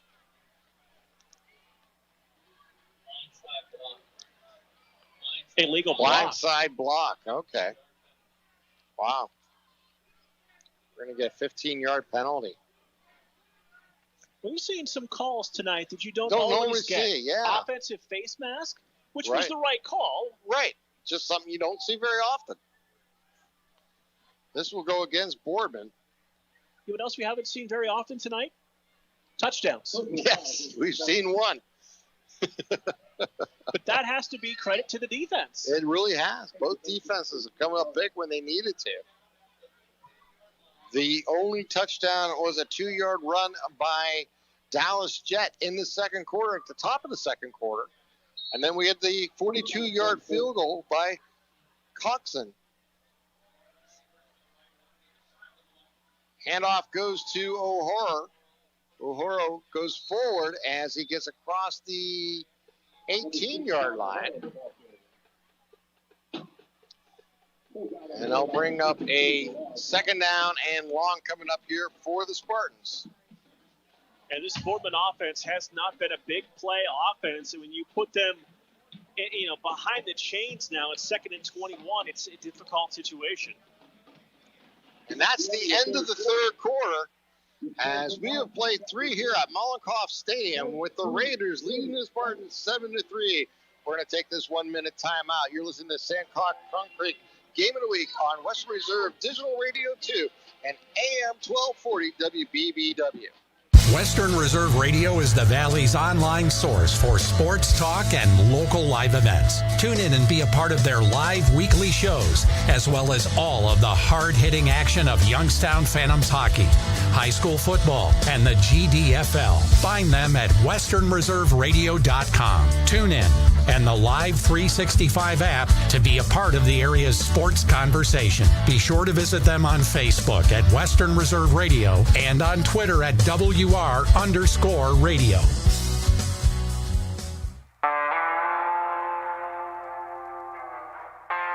Back to the Sandrock Concrete High School Football Game of the Week on Western Reserve Radio. 12 minutes on the clock as we enter the fourth quarter here at Mollenkoff, as the Raiders lead the Spartans 7-3. Second down and 21 coming up here for the Spartans. They'll now move left to right on your devices as we welcome the audience from Western Reserve Digital 1, as we have the full network going now, as we have Western Reserve Digital Radio, both 1 and 2, and, of course, Sports Radio 1240 WBBW. Glad to have you aboard. I'm Tim Continenza, along with Mark Means and Larry Steyer, running the board back in our studios in Struthers. And, of course, the big man, Dave, executive producing everywhere. Translation, telling people what to do.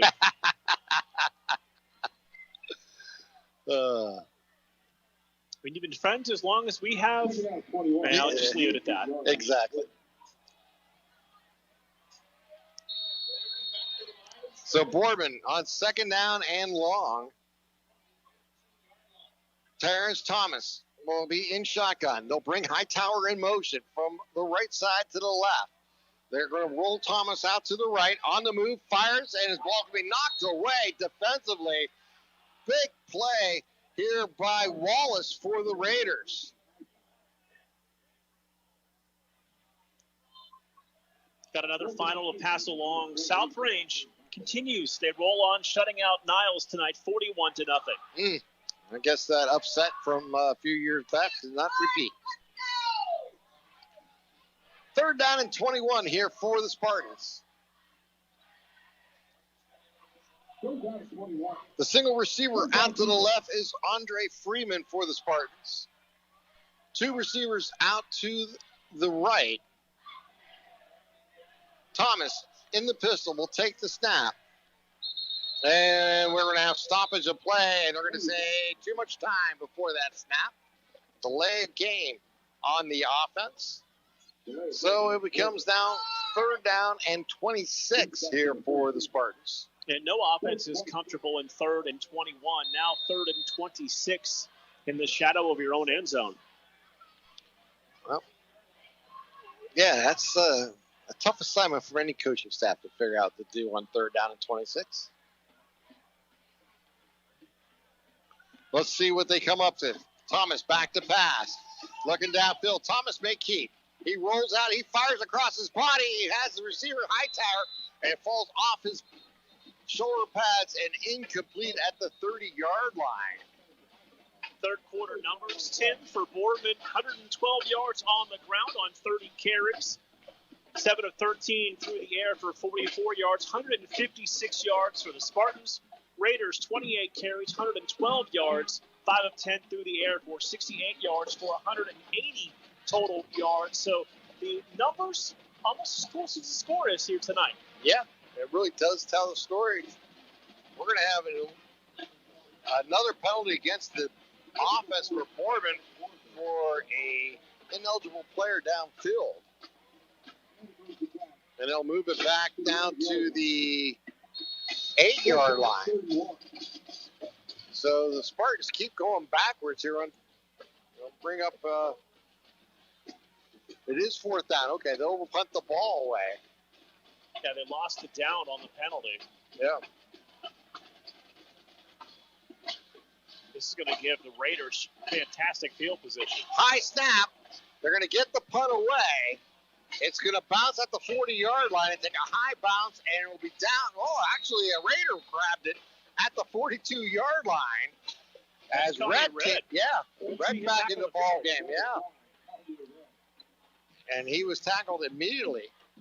And they'll put the ball around the 42 or the 43-yard line. But, yeah, what happened on that last play, on that penalty, I apologize. I've seen the signal for the loss of down. He was across the line of scrimmage when he threw the ball. So let me correct myself there. And that was what that penalty was for against the offense and brought up fourth down. So the Spartans will call on their defense one more time to come up with a big stop with just under 12 minutes to play in the fourth quarter. Jet will be in the pistol. 3 receivers set. Handoff goes to Ivory on the jet sweep. Turns the corner to the 40. Gets up to the 35-yard line. Nice pickup there by Ivory. As Freeman was on the tackle there for the Spartans. And we've got one of the Spartans down on the field at about the 34-yard line. Tell you what, with that timeout, let's take a 30-second timeout. You're listening to Western Reserve Digital Radio and AM 1240 WBBW. So, are you enjoying our station? Well, now you can take us along on your mobile device wherever you go. Wow! The free Live 365 app is available for both Apple and Android devices. That sounds like fun. I'll give it a try. Just go to the Apple app or Google Play Store and download it today. You're listening to WRDB, Western Reserve Digital Broadcasting, Youngstown, Warren, Salem, and around the world.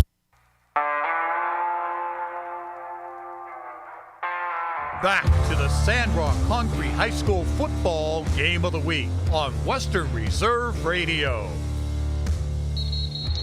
11:19 remaining here in the fourth quarter. That was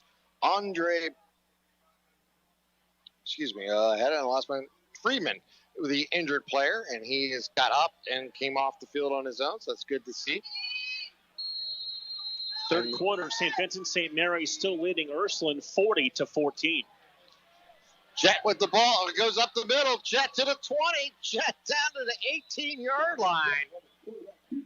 Jet on that keeper just took it right up the middle against the Spartan defense for a big gainer. They mark him down at the 19-yard line. Be first down and 10 here for the Raiders. Another final, Tim. Garfield beats Campbell tonight 56-6, and the G-men are 7-0. Wow. Some big scores tonight. We'll have to... 10:40 remaining on a moving clock here in the fourth quarter. The Raiders on the move. And we have a whistle and a timeout taken here by the Raiders. So let's take another timeout here on Western Reserve Digital Radio. This will be a 1-minute timeout. You're listening to the Sandrock Concrete Game of the Week on Western Reserve Digital Radio, AM 1240. Catch all of the spring and summer action of Cleveland Cobras minor league football here on Western Reserve Radio. Follow the Cobras as they compete in the Gridiron Developmental Football League against top teams from across the nation in pursuit of a GDFL championship. And if you're looking to continue your football career after high school, college, or even the pros, go to clevelandcobrasfootball.com or contact Jesse Caldwell at 330-416-3442.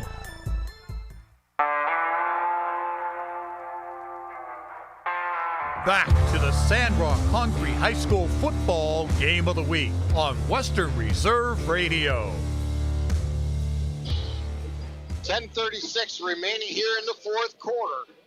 The Raiders leading by 4, 7-3 over the Spartans. They'll have the ball first down and 10 at the Spartans' 19-yard line. We just seen on the previous play was Dallas Jet being a runner again, Mark, making that big play up the middle. Yeah, 10 carries at the half, more than we saw in the entire game 2 weeks ago against Ursuline. And his ability to run the football has been a big factor here in tonight's game. So the Spartans come out on the field on defense. And here comes the Raiders. Ball at the 19-yard line, first down and 10. 2 receivers out to the left, 1 to the right. 2 backs in the backfield, split by Jet. Jet back to pass, fires to the corner on the right side for Foster. Jump ball, Foster, incomplete. Touchdown. No, he came down with a touchdown. Wow, I thought the official was going to point and say incomplete. He pointed to say touchdown. That's a great catch by the Syracuse Verbal. Dom Foster fighting the defender and the boundary to make an amazing catch. A jump ball pass there by Jet, really giving him the athletic opportunity to make a play on the ball, put it in a perfect position, and he was able to juggle it and come down with it. Now Doherty in for the point after. Here's the kick. It is up, and it is good. So with 10:28 remaining here in the fourth quarter, the Harding Raiders extend their lead out to 14-3. We're going to take a timeout. You're listening, 30-second timeout. You're listening to the Sandrock Concrete Game of the Week on Western Reserve Digital Radio and AM 1240. Mill Creek Golf Course is the Valley's leader for golfing fun with a practice range, short game area, and hole 55 bar and grill all on site. Mill Creek Golf Course features a friendly PGA professional staff available for instruction, along with 36 challenging holes designed by the legendary Donald Ross. Don't forget family fun night golf on Fridays and Saturdays for just $25. For details and tee times, call 330-740-7112 or go online to millcreekmetroparks.org.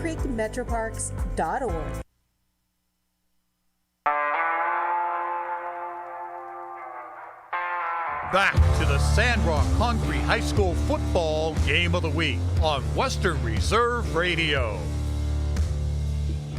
It was a 19-yard touchdown pass from Jet to Foster to extend this Raiders lead down to 14-3 over the Spartans with 10:28 remaining here in the fourth quarter.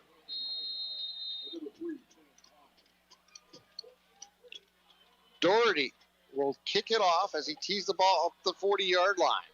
Hightower and Thompson back deep for the Spartans. Fielded at the 8. For the Spartans is Hightower. Hightower across the 15 and down at the 16-yard line. That'll be first down and 10 here for the Spartans at their own 16-yard line to start this drive, now trailing by 2 scores here, Mark.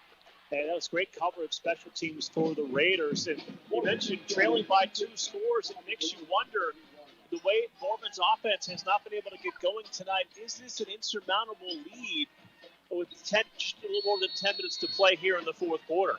Yeah, it's going to be interesting to see if they do maybe try to pick up the tempo here. I know there's plenty of time. It's 10:21 remaining here in the fourth quarter.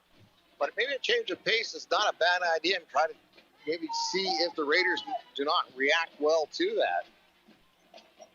Thompson takes the snap. He'll fire it out wide and in the backfield to O'Hara. Turns the corner to the 20, up to the 25, and dives forward close to the 28-yard line. Nice play on first down. And that's a first down play here for the Spartans. And need a lot more of that, get the offense going. That way they're not forced to try and convert another fourth down. Well, we have an injury timeout here for the Raiders on the far side here, Mark. And I believe they should have been enough for the first down on the play.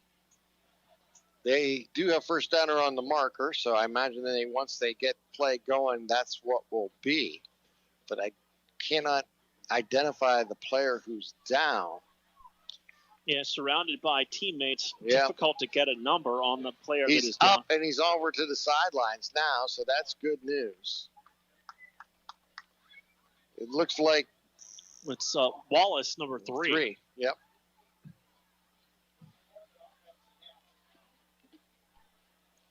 So it'll be first down and 10 here for the Spartans. Ball at the 28-yard line.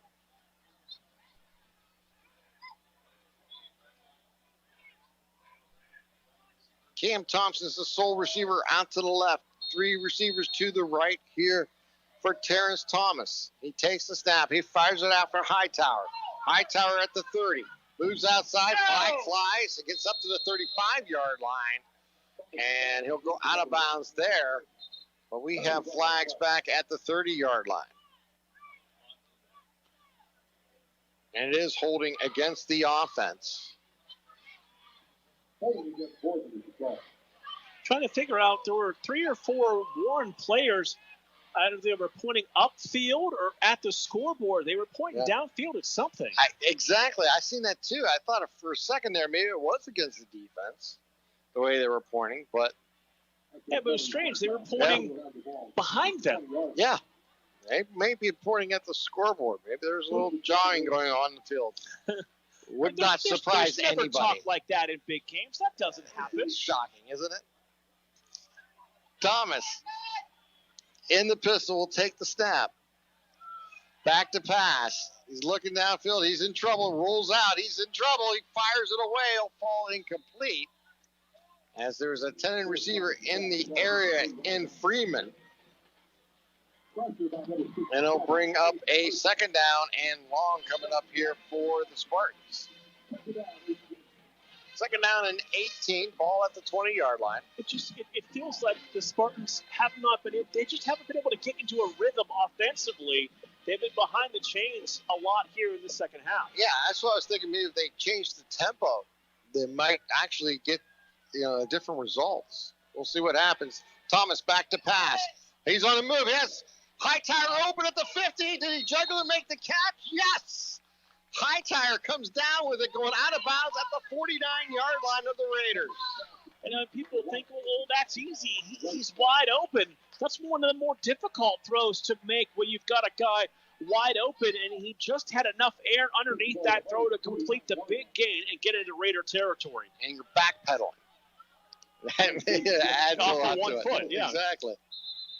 So we have a whistle, and we have another timeout. The Raiders had 12 on the field, and they had to use a timeout. So let's take a 30-second timeout. You're listening to West Reserve Digital Radio and AM 1240 WBBW.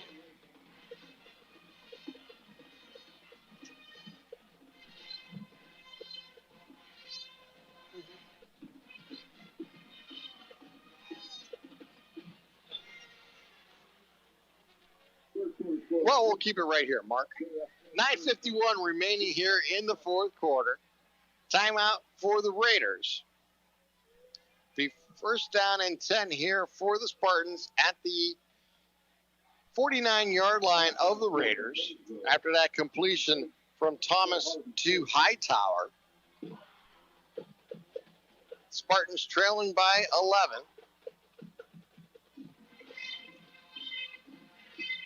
One of those situations where you need to score quickly, get the stop, and get the football back. So we'll see what Boardman tries to do here.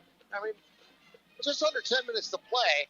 Like you said, this is an important drive for the Spartans. They definitely being down 2 scores. They need to get something here to then, have their defense, who's played spectacular here tonight, to have an opportunity to make a stop and get the ball back to the offense and Terrence Thomas and his teammates to make some plays here and possibly close this gap.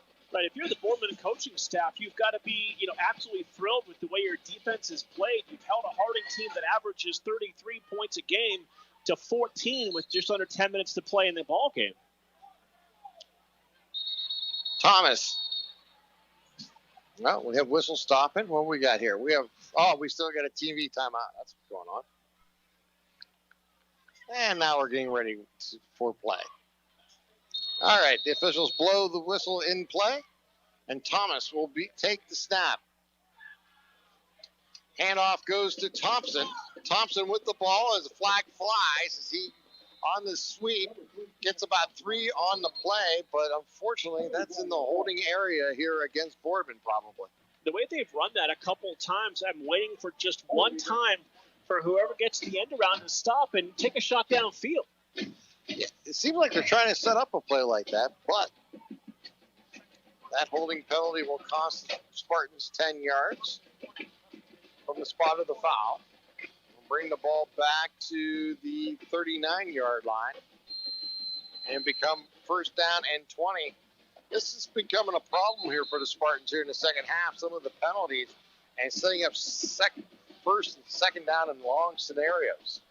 And it has been the situation, especially here in the second half. For every big play they get offensively, there's some type of penalty that puts them behind the chains again. The old 1 step up, 2 steps back scenario. Hightower goes in motion. Thomas back to pass. He'll dump it off to O'Horo. He gets to the 40, to the 45, and out of bounds after picking up some nice yardage on the play. And he'll stop the clock getting out of bounds. And it'll be second down and 15 coming up here for the Spartans. A difficult scenario for your offense, knowing that you need to get chunk plays to get this ball into the red zone to try and get a chance to score. But that has been difficult tonight for either team to really have big plays. 2 receivers left, 2 right here for the Spartans. On second down and 15, Thomas back to pass, looking left. He'll fire out in the flats and it'll fall incomplete. A little low pass on that play. It was Sean O'Hara was the intended receiver. And they'll bring up third down and 15 here for the Spartans. I mean, the good news is the incompletion stops the clock. The bad news now, it's third down and long. Yeah. Fortunately, the Spartans have been in this situation throughout the second half. See what they have in the playbook here for third down and a long 15. Thomas takes the snap. He's back to pass. He rolls up. He fires as a man open at the sticks. Gets it complete for the first down. Hightower on the reception as he made it on the Boardman sideline right at the sticks. So he picks up 16 on the play. And with 8:59 here to play, the Spartans' drive continues. The perfect play. They just were able to get just enough to keep the chains moving and keep this drive going. 2 receivers to the left, 2 to the right. Terrence Thomas in the pistol will take the snap. He's going to throw it out wide, and it's going to fall incomplete as Sean O'Hara was unable to bring that one in. And that will bring up a second down and 10 coming up here for the Spartans. And those little swing passes have just not worked. Harding, with their outside edge defenders, have such great closing speed. They're able to close on that play and jar the ball loose.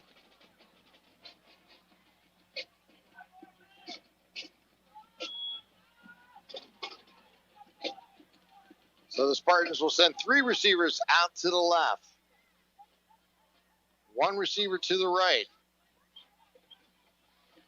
Thomas will take the snap. He's back to pass. He's looking down the middle now right, and he's going to be gobbled up and brought down at the 40-yard line by the Raiders. It's Josiah Todd again making a big play defensively from his end position. So bring up third down and 12 coming up here for the Spartans. We're down to 8 minutes and 30 seconds on a moving clock here in the fourth quarter. The Raiders leading this ball game throughout. They're now up 14-3 on the Spartans. Back to pass is Thomas. There's going to do a delay handoff on the draw to O'Hara, and he's going to pick up about 4 on the play. That's going to bring up a 4th down and 8 coming up here for the Spartans. Trying to catch the Raider defense over pursuing, but they did a great job to stay home and only hold them to a 4-yard gain. It was actually a nice sail job by the offense, I thought. Like you said, the defense just did a nice job reacting to it. So here we go. 4th down again here for the Spartans. 4th down and 8. 5 receivers set. Empty backfield here for Thomas. He's back to pass. He's under duress, and he's going to go down at the 43-yard line. Tyreek Ivory making the play defensively, coming on the blitz from the corner. Defense has played outstanding all night long for Coach Arnold and the Raiders, and that was probably the play of the game. Without a doubt, Tyreek Ivory read that perfectly, came from the right side and ran down Thomas, tackling him in the backfield on 4th down on that sack. And the Raiders will get the ball 1st down and 10 at their own 45-yard line. Looking ahead for both teams, Boardman, they'll play the Ursuline Irish next week. Ursuline trailing in the 3rd quarter to St. Vincent St. Mary's. Harding, they will travel to Cardinal Mooney, and they will take on Cardinal Mooney, who plays Howland tomorrow afternoon at 1 o'clock. Jet in the pistol, takes the snap. He'll hand it off, and he'll be gobbled up and down goes McMillan for about a 2-yard loss. We'll bring up 2nd down and 12 coming up here for the Raiders. The Raiders are going to love it when this clock continues to move. They're probably not looking any potential pass play here, but the Spartans will be looking to cause a turnover here, down by 2 scores. Jet takes the snap. He'll keep. He rolls to his right, dances inside, now moves back out, and gets across the 45 up close to the 48-yard line. And now we'll bring up a 3rd down and 7 coming up here for the Raiders, as we're down to 6 minutes and 30 seconds remaining here in the 4th quarter. Doing the best that they can to keep the clock rolling on this 3rd down and long. We'll be under 6 minutes to play here in the 4th quarter when they snap the football. Play clock down to 16 seconds and counting. As the Raiders break the huddle at 10. Jet in shotgun. Takes the snap. He's back to pass. He fires over the middle. Complete to Ivory. Ivory breaks containment and will roll into the end zone for the touchdown. We have a flag down at the line of scrimmage for taunting. Excuse me, at the goal line for taunting. But that touchdown's going to count. Okay, the touchdown will count, but the flag was definitely earned as he started looking back at the defender at about the 12-yard line. Had an opportunity to stop, and the official waited till right before he broke the plane and threw the flag. So, the Raiders get on the scoreboard on another touchdown pass for Jet. This one to Tyreek Ivory. Ivory and Foster have become quite the receiving tandem for Jet and the Raiders. The touchdown is good. Unsportsmanlike conduct will go against the offense, and they'll be on the kickoff. Now Doherty is in for the point after. Jake Doherty, the sophomore, 5'8", 150-pound kicker.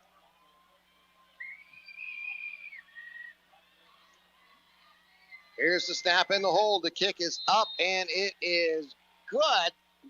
And with the point after, the Harding Raiders extend their lead over the Boardman Spartans to 21-3.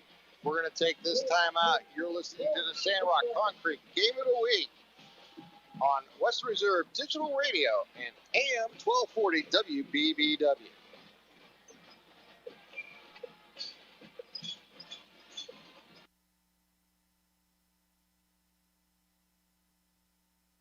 During the fall and winter, grilling season never ends, and Gessler Propane is your local supplier. Then make sure you get your hard-earned money's worth. Why go to gas exchanges to pay higher prices for tanks not filled to capacity? Gessler Propane makes sure you're prepared for year-round grilling with 100% filled tanks at a reasonable cost. See Bob Monday through Friday, 10 to 4, and Saturday, 9 to 3 at Gessler Propane, 702 Youngstown Poland Road, Struthers, or call 330-755-9119. Gessler Propane. They got gas.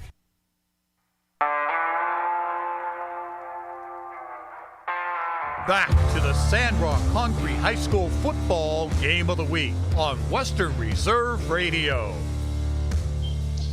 5:49 remaining here in the 4th quarter as the Raiders extend their lead over the Spartans, 21-3. As Doherty will kick the ball off here for the Raiders back at his own 25-yard line after that 15-yard unsportsmanlike conduct call against Ivory on scoring that touchdown.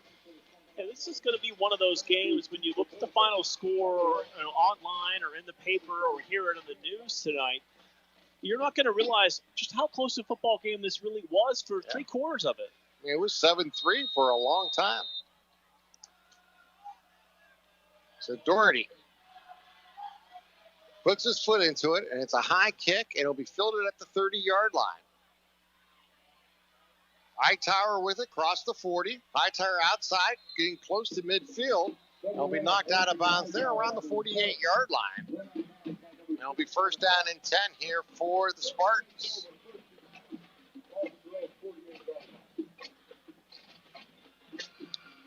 So the Spartans now trail 21-3. 5:43 remaining here in the fourth quarter.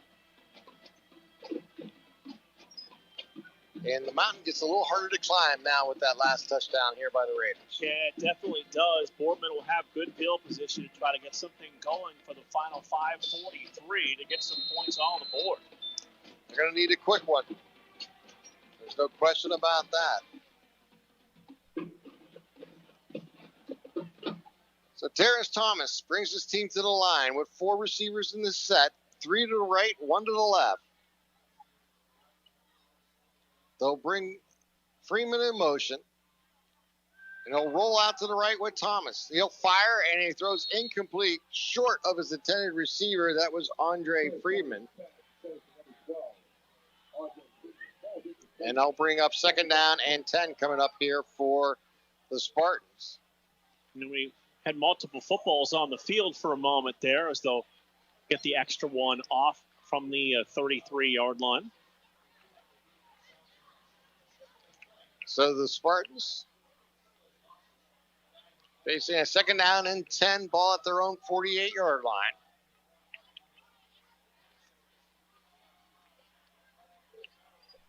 Thomas will take the snap. Quickly throws it out to Hightower. Hightower gets to the midfield, up to the 45, and knocked out of bounds around the 44-yard line. Nice play there by Hightower. Following some blocks downfield, picking up some yardage and getting out of bounds, stopping the clock with 5:20. Now we'll get that clock running once they reset the ball. 3rd down and 2 coming up here for the Spartans.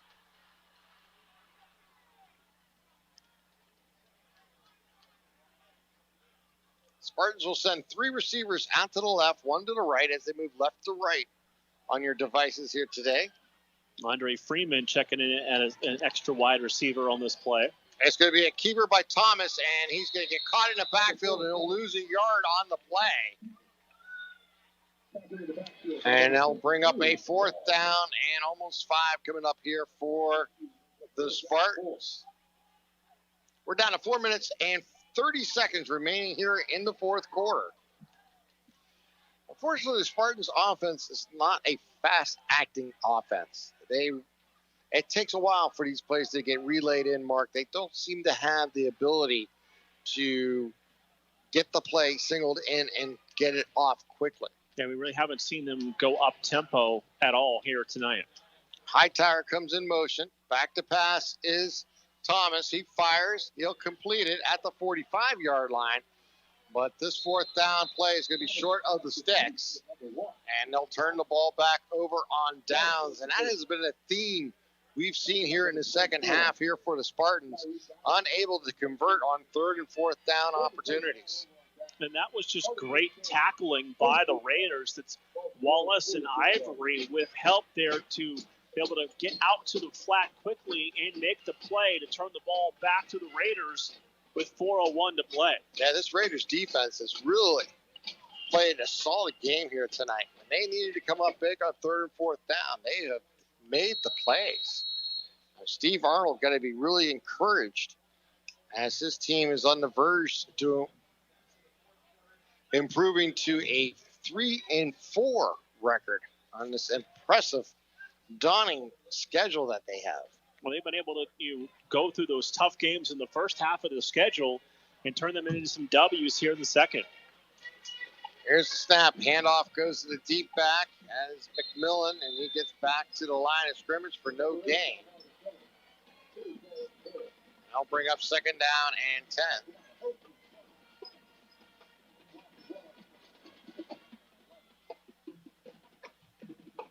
Down to 3 minutes, 40 seconds remaining here in the fourth quarter. Raiders in no hurry. Play clock at 23.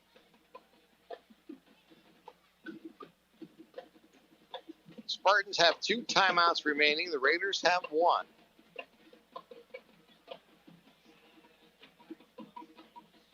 Jet will be in the pistol. They'll hand it off, and a nice defensive play there by the Spartans.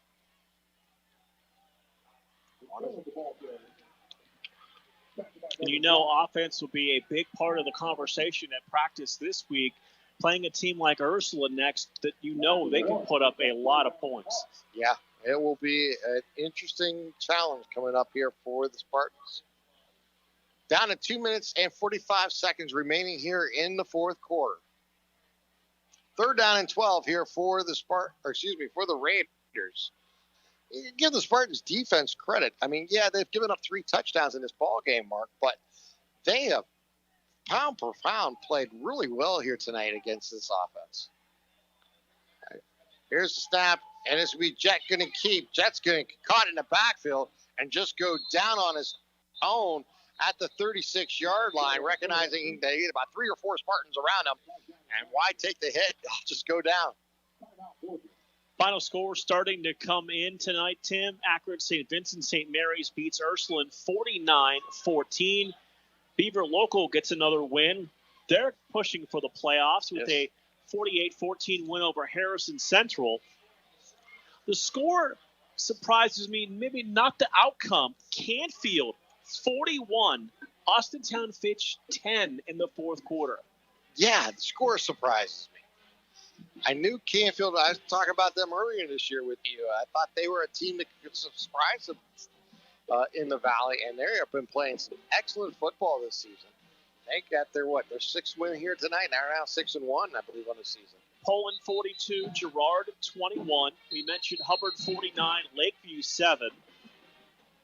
Western Reserve leading Lowellville 28-21 in the fourth quarter. Warren JFK, beats Rootstown 48-7. Doherty in to punt the ball away. Thompson back to receive for the Spartans. High snap over the head of Doherty. He's just going to go down and recover the ball at the 20-yard line. But the Spartans are going to have excellent field position at the 20-yard line of the Warren Harding Raiders. We mentioned the Sharpsville lead over Wilmington at the half. Yes. Fourth quarter, Wilmington 28, Sharpsville 27. Wow. What a game.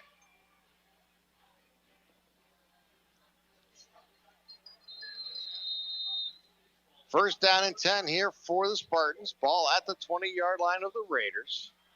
2:15 remaining here in the ball game.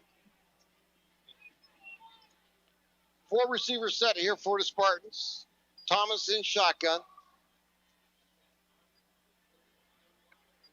Thomas takes the snap. He rolls to his right, looking downfield. He fires, and it's almost picked off by the Raiders. Wallace making another play on that ball. Wallace has had a great game.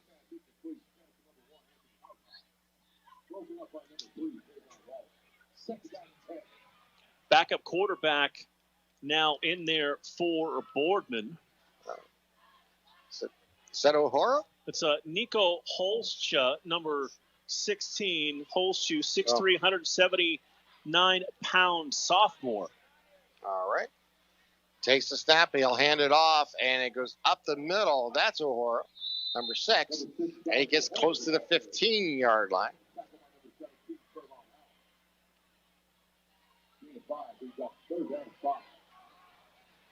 So we're down under 2 minutes here to play in the fourth quarter.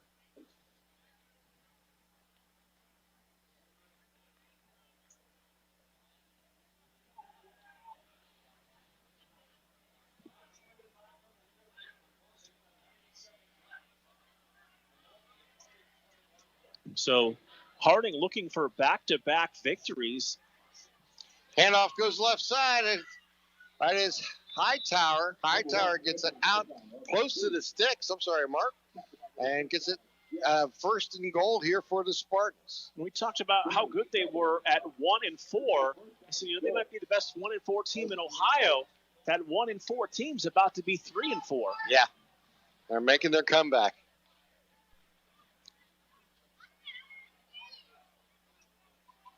Here's the snap. He'll throw to the end zone. Touchdown, Spartans. That's an impressive ball. That was perfect.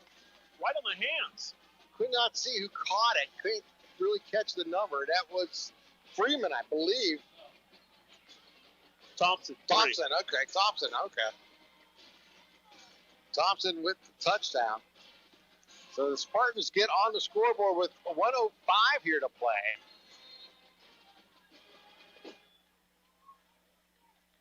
Here's the point after. Snap in the hole. The kick is up and through the uprights. And with 1:05 remaining here in the fourth quarter, Spartans cut into the Raiders' lead 21-10. We're going to take this timeout. You're listening to the Sandrock Concrete Game of the Week on Western Reserve Digital Radio and AM 1240 WBBW. This is a 30-second timeout. Mill Creek Golf Course has been the Valley's leader for golfing fun since 1928. It features 36 challenging holes designed by the legendary Donald Ross and was voted a top 30 municipal facility by Golf Week in 2012. The Mill Creek Golf Shop is a certified Callaway Golf custom fitting center and is stocked with your favorite golf apparel and accessory. Mill Creek Golf Course is now booking tee times for this year's golf season. Please call us at 330-740-7112 or online at millcreekmetroparks.org.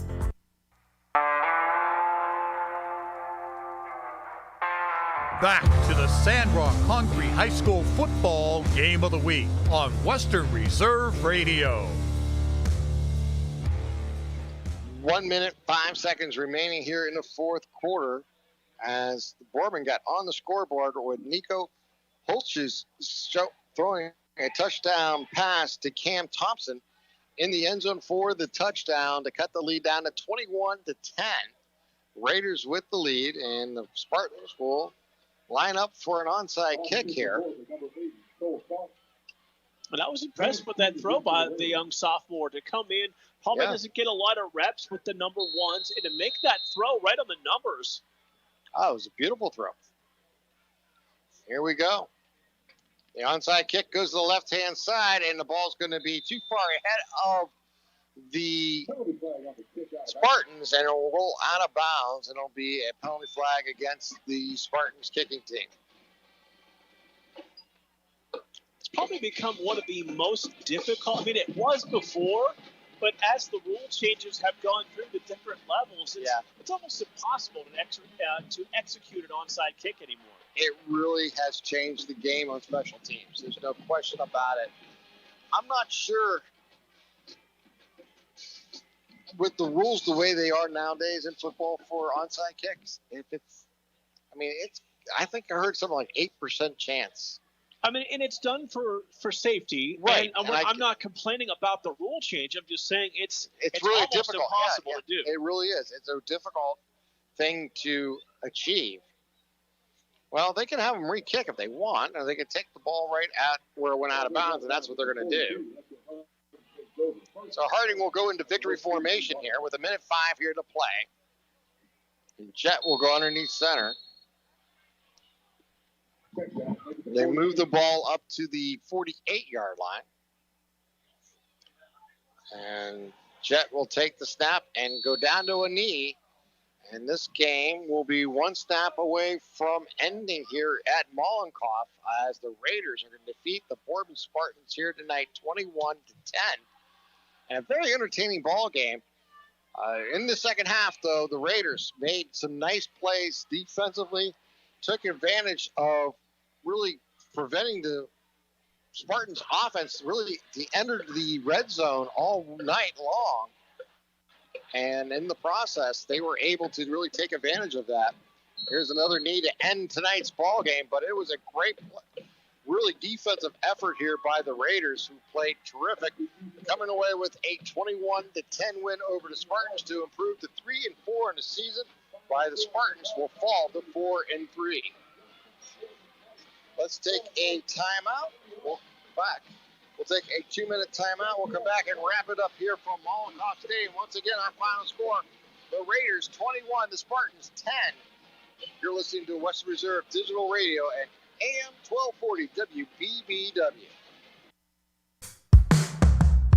Sandrock Concrete specializes in all types of concrete, driveways, sidewalks, basements, and garages. We also do stamp-colored concrete in many different designs. We do interior and exterior stonework, regular brick and block work. Sandrock Concrete is fully insured. Call Jerry Sandrock at 330-506-0013 for an estimate. Also find them on Facebook at Sandrock Concrete LLC. Sandrock Concrete, where you deal with the owner all the time. During the fall and winter, grilling season never ends, and Gessler Propane is your local supplier that makes sure you get your hard-earned money's worth. Why go to gas exchanges to pay higher prices for tanks not filled to capacity? Gessler Propane makes sure you're prepared for year-round grilling with 100% filled tanks at a reasonable cost. See Bob Monday through Friday, 10 to 4, and Saturday, 9 to 3 at Gessler Propane, 702 Youngstown Poland Road, Struthers, or call 330-755-9119. Gessler Propane, they got gas. Estates in Boardman Township, the Applewood Swim and Tennis Club offers a pleasant family environment.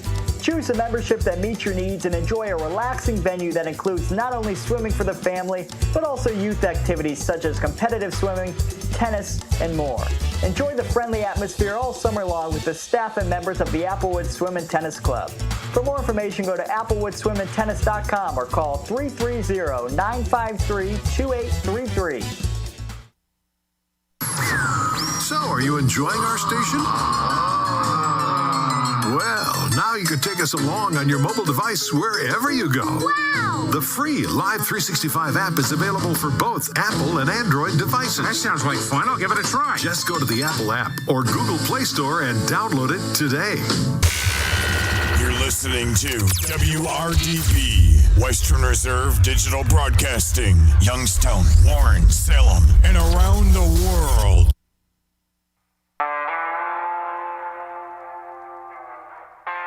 Back to the Sandrock Concrete High School football game of the week on Western Reserve Radio. Definitely broadcasting around the world here on Western Reserve Digital Radio. And today we've seen the Harding Raiders defeat the Boardman Spartans here tonight at Molotov Stadium 21-10. And a game where the Raiders have led throughout, in a game that featured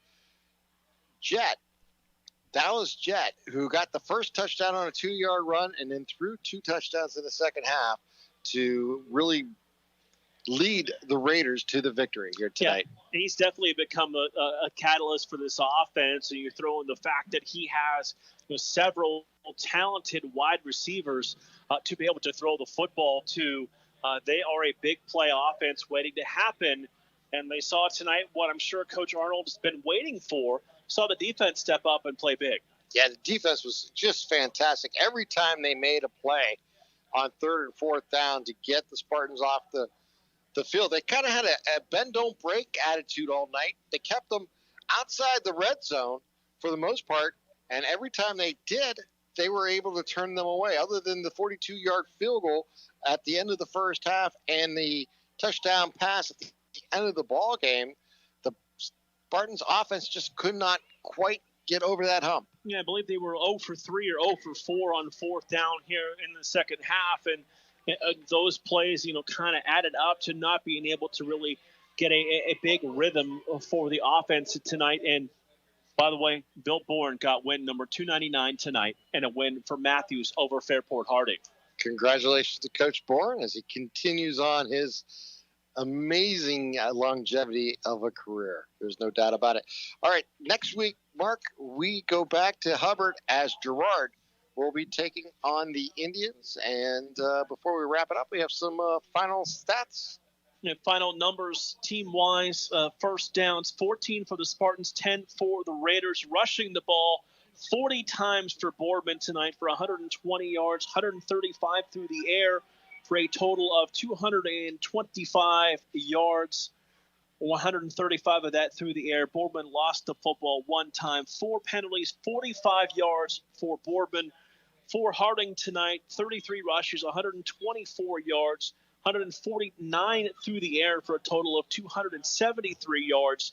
The Raiders fumbled the ball 2 times, 4 penalties for a total of 40 yards. Tonight, Boardman got 7 drives, went inside the 50, only able to turn it into 10 points. All right, why don't you give a big shout out to our stats guy from Boardman today. To Dave Matz helping us with the stats tonight. We were without our guys, Great to see his face up here in the booth. We used to do a lot of games together in the past, and always good to catch up. Absolutely is. Anytime we meet some of our friends from the past, it's always a great time. Mark. We saw our buddy Rob Schmidt tonight. I was going to say, we see Rob Schmidt earlier. So not a bad night here at Mollenkopf as the Raiders come away with a 21-10 victory. Next week, we go back to Hubbard as they'll be taking on Girard as our high school football season continues. Yeah, big Hubbard winning tonight. I think Girard came up short in their game, but those two schools play a lot of close games when they get together. All right, for Mark Means and for Dave and Larry back at the studios in Struthers, I'm Tim Continenza wishing you a wonderful good evening. Our final score once again, Warren G. Harding Raiders 21, the Boardman Spartans 10. Have a great night, everyone. We thank you for joining us for this special presentation of Western